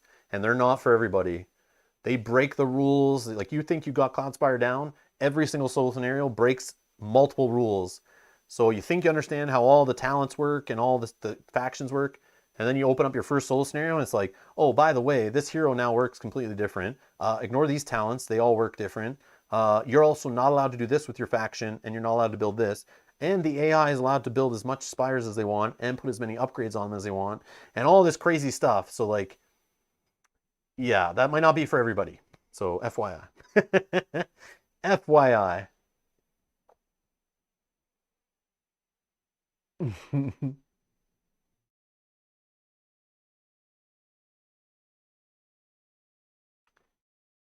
Yeah, I just mean like the theme and the complexity. Yeah, I'm just saying like Mage Knight might sell more copies versus this, just because the theme, the general like knights and mages adventuring across the lands, like a age-old tale, right? Tower defense and that stuff's relatively like a little more niche. But yeah, both awesome, but just know the risk because there's a lot of people I see online who were talking when Cloudspire first came out. They get the game, they open the rules, they're trying to figure it out. Yeah, with a little tutorials, it should be more helpful, but still the complexity of the solo, the AI, the trying to teach other players. Some people get this game and realize it is a daunting task to try to get other players to play it with them, and maybe they don't want to just play it solo. So you have to understand that this game, you may get it, and if you're not careful, it could be a game that just sits on your shelf and has $200 down the toilet. Someone else will buy it from you, I'm sure, but yeah, that's just the risk. You got to know, you got to do your research on Cloudspire, make sure it's for you. If you're only playing it solo and you're willing to put in the time and you've watched a couple playthroughs of the solo and understand all these crazy modifications, this one's pretty straightforward. But some of these rules can get like multiple pages of changes and all the AI talents scare people away. It can get frustrating. It frustrates me, and I love the game. So just putting that out there. It's not for everyone, so just be careful.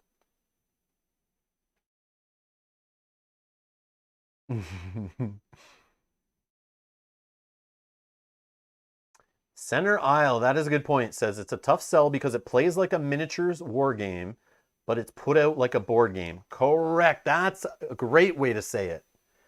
That's a great way to say it. I never thought of that comparison, but yeah, this has the complexity of like tabletop miniature wargaming, right?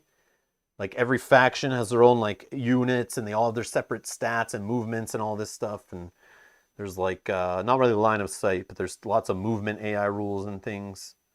Even for your own factions, they all have like their own movement rules.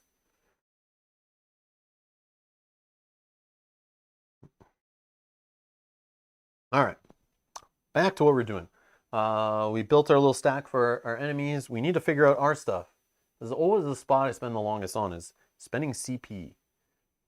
Oh, we still have 7 source. Oh yeah, I did the upgrade, right? Did I not spend it all? I had 15. Yeah, I didn't spend it all. I'm down to 1 because I did the 2 upgrades so we get the glide bomber, right? I should be down to 1, I think. All right. CP. CP.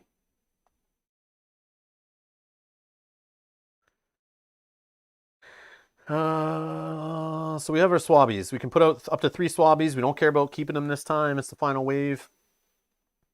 So if we can get, we have 11 CP. So if we can get like 3 units into play, we could get 2 gunners this time. 2 gunners going. We could sneak a powder monkey. So let's think. Oh, we have the glider for 2. That can sneak a gunner in there. We might not need all the swabbies actually, right?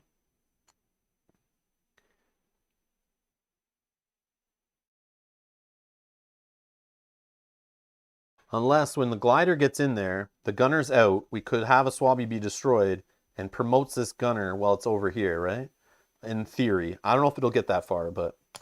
So maybe putting the 3rd swabby out makes sense. Also, swabby can promote a swabby, which a promoted swabby can make a unit it promotes move an attack on that turn, which could be pretty good, actually. So this is 6 CP alone. Okay, 6 CP. We have 11. So 5 left. 5 left. We just do another Corsair? I don't know.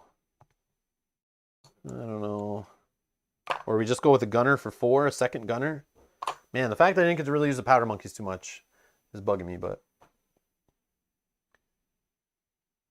You go for a couple gunners and forget the glider. Well, the gunners, if I do 2 gunners, that's 8, 9, 10 with the glider.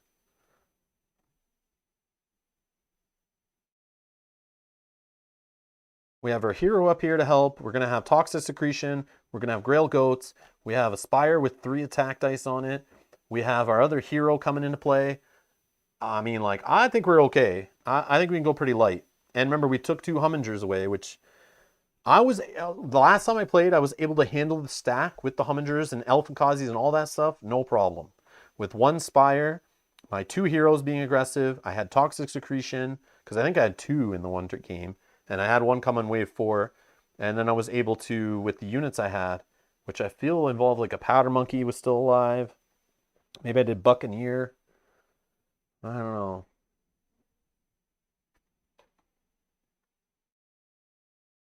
It's the Jousts and the Harriers. The Royal Talon. Yeah, I need to worry about that Royal Talon, right? So I kind of need a gunner on the back.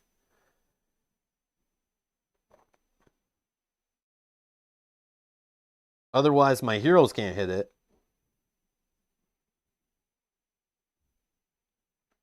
I could limit a build option Aspire, though.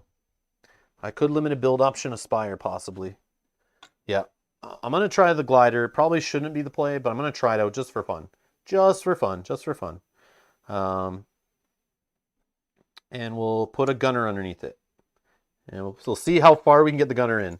This is just to test it out. I never got to try this with the gunner. I want to try it. We're going to have the gunner try to sneak behind enemy lines. We'll put our hero in the back. These swabbies. Let's just have a whole bunch of swabbies for fun. The gunner in the back for 2. So let's do this guy up front.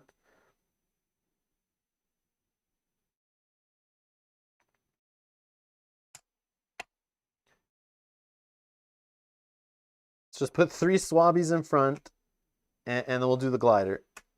I don't know. This is gonna be silly, but let's do it. Hey, Frederick. Actually, I had all my old minis taken out of storage. Oh, you guys. You guys are funny.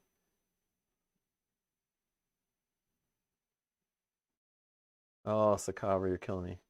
Fresh out of the bread maker, Italian herb bread with butter. Oh, baby. Oh, baby. Meeple Monkey, how's it going? How's it going? Welcome, welcome. All right.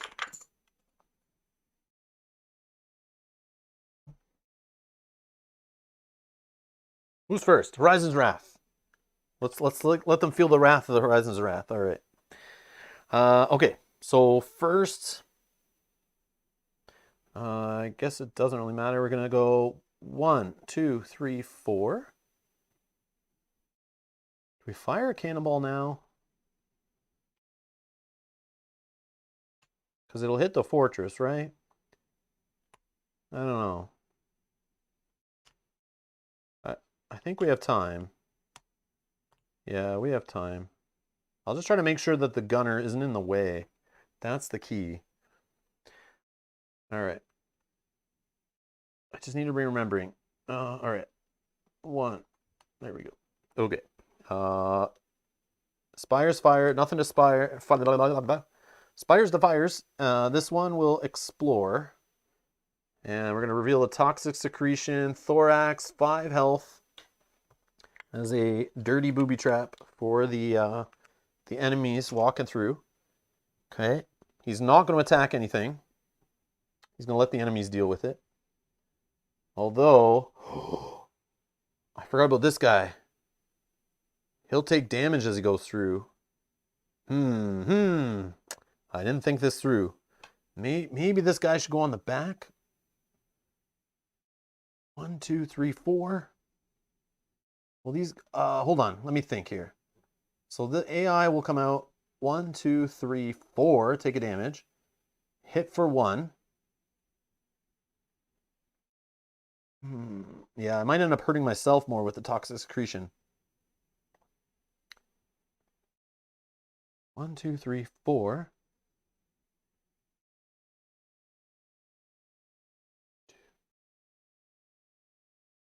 Yeah, maybe I wait.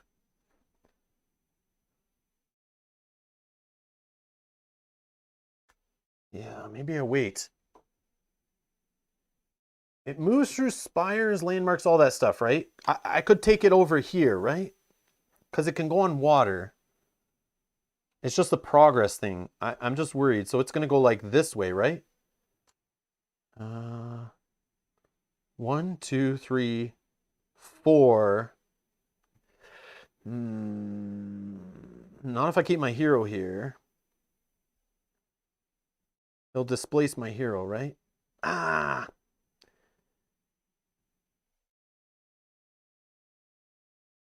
Because he's got to make as much progress as possible, right? I could put the glider later, right? But then will he be able to make it through all my guys?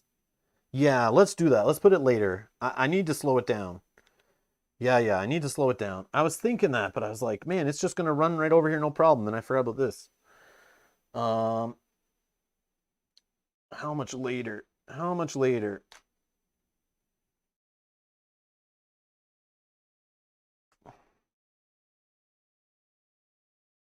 If in doubt, listen to John B. Yeah, 99% of the time, yeah. All right, we'll put it at the very back. I don't know. We'll see how it goes. Because it'll eventually be able to squeak out through here, I think. Because it doesn't need to get in the back line fast. It just needs to get back there.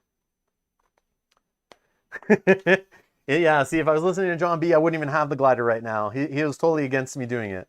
But I want to try it out. I want to try it out. It seems fun. It moves over my own units, I understand. So if I put it at the very back, it should be too many units in the way. Like, it'll move out here somewhere. Oh, yeah, it can go this way. It can go this way. Because it goes on water. I don't know if it matters. Let's just see if it slows it down. We'll see. We'll see what happens. Yeah, it may have been a bad play. So this guy just moves 1. Okay. We're going to flip this. Hopefully it doesn't bite us too hard. And that's that. Okay, this guy's going to go 1, 2, 3, 4. He's going to lose because he steps in there. He steps on toxic secretion. 1, 2, 3. And 1, 2, 3. This guy will attack the thorax, losing 1 health. My turn. Oh yeah, why is this Swabby only here? He should be out here. And this guy should be here. I don't know what I was doing. Yeah, it's because I got distracted and I don't know what I was doing. Anyways, all right. So now it's our turn again. This guy's going to run. 1, 2, 3. Yeah, I think that's fine.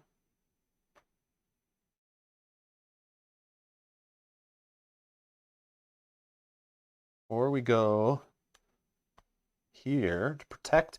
We can go here and protect the spire. Yeah, let's protect the spire. Let's be a meat shield. Okay. Now these guys are going to go 1, 2, 1, 2, 1, 2, 1. All right. Spire is fire. Nope. Exploring, attacking. Nope. These guys will go. This is the lead. He'll go here, lose a health because of toxic secretion. Here, lose a health because of toxic secretion. He's down to 2. So 1, 2, 3, 4. We can choose which ones lead here.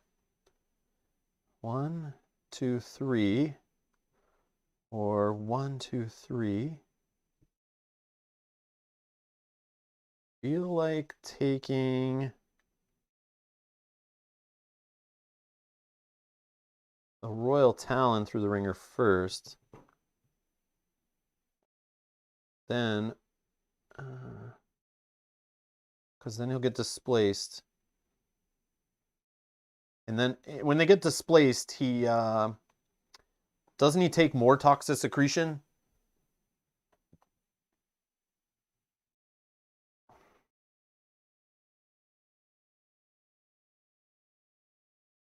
I think if the Joust moves in and displaces the Flying Royal Talon, he'll move on another space, and I think that does create more toxic secretion movement.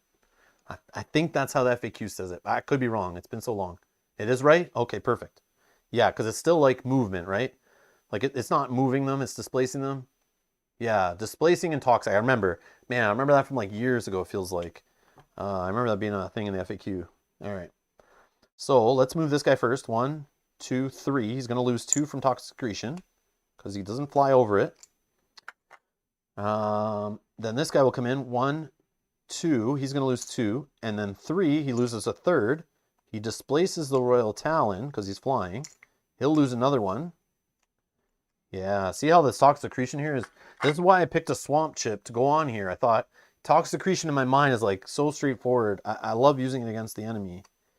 Feels like an extra tower, like a way more powerful tower, because it just like shaves off chips, especially against the heirs who do so much movement. They just like go whizzing by and then take damage. Okay, Spire's fire, because there's no quick. Oh, quick strike first. Quick strike first. He can't defeat any of them, so I can choose.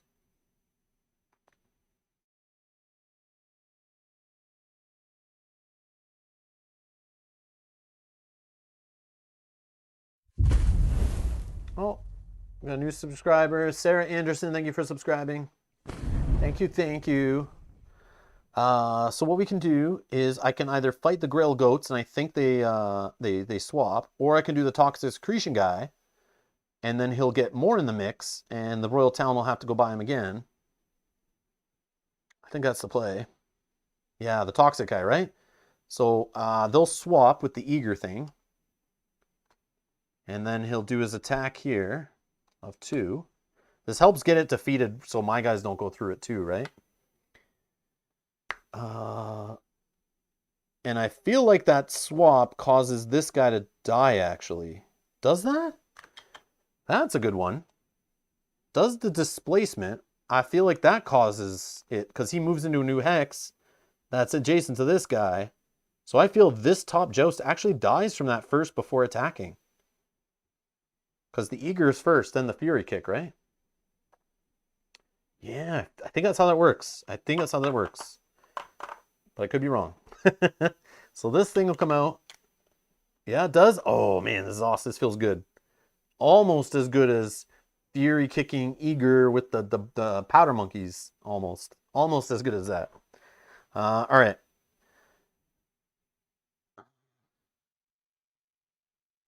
So this guy comes out. So now Quick Strike is still in the window of Quick Strike. But I don't know if it was Eager that fired off, right? So I feel like this thing has an attack, so it can still Quick Strike, I think. Because it's like, it picks up where the other one left off, and the other one was Eager swapping it, killed it. So then I think we're still in the before Spire's fire. So I feel like this can attack still for 2.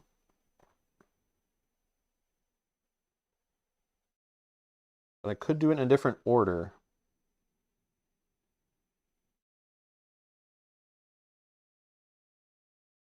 Yeah, I don't think it matters. All right, so this guy's going to just finish off the Thorax because it can defeat it.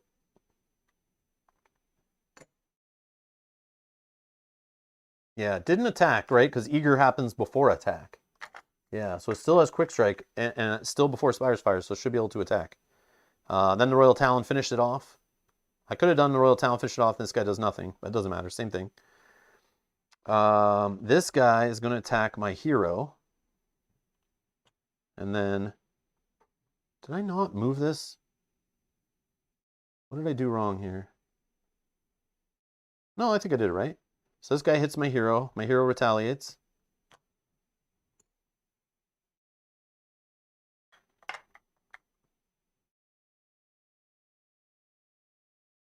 Oh, the Spire needs to hit first. Yeah, the Spire needs to hit first. Sorry. Sorry.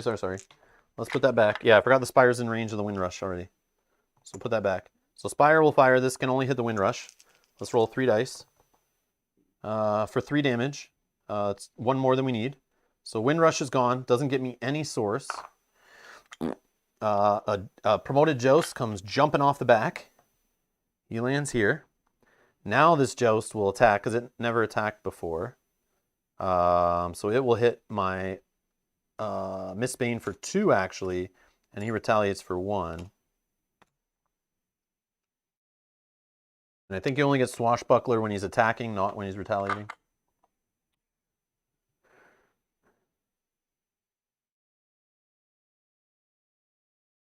Oh, it says when attacking prior to dealing damage.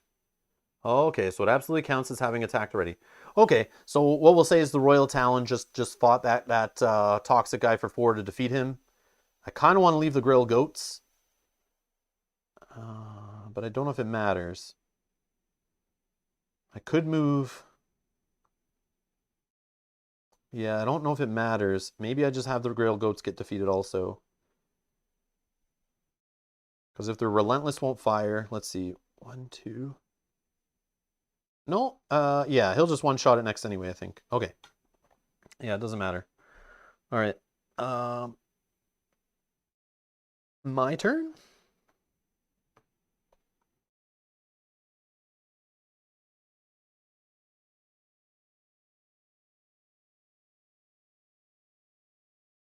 I mean, Mistbane can go in here.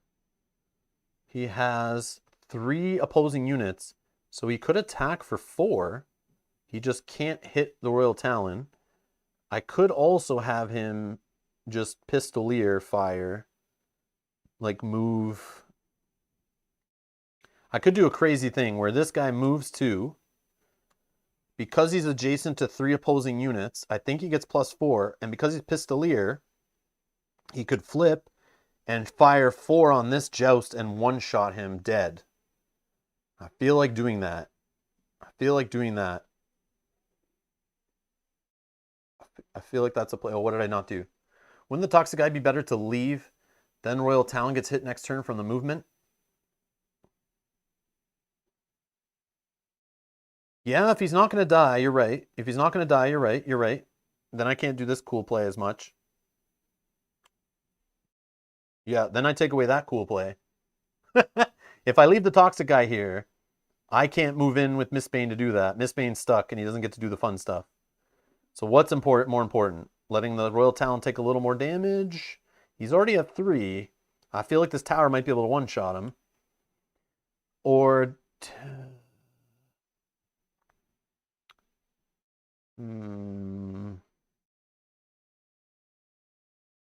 And I could just leave Mistbane here.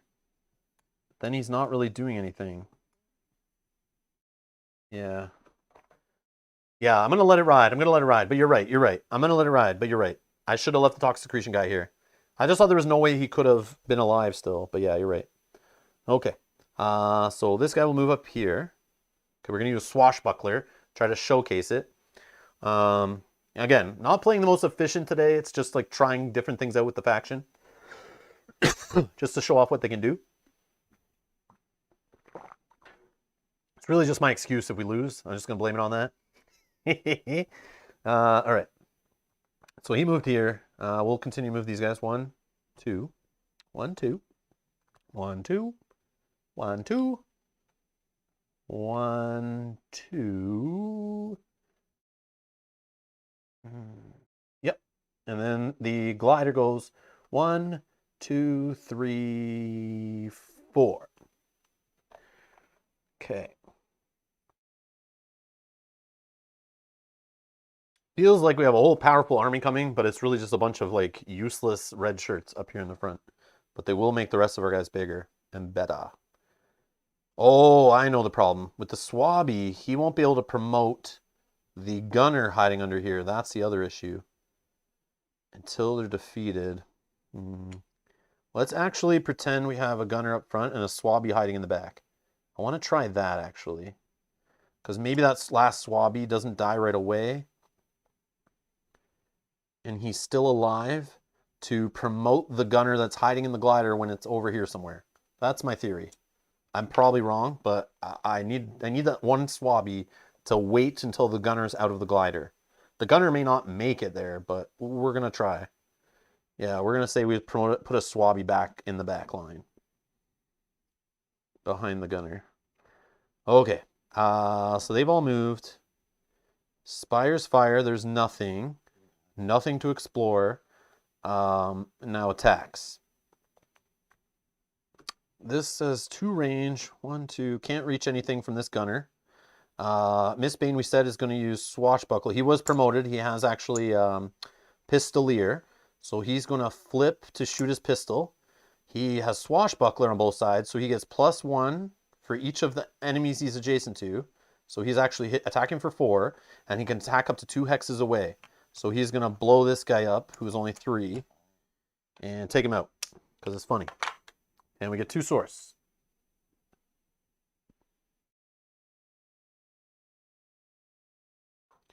Boom. It would end on the water next to the air clipper because that's closer. Oh, okay, okay. 1. Is it though? Oh yeah, because it goes through here, right? Because you're counting through everything. Yeah, okay. Yeah, because this hex right here is technically it's going through this, so this is further than this one is. That makes sense. That makes sense. This is weird. So weird to have a unit where I'm counting through like everything, except for air. Or sky, a sky. That's weird. Very weird. But I love it. It's cool. So powerful it feels. But we'll see. It's a little weak. Only has 2 health. But it is flying. So it only can be shot down by flying or air defense, which these are both air defense. This guy's flying. So if I take out this guy, in theory, we should have no problem getting the glider back here. Unless it gets stuck in a spot where, yeah, no, it still should be okay. Oh, if it gets stuck in a spot where it attacks and gets retaliated against, then I'm in trouble too. That's the other risk. Because this hits for 2, these retaliate, so I gotta be careful. And because Miss Bane did the attack, he's gonna promote himself. So he's got Pistolier again, but I don't think he's gonna live that long, so that's all good. Okay, it's their turn.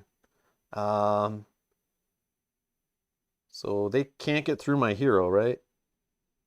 Yeah, they can't. Because the flying guy can't displace my hero. Quick strike guy stuck. No spires to fire. So, yeah. Don't think there's a play here. I could just have the Royal Talon defeat this. I don't know if I should leave this guy here, though. I kind of think the Grail Goat should get smashed. Oh, yeah, you're Swashbuckler, right? Yeah, you're right. It doesn't matter, he's going to get smashed, but you're right. Swashbuckler says if he defeats the unit, or Spire, or Fortress Gate, or whatever, he doesn't get leveled up, he doesn't get the bonuses. So I shouldn't get the source either. I should be at 1 source, right? I should be at 1 source. Oh yeah, Harrier should displace the Royal Talon. You're right, he's flying and he's not on valid terrain. That is correct. So in that situation, we could choose... Yeah, let's do this. Works out better. So the Royal Talon, let's do the Harrier first, whatever. He's going to quick strike, and he's going to... Oh, no, he would actually kill the hero. Damn it. Yeah, I want him to hit the Grail Goats. But he actually hits the hero because he goes first quick strike, and he's going to just destroy my hero. I forgot about that. So he always attacks before the Royal Talon. And my hero is removed from the game. And then the Royal Talon can't attack anything. Okay. My turn.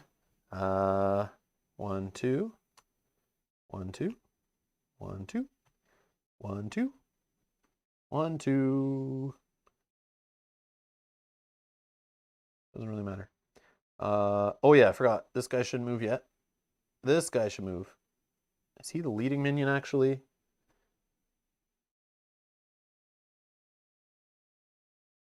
Yeah, actually, this was the leading minion, right? 1, 2, 3, 4. Yeah, this is the problem. This is the problem. Right there, that's the problem. Oh. Yeah, I don't think the glider can get through, right? Yeah, center aisle, correct me. That's totally fine. Yeah, I'm getting tired. I'm definitely getting tired. Yeah, that's the problem with streaming. I need to take more breaks from this game because when I play this game normally, not on stream, I do step away. I do play like a couple waves, I'll step away, play another wave, a little bit later, then come back, play the last wave. I don't normally do it all in one sitting. I spread it out over a little bit. Also, I play a lot quicker when I'm not like double checking myself. I'm just kind of just going through it, and I'll just keep moving. Move the last guy, yeah. All right, yeah, this is the problem right here. Okay, so Although I could attack this and hope Relentless doesn't happen. Too bad.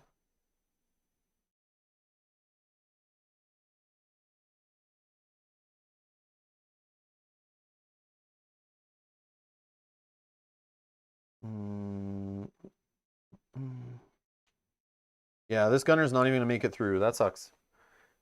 That sucks. Glider's a bad idea. I know in theory it should have worked out, but I could have maybe let these guys go through a bit more. Should have been what I had to do. Yeah, we'll just bet on the Relentless maybe.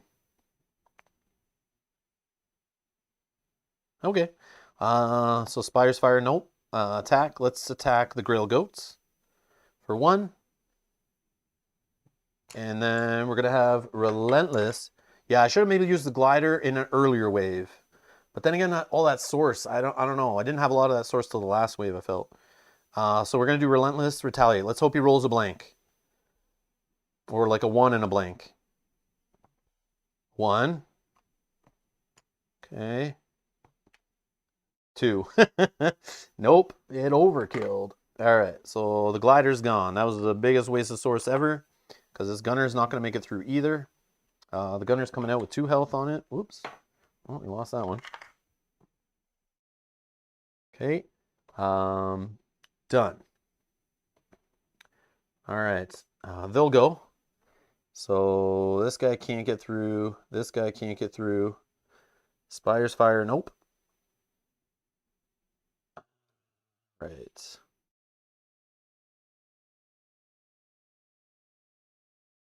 I mean, it doesn't really matter now.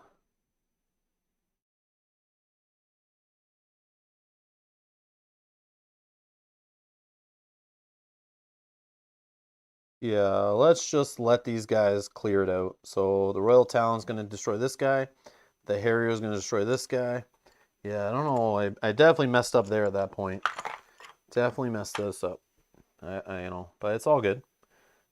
It's all good. I could have sat there probably calculating everything out and figured out, but then we'd be here till like 11 p.m. and I don't want to do that. All right. So yeah, they're good. My turn. 1, 2. 1, 2. 1, 2. 1, 2. 1, 2. Yeah, I should just hurry up because I don't think we can do anything now. Let me fire a cannonball on the base, I guess.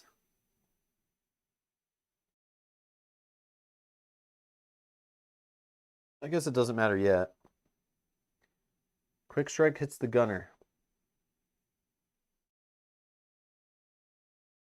Okay, so this guy would still be alive then? Yeah, because quick strike happens first.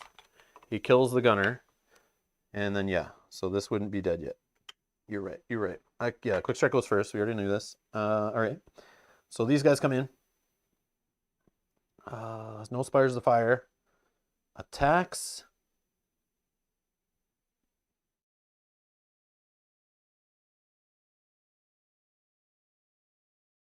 I mean, this guy will attack here. He's gone. He'll promote.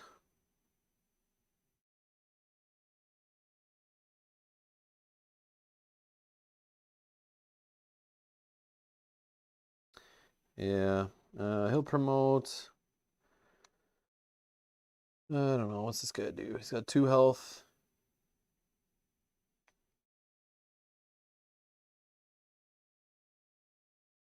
Yeah, we'll promote this Swabby. Yeah, we'll promote that Swabby, whatever. Okay. And this Swabby will attack the Grail Goats. Grail Goats retaliate. Although I could just attack here. Yeah, that's fine. Swabby into Harrier, promote Gunner, then use range 3. Oh, yeah, the Gunner has range 3 right now if I do that. Yeah, that's right. That's right. That's right. Yeah, I'm trying to think of a way to get the Gunner to also act this turn. Because I could do that instead, right? Have the Swabby attack here. It promotes, this promoted Swabby would then get the Gunner to flip and also go right now. Promoted Swabby with no group. Yeah, it has to be in a group. I forgot about that. Ah, okay. Yeah, that sucks. Yeah, that's why I should have been grouping them. I forgot about that rule, that they need to be grouped for it to do that whole promotion thing, and then act right away. Again, my fail, but at least you know. All right, so this guy promotes right away. 1, 2, 3.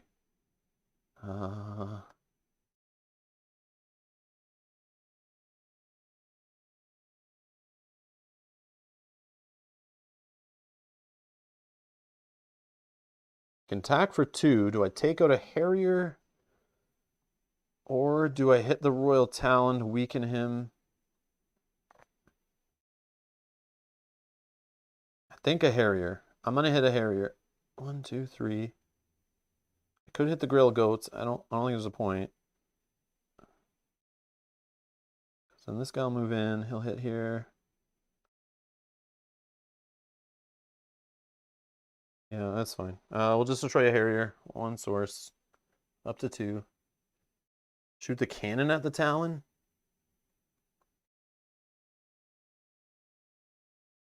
Yeah, I could do that.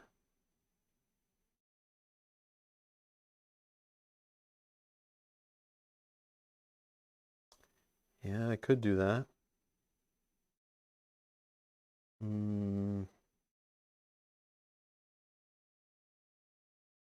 Yeah. Okay. Anyways, let's finish. Harrier. Harrier. Boom. Okay. This guy will attack the Grail Goats. Grail Goats actually doesn't retaliate. Wow. Okay. Their turn.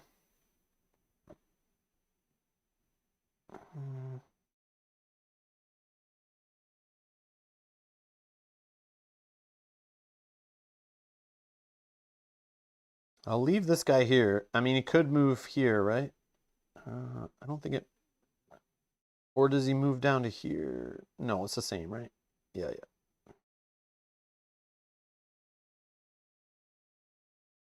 So quick strike, we'll hit the Swabby. Yeah, I don't think it matters. Yep, Swabby's gone. Yeah, that sucks. All right.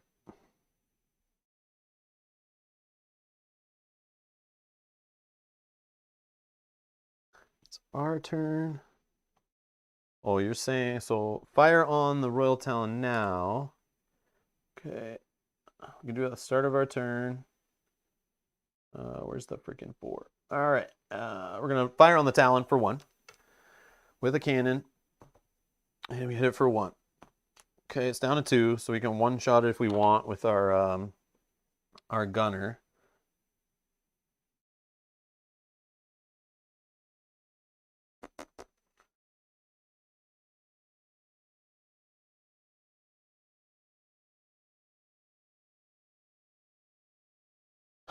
Spire's fire, nope. Attack. I'm going to finish off the Grill Goats here. Getting 5 source. Up to 7. That promotes our hero, who now has Relentless. This guy...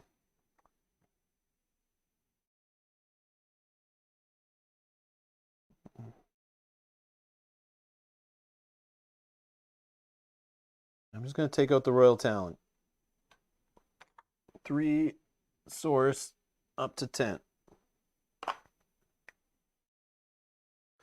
Okay. Okay. So we just have a Harrier left. A little 2 health. Harrier hits for 2. Hopefully keeps the gunner alive. The only problem is we got these spires up here.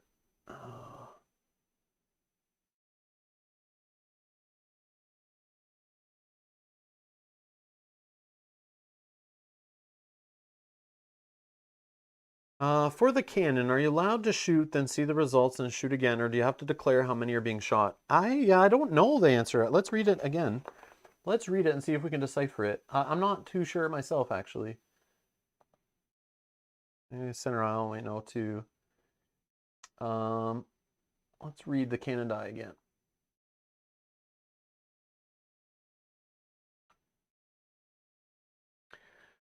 Treat this die as a counter as a build option during the build phase. Da, da, da, da, da. Okay. At the start or end of your turn during the onslaught phase, if you have the core cannons and or flank cannons fortress advancement, you may fire cannonballs. So it sounds like you can fire as many as you want because it has cannonballs. For each cannonball you wish to fire, decrease this die by 1, declare which available cannon will fire, and roll 1 Spire attack die to determine the amount of damage dealt. See, I don't know if you're supposed to, like, can you only fire one from each separate cannon? Are you allowed to just fire with the same cannon in that same start of turn or end of turn window? Could you fire with the exact same cannon over and over and over? I don't know. But he's saying the former. For the cannon, are you allowed to shoot, then see the results, and shoot again? Or do you have to declare how many are being shot? It says here you kind of have to declare.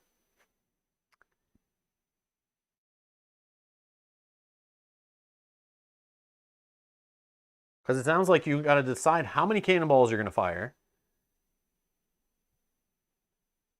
But then for each one, it sounds like for each one I can say, okay, for cannonball 1, I'm going to decrease the die, declare which cannon, and then fire.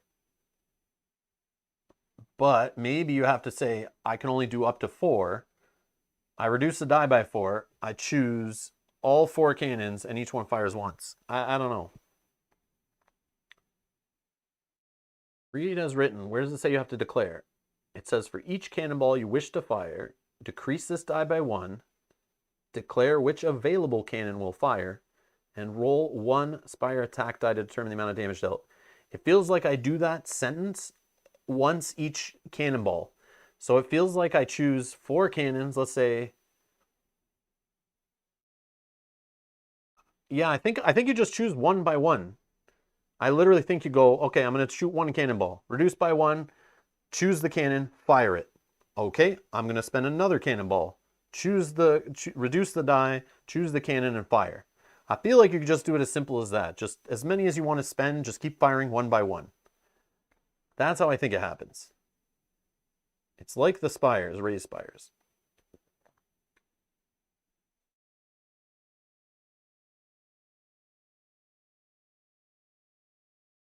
But are you limited? Like each cannon can only fire once or anything? I don't see that, right?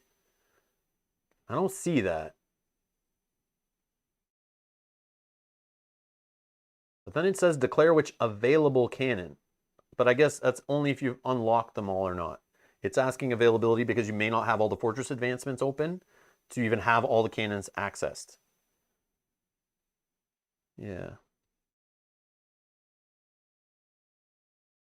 Yeah, so the advancement just says when you fire cannonballs, you may do so from cannons 2 and 3 or cannons 1 and 4. There's nothing really else there.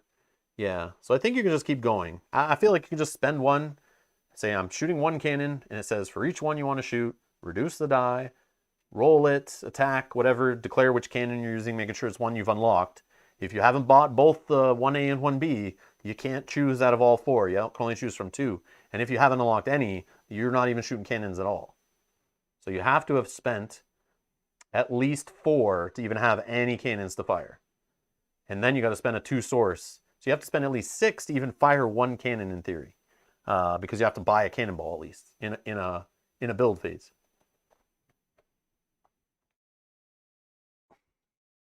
So yeah. But yeah, it's because the raised spires, it's kind of confusing me a little bit too, because I'm thinking like maybe they're like spires, you only shoot them like once. But I don't think it's just limited based on how many resources you have on the die to spend, I feel like. Because you just got a pile of cannonballs. Just start loading them in and firing them all you want.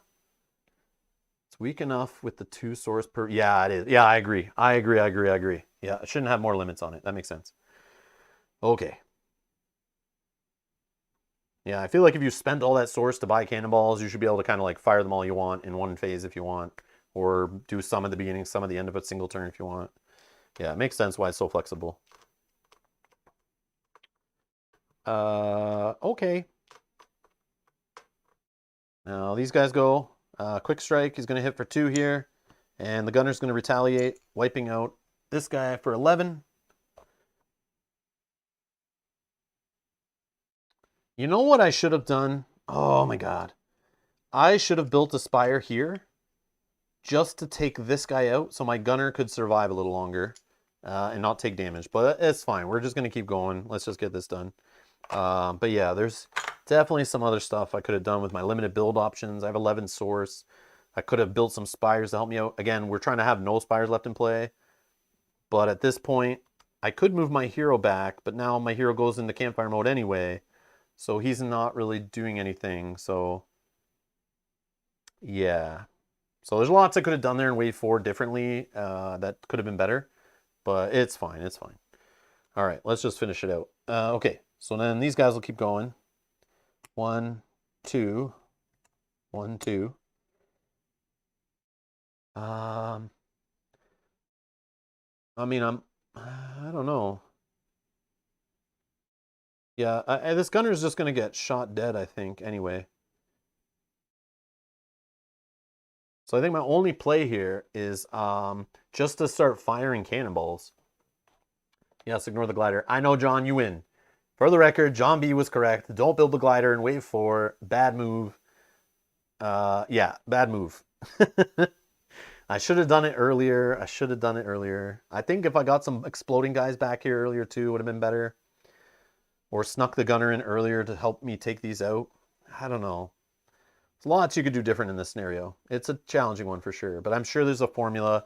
I maybe built the wrong units in the wrong waves. There's lots you could change to maybe do better, but our base isn't going to die. We are going to win with just one objective, I think. But anyways, let's just carry on.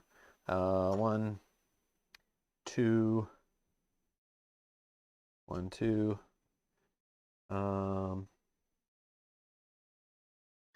Here's the thing. I just don't know if I should be firing cannonballs. Like, we only have 4. There's no way we can defeat the base with just cannonballs. So I need to let this guy is going to actually do 2 damage right now, right? So let's do that. Let's do 2 damage. This guys can't reach. So it's down to 8.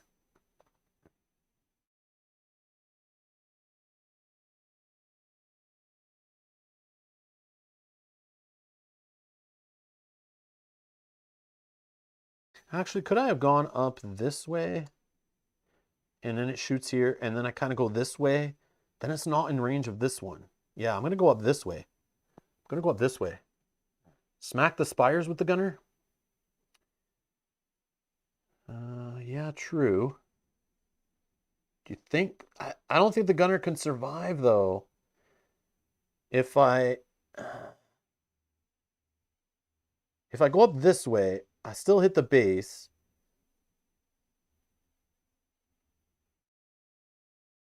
If I go this way, I can smack this one. But then once I move in front of the base, this one's going to take me out, most likely. Yeah. Yeah, I'm just going to work on the base. So I'm going to go up this way and play it odd. So I'm going to fire on the base. We hit it for 8. And then I'm good to keep moving. 1. Oh, look, I can move on planes, right? But I have to make progress. Yeah, that's still progress, right? 1, 2. That's still progress. Because I'm closer? No, let's think. 1, 2, 3. Yeah, that's still progress, right? Yeah, this plane spot up here, I think is still progress. Because if I'm here, I'm like 1, 2, 3 from there. But from this spot, if I go 1, 2, I'm only 1, 2 from my mark. Or 1, 2. Yeah. It's equidistant? No, I call BS. If the gunner was here, it can't count through forest because it can only move on plains. So it counts 1, 2, 3, or 1, 2, 3. But from this spot, it can go 1, 2, or 1, 2. I'm right? Yes. Yes, I still got it. Then we'll just throw this guy in here. 1, 2. He's not doing anything, so whatever. Although he can be...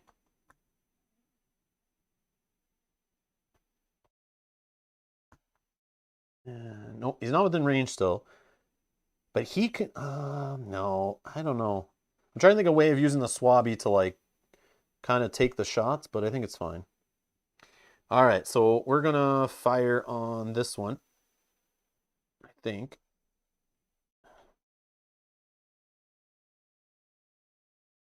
No, I just do the base. I just do the base. 1, 2. Oh, yeah. I forgot base retaliating would kill the gunner anyway. I forgot. If I fire on the base, the gunner's dead anyway. So it doesn't matter. Yeah, the gunner's dead already. Gunner's dead. Base retaliation would have killed the gunner anyway. So we're just done. We could have, at the end of the turn, for fun, let's say after the gunner fired at the base. So gunner's dead. Gunner's dead. This guy's still alive, though, technically. He would be here. At the end of that turn, let's just fire our 4 cannons before it ends, right? Yeah. So we're going to fire cannons on the base. Let's spend all 4. We're just going to fire 4 times in a row. I'm sure we'll need all 4 to even possibly do it. It has 8 health. We hit it for 1. Down to 7. It's not going to do it. Another 1. Down to 6. Another 1. Down to 5. And a final 1. Down to 4. Yeah, so... yeah, definitely wasn't offensive enough in this. Also, I don't know if buying those upgrade chips that it gives you for free, I feel like it's a trap. Because my hero maybe could have stayed here for that whole last wave. But I don't know if it would have had enough turns to slowly destroy that if I put that last upgrade on. I feel like I shouldn't have put the last upgrade in the final wave. Yeah. And also, I was going based on memory when I played before. I didn't capture any Hummingers, so that last wave was more deadly. They made it further, so I really needed that Spire. In this situation, they didn't even get as far as the Spire, which was crazy. So, but then also I had no way of destroying these because my gunner, I should have not did the glider. I should have had the 2 gunners, a couple swabbies, you know, maybe a swabby grouped on one of the gunners. Yeah, the last wave is a total write-off. Like, definitely so many better options now that we see it play out. But that's cool. It's still cool. We got to see some things work, some things not. And yeah, so that's that. We have a question. How fun is Horizons Wrath so far? They're fun. They're interesting. I kind of want to see them in PvP, though, to see this whole option of moving the base. Or, I mean, maybe in other solo scenarios you can move the base. But the fact they like kind of say you can't in this one, yeah, it's a little weird. Also, this scenario, I'm not really a fan that you don't have the market. I really think the market would have been fun. Obviously, it'd probably break the scenario, which is why they took it away, which I think is kind of like a lazy design option to kind of restrict the player. Because I think the market randomness, it really adds to the fun of solo too, where like sometimes, yeah, you just find the right hero or the right minion that helps fill in a weakness you have, or it's a better way to spend source in some of the scenarios, and an Earthscape to kind of mess with the scenario.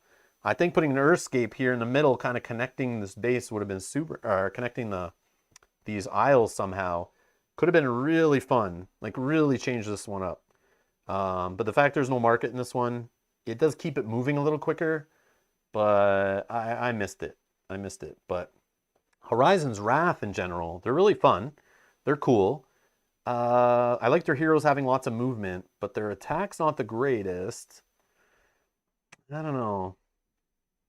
The Spire thing's interesting. Like, they have an okay Spire. I didn't get to use the Spires that have the arrows on them. The gunboats that have the arrows that you can only, like, fire in a certain direction. But those would have been cool. Maybe to build one of those, I should have probably did. That could have been fun. I don't know. In this scenario, it feels like you're missing out on that, too. I don't know. I want to play them a bit more. They're fun. They're cool. They're a different faction for sure. They feel different. But they have a lot of the same skills and traits and stuff, talents, as some of the other factions. Just feels like a weird mix.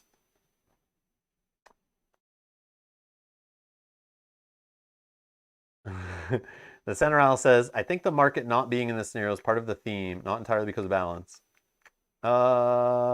Sure. Sure. I don't know. The way they explained how they design these scenarios is they design them, they play test them. If people can beat them easily, they just modify how they beat them, which is kind of lame. But, I mean, it works. It makes them challenging, that's for sure. But yeah.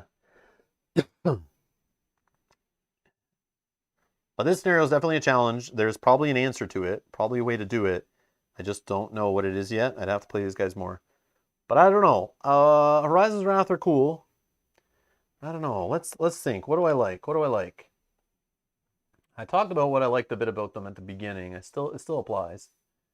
Let's see here.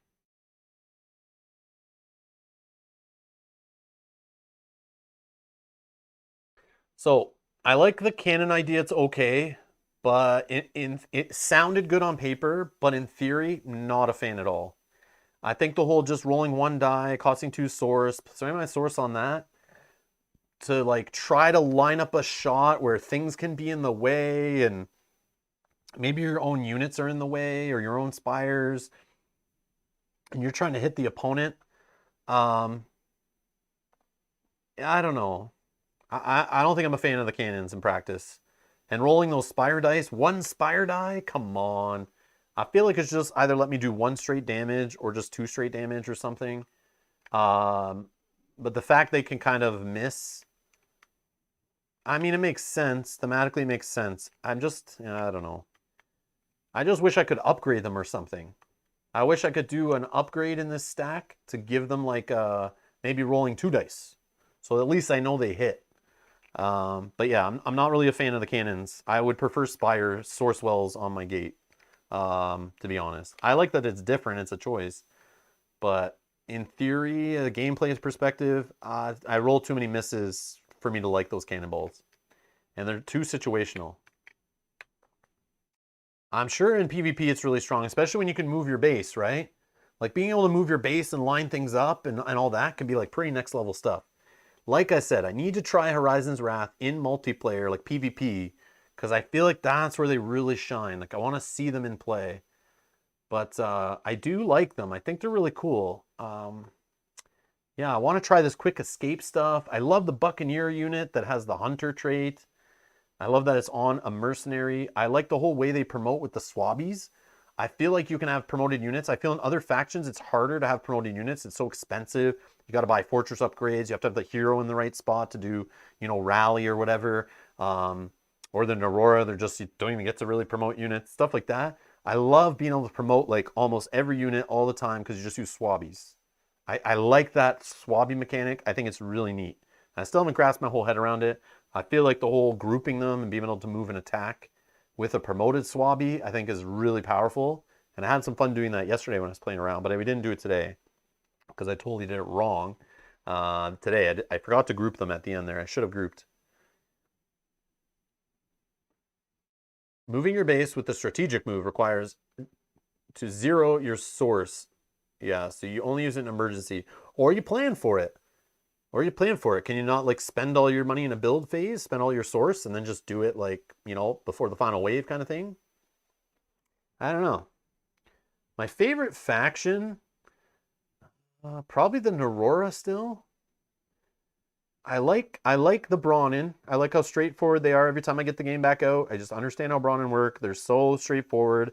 They're a little expensive, but I love the raised spires, one of my favorite thing in the whole game. Like I said, the towers are the key. If your faction has really cool spires and has abilities and fortress advancements all around the spires, I really like that. The more of that, the merrier, I think. But the Neuroran, I like how many units there are. I love that choice of who to bring back, who to leave dead. I like all the range in that faction. It's pretty powerful. The only part I don't like is they give your opponent so much source, but I like the way they have the like jumping over units and all that. The movement stuff that in Aurora is fun. Airs are okay. Grove Tenders aren't really my jam. They're kind of lame. I would say Aurora than Brahmin. Airs have your favorite spires? Air spires are so cheap and so good. So cheap and so good. But I love taking down air spires with Brahmin spires. So fun. I don't know. All factions are cool. They're all different. They all feel cool. I have no problem playing any of them. But if I had to choose one right now, still be Aurora, I think. They're still my fave. I still haven't played the Grige. They could be my fave. I don't know. I still haven't played them. I just read how they work and was like, okay, I'll play them later. Still haven't played them. I want to try the Uprising. The Uprising sound so fun on paper. I just don't know with the whole random market thing if they are that great. But I love so many chips in the market that on paper I should love the Uprising. I should love the Uprising. Because I love all, like most of the units and spires and stuff out of the market, and the heroes. I think they're all so awesome, almost all of them. And I love when I get them in a game and get to use them. I feel like I'm cheating. So the fact to have a faction that literally is like built off using market stuff, in theory, that's the main faction I wanted out of these two. Horizon's Wrath, they weren't the one I was looking forward to. So we'll see. Maybe it ends up being the other way around. Kind of like the whole Dart and Lab Rats. I was looking more forward to Dart. I ended up liking the Lab Rats and really not liking Dart at all for Too Many Bones. Might be the same here, where I was looking forward to the Uprising more, and maybe I end up liking Horizon's Wrath more. I don't know. John B says, unlike you, I've never been a market fan. I think it's so fun. It's like a cool part of the game. Just I love, and when I'm even playing a solo scenario and the market comes up and it's like, oh, look at that chip. I can use that to break the scenario. But then next time you play it, you don't see anything that's helpful. So, but I do like just sometimes when you see something cool or the Earthscape or something, and you can just mess around. I just love the market aspect of this game. I think it's way more interesting than like event cards and relic cards and stuff. Yeah. Senator Al said there's a metric crap ton of luck mitigation in Uprising, as well as insane advancements that sound broken on paper. I mean, we'll try them. I have a stream scheduled for Friday in 2 days. You can set the reminder. It's down below in the playlist link, or you can find it at youtube.com/Rob's Gaming Table. You can go set a reminder. I'll be back on Friday. We'll play the same idea. We're going to play with the Uprising. We're going to goof around. We're going to try different things. John B is going to tell me how I should play. I'll try to listen to him more this time, and maybe we'll do a little better. But yeah, we definitely won today because we got our one objective, but it doesn't feel like a win. I feel like that objective is like so easy. I could have even made it easier with the lifeboats. It's a real joke one to do, but. And you lol too much says, I think swabbies are my favorite part. Yeah, I agree. I love the swabbies. You have enough source to power them. Yeah, that's true. But I do like the units in general, like Powder Monkey exploding. I love that. I love the idea of the Air Clipper being a nice cheap, or not Air Clipper, the glider. The glider on paper is great. I like it just by default being a cheap unit with range. We can all see that here, actually. This is what I was trying to do. Yeah, so the heroes are okay. I like that they have high movement and decent health. Their attack is a little weird, but Relentless on a hero. My eyes lit up when I saw that. If I got Relentless on my side, man, I feel like I'm cheating. That's great. The Swabby is really fun, like I said. I like the Powder Monkey, the Buccaneer, the Gunner, even the Corsair. Their minions are solid, and the fact they can move on planes, the fact they get promoted very easily to buff up their stats and their abilities. I feel the minion line is very strong. The heroes not so much, but the minion line is very strong. But the spires feel weak. Spires feel weak in this faction, which is probably what will hold it back from ever being like one of my favorite. But man, I need to try these gunboats because 2 attack, 2 range right off the hop, firing in one direction. I feel like I could manage that properly. Could be really fun. And then some of the upgrades. I don't know. Like the cannons is lame. Cannons are lame, but obviously like you probably will use them in most games because it's just you don't have fortress spires. You have to have something else to do damage for you on the back end. It's just another way to do damage. I love the quick escape idea and hands on deck. Like I said, cruise quarters. That when I saw that, I think that's amazing. That's gonna be super fun to try in PvP. Having your Buccaneers hide on spires, giving them extra attack, and then spawning them later, like deploying them from the spire in a future wave, assuming they're still alive. And the spire is not defeated. And yeah, the morale die seems great too. I'd probably do that in a PvP for sure. I would try to invest in the morale die ASAP because I feel like if you do it right, you're gonna have a lot of CP in the last waves, and you could really wreck some shop with your more powerful minions, for sure. But yeah, I didn't get to use pulling the plank. Didn't get to move my fortress around. But yeah, you can make the swabbies cheaper too. We didn't do that, but I feel like I should have because I used them all almost. But yeah, you can make your swabbies not as expensive. And you can deploy them on the promoted side too. That's the other thing if you really want to go the swabby route.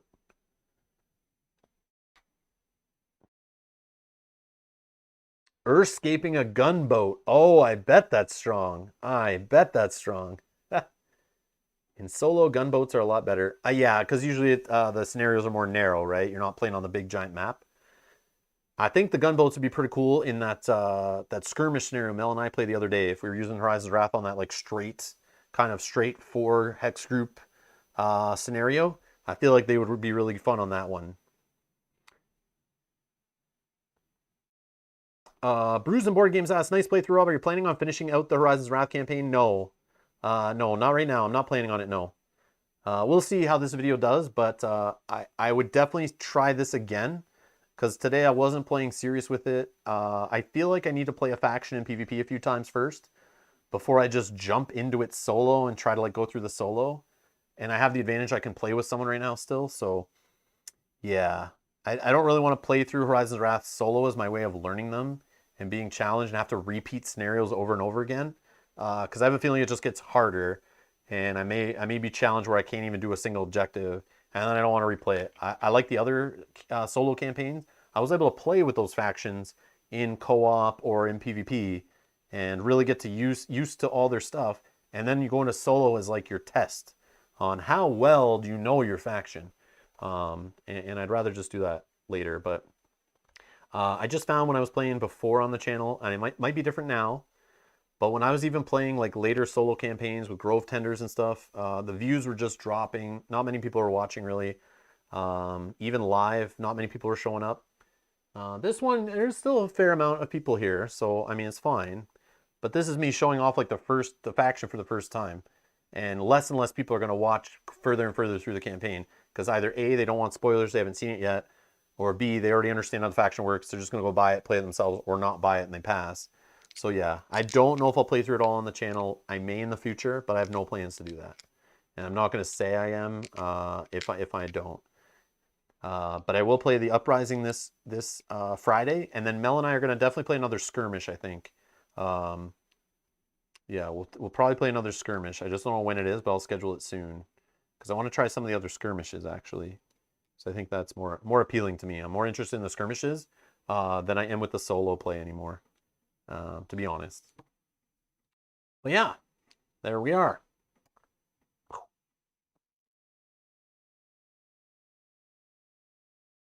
So yeah, 5.5 hours. This is another reason why I'm not really interested to play through all of the Horizon's Wrath scenarios or all of the Uprising scenarios on stream. I do want to play them. I may play them off stream if I have time, but playing them on stream, they just take so long, and there's just other stuff I want to play. So, but yeah, we're gonna try the Uprising on Friday, so stay tuned for that. Make sure you subscribe, hit the notification bell, all that bananas. The 2-player co-op, Craig, is fun. I love it. I love it. As long as one player at the table understands the solo, like co-op AI rules and all the talents, how they're different, and at least one experienced player can kind of run it, it's fun to have another player involved, but they still have to kind of know the other factions to know what they need to build and stuff. So it's a little more in-depth than a regular co-op game, but it's still pretty awesome. But I do like the co-op a lot in this game. Like Mel and I played a few of them on the channel. We played a few off the channel. They've always been great. I like those a lot. But yeah, yeah. Cloudspire is an effort to play on the channel. It's like, you know, especially those solo scenarios. I remember all of them. I remember the night before every stream, I'm like reading through, trying to understand the faction again, trying to figure out how the scenario works. I felt like I'm studying for an exam. And then I come play it on stream, and then, you know, I'm like 5 hours in, and obviously my brain, you're playing a game like this and not really taking breaks, it starts to fall apart. And usually by the 4th wave, that's when you need to be the sharpest, and because that's where there's really so much going on, and it can make or break you defeating certain objectives. So yeah, but I do appreciate everyone hanging out for sure. I do appreciate those of you who hang out for these longer streams playing the solo game, watching me stumble in the last wave always, like rolling things back, because that's what this game is. It's like definitely a solo player's like game for sure. It's definitely puzzly. It's fun working things back and trying to figure out the best move and who you should have moved first, which order to deploy units, how you should have spent your CP. Like, there's a lot to this game, and you can like spend hours and hours just studying this game and studying a faction and studying a scenario. It's deep. It's deep stuff. It's deep stuff. The center aisle says that you consider taking a break after wave 2. I used to do it. I used to do that center aisle on my previous playthroughs. I used to get yelled at by the chat. I used to actually have a timer on the screen to remind me to take a break like every 3 hours or every like 2 hours or so. But yeah, I probably should do that. The only problem is when you take a break from a live stream, you lose viewers. Even if your break is 2 minutes, the viewers just start dropping. It's just a thing. I don't know. So I have this pressure of like, I could just rough it out for another hour and a half or 2 hours, and you know, then more people will still be there with me. But if I take a break for like 15, 20 minutes, I come back and then a whole bunch of viewers have left. So then it's like, I didn't really need to take the break that much. But as long as the stream got the idea of how this faction works, I'm good. I'm good. I'm good. I didn't need to play the whole scenario, but I like doing it. So, but I need to start telling myself I don't always need to finish games. There's so many other channels out there that just don't finish games. They take the easy road out, and I need to start thinking that as an option, especially live streaming. There's so many channels that edit and play on separate days that don't even play full scenarios, full campaigns and stuff. You know, because it's just so much time and effort, and viewers just don't stick around the whole time, right? So viewers just, you know, lose attention span. They got what they need. They got their information. They're gonna move on. I do the same thing, right?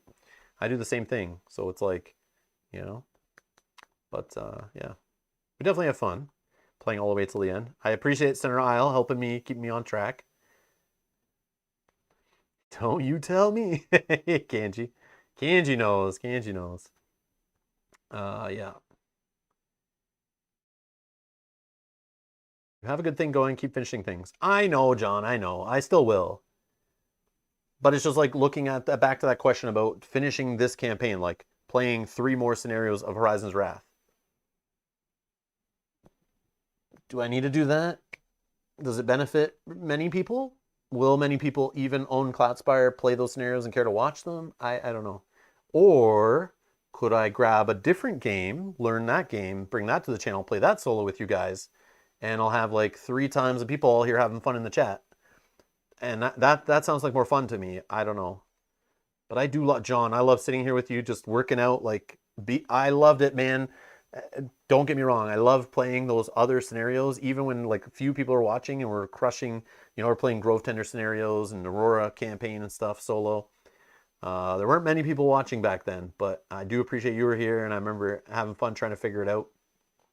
There was like the hardcore 3 or 4 that were always there, like playing along. We're trying to solve the game together. It was so fun. But this game isn't like I understand it's not like a mass, you know, it's a niche game for sure. It's a niche game. It's a hardcore game. You're obviously limiting your audience, limiting the amount of people that'll watch. But yeah. I know, Kanji, I understand. I understand. Kanji says a nice thing here. I like your streams no matter what UML play. It's fun to hang out. I agree. I agree. I understand. I understand that. But yeah. It's just different now. Before with Cloudspire, I didn't have the pile of games to get through that I do right now. So when these have shown up, I had stopped everything to just play Cloudspire. I was so excited. But I just have a collection of other games that I could play solo and learn. There are other complex games too. But I just kind of want to get to those, and I can always come back to Cloudspire. Like I said, Cloudspire has till 2022 to get more content. So I could be playing Horizon's Wrath. Like, I'm saying I have no plans to play more Horizon's Wrath. But don't get me wrong. There may be just a time a few months from now where I'm like, you know what? I got really nothing that I need to play or that I'm really excited to play. I'm just going to play more Cloudspire. And I can just bring it back to the channel and try it then. More people have owned it by then. More people have a chance to play those scenarios to then come and check it out to see how I tried to figure it out. You know, maybe they come and help out and that kind of stuff. Center Isle says, I would have watched your games more often if they were PvP. I know that. We had more viewers when we played PvP of Cloudspire. Because that's the main game. That's what people know Cloudspire as. I think more people, solo gamers, bought Cloudspire, but I feel like they didn't get that far with it. So when I'm playing scenario like 17 of a campaign, I understand why not many people are looking for that video on YouTube or have got that far, because that's a lot of hours of Cloudspire to get there, right? And not a lot of people have that kind of attention span and focus on one game. There's just so many games coming out that people just keep moving on, right? So even some people spend hundreds and hundreds of dollars on Cloudspire. There's so many people own this game that probably played like 5 hours of it, and that's it. And they've had it for years. So, yeah. It's not a game you just buy and put on the shelf and pull out every night. You got to buy it and like live in it for a bit. Get your value out of it, right? Craig says, yeah, I avoid a lot of the solo content for spoiler avoidance. Exactly. Yeah, exactly. I understand. I was playing through it pretty quickly, and I understood people didn't want to come, for spoiler reasons. But I also was playing it thinking people will look it up later anyway. Like I do. I do that with games, like where I see, oh, I want to see how someone else solved it after I try, And you can do that. Jazzy's going to try his first game of Cloudspire this weekend. That's awesome. Are you sorry, Drazzy, are you playing like PvP, co-op, solo? What are you trying first? What are you trying first? Dan the Meeple Monkey says, you stream it, we'll watch it, and distract you in the comments. Yeah. But yeah, we're definitely playing more Cloudspire on the channel right now. Like Friday we have another stream. Maybe even Saturday we'll have another stream. Might bump into next week. I'm not sure, but we'll definitely have a couple more Cloudspire streams in the near future. Then after that, we'll see. We'll see. We'll work it in later, but PvP against your wife. Yes. Nice. Yeah.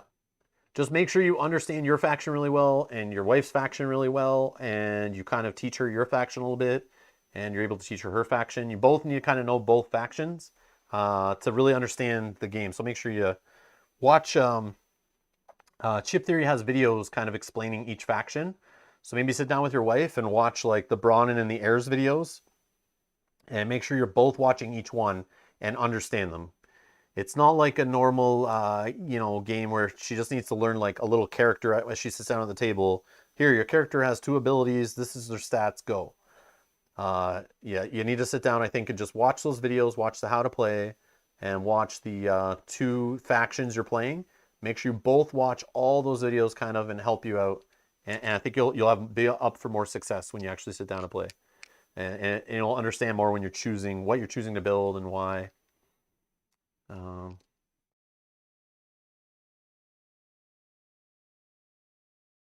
You watch all already? Boom! Perfect. Perfect. Perfect, perfect, perfect. Yeah, I found that was the best. That's the best way I teach other players, is like we just make sure you know both factions. Daniel's asking, say Rob, how good is just base too many bones? Amazing. Personally, I think it's amazing. But I mean, that's just me. That's just me. It isn't the top 100 on BGG. So, I can't be, yeah, it's up to you though, how good you think it is. Because maybe your favorite gear locks are not in that base game. But I feel like there's still great gear locks in there. It's the best place to start, best place to learn. The game only gets crazier from there. So I feel like, base set to start is the right way to start, to try the game out. But it's obviously really good, because Chip Theory wouldn't even be around today if that base game didn't sell as well as it did. Because if Too Many Bones core set was a flop, I don't think they would still be in business. So it's obviously really amazing that it's hit the top 100. It's kept that company afloat. They're able to make all these other crazy expensive games, only really sell them online. They're not even really in retail. They really only sell games through Kickstarter, their web store, and conventions. And they're still in business. I don't know. So I think it's all in the back of that core set, to be honest. Yeah, so... But yeah, anyone in the chat will tell you it's amazing, I'm sure. But yeah, so much fun. Yeah, if you're worried about Too Many Bones and you want to try it, either find someone who has it, and if you're going to buy something, I still recommend buy the base set and feel it out. Don't start with freaking Undertow. Do not do it. You'll be upset you didn't spend a little extra money to get the core set first, because you'll want to buy the core set after anyway. You may not want to go the other way around, but you'll see. I still think the base set's the best way to experience that game as a new player to the series.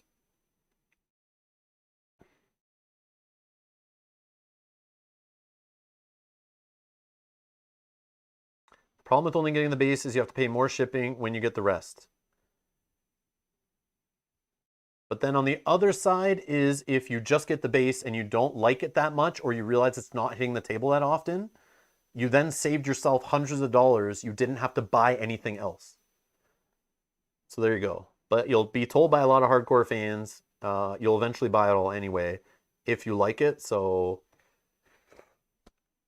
but it's up to you. You could look at the shipping cost as like a insurance policy that you just got to make sure you like it first before you buy a next order. And it depends where you live. Shipping might be not that bad. Yeah.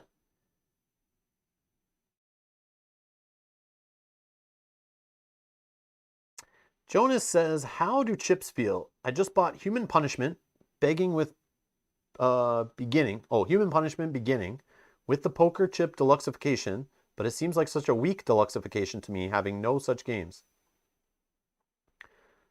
Well, in this, the poker chips are like part of the mechanics. Like, I don't know. I don't know.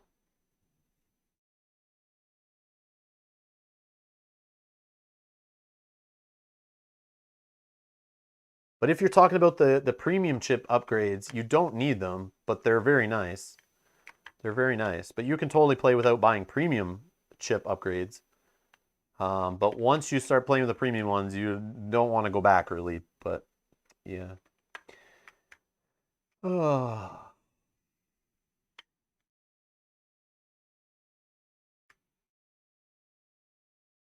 The feel is definitely premium. Yes, yes, yes, yes. Definitely premium. Definitely premium. Yep. Yeah, yeah, yeah. The other thing is, so the normal chips that come with the game, these light chips here, they're very light and they're very slippery. They feel they like slide a lot more. So what happens is, and I was showing this before in an earlier stream. So let's say you have some chips on the top. You know, let's say this guy's got some upgrades. See the way they kind of like slide off very easily. But the thing with the premium chips, they're weighted, right? They're like 10 grams or 11 grams, which makes them much heavier. And because of that, they have a weight to them, and the film or the sticker or whatever, they feel like they have more friction. So when you're moving them around the board and putting chips on top, there's less chance of it falling over. But sometimes when you put a chip on the top like a little too hard, sometimes these chips like kind of like slide. I don't know, it's very weird. They get like top heavy. So if you put too many chips on the top of these, they're top heavy and then they kind of just like slide off. And I find it's a little frustrating. It's not a deal breaker. It's not a deal breaker. But they definitely feel like they have a use to them for sure. But again, you could get a whole, you know, your chips are 12 grams. Yeah, maybe it's 12 grams. I don't remember the number. I don't remember the number. But yeah, maybe they're all 12 grams. I don't know.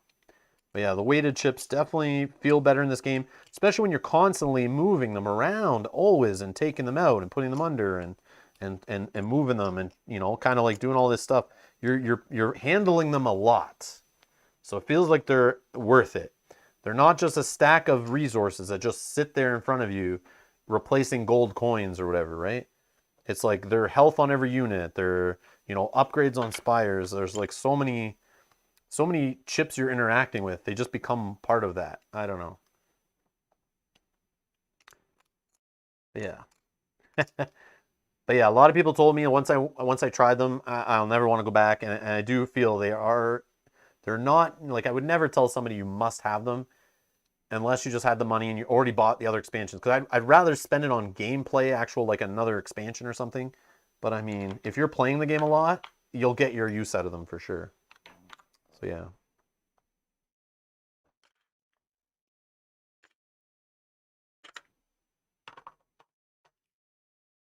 So anyways, I'm gonna get out of here. I gotta go eat. I'm dying. We'll be back Friday with more Cloudspire. Back on Saturday, we are having our Q&A.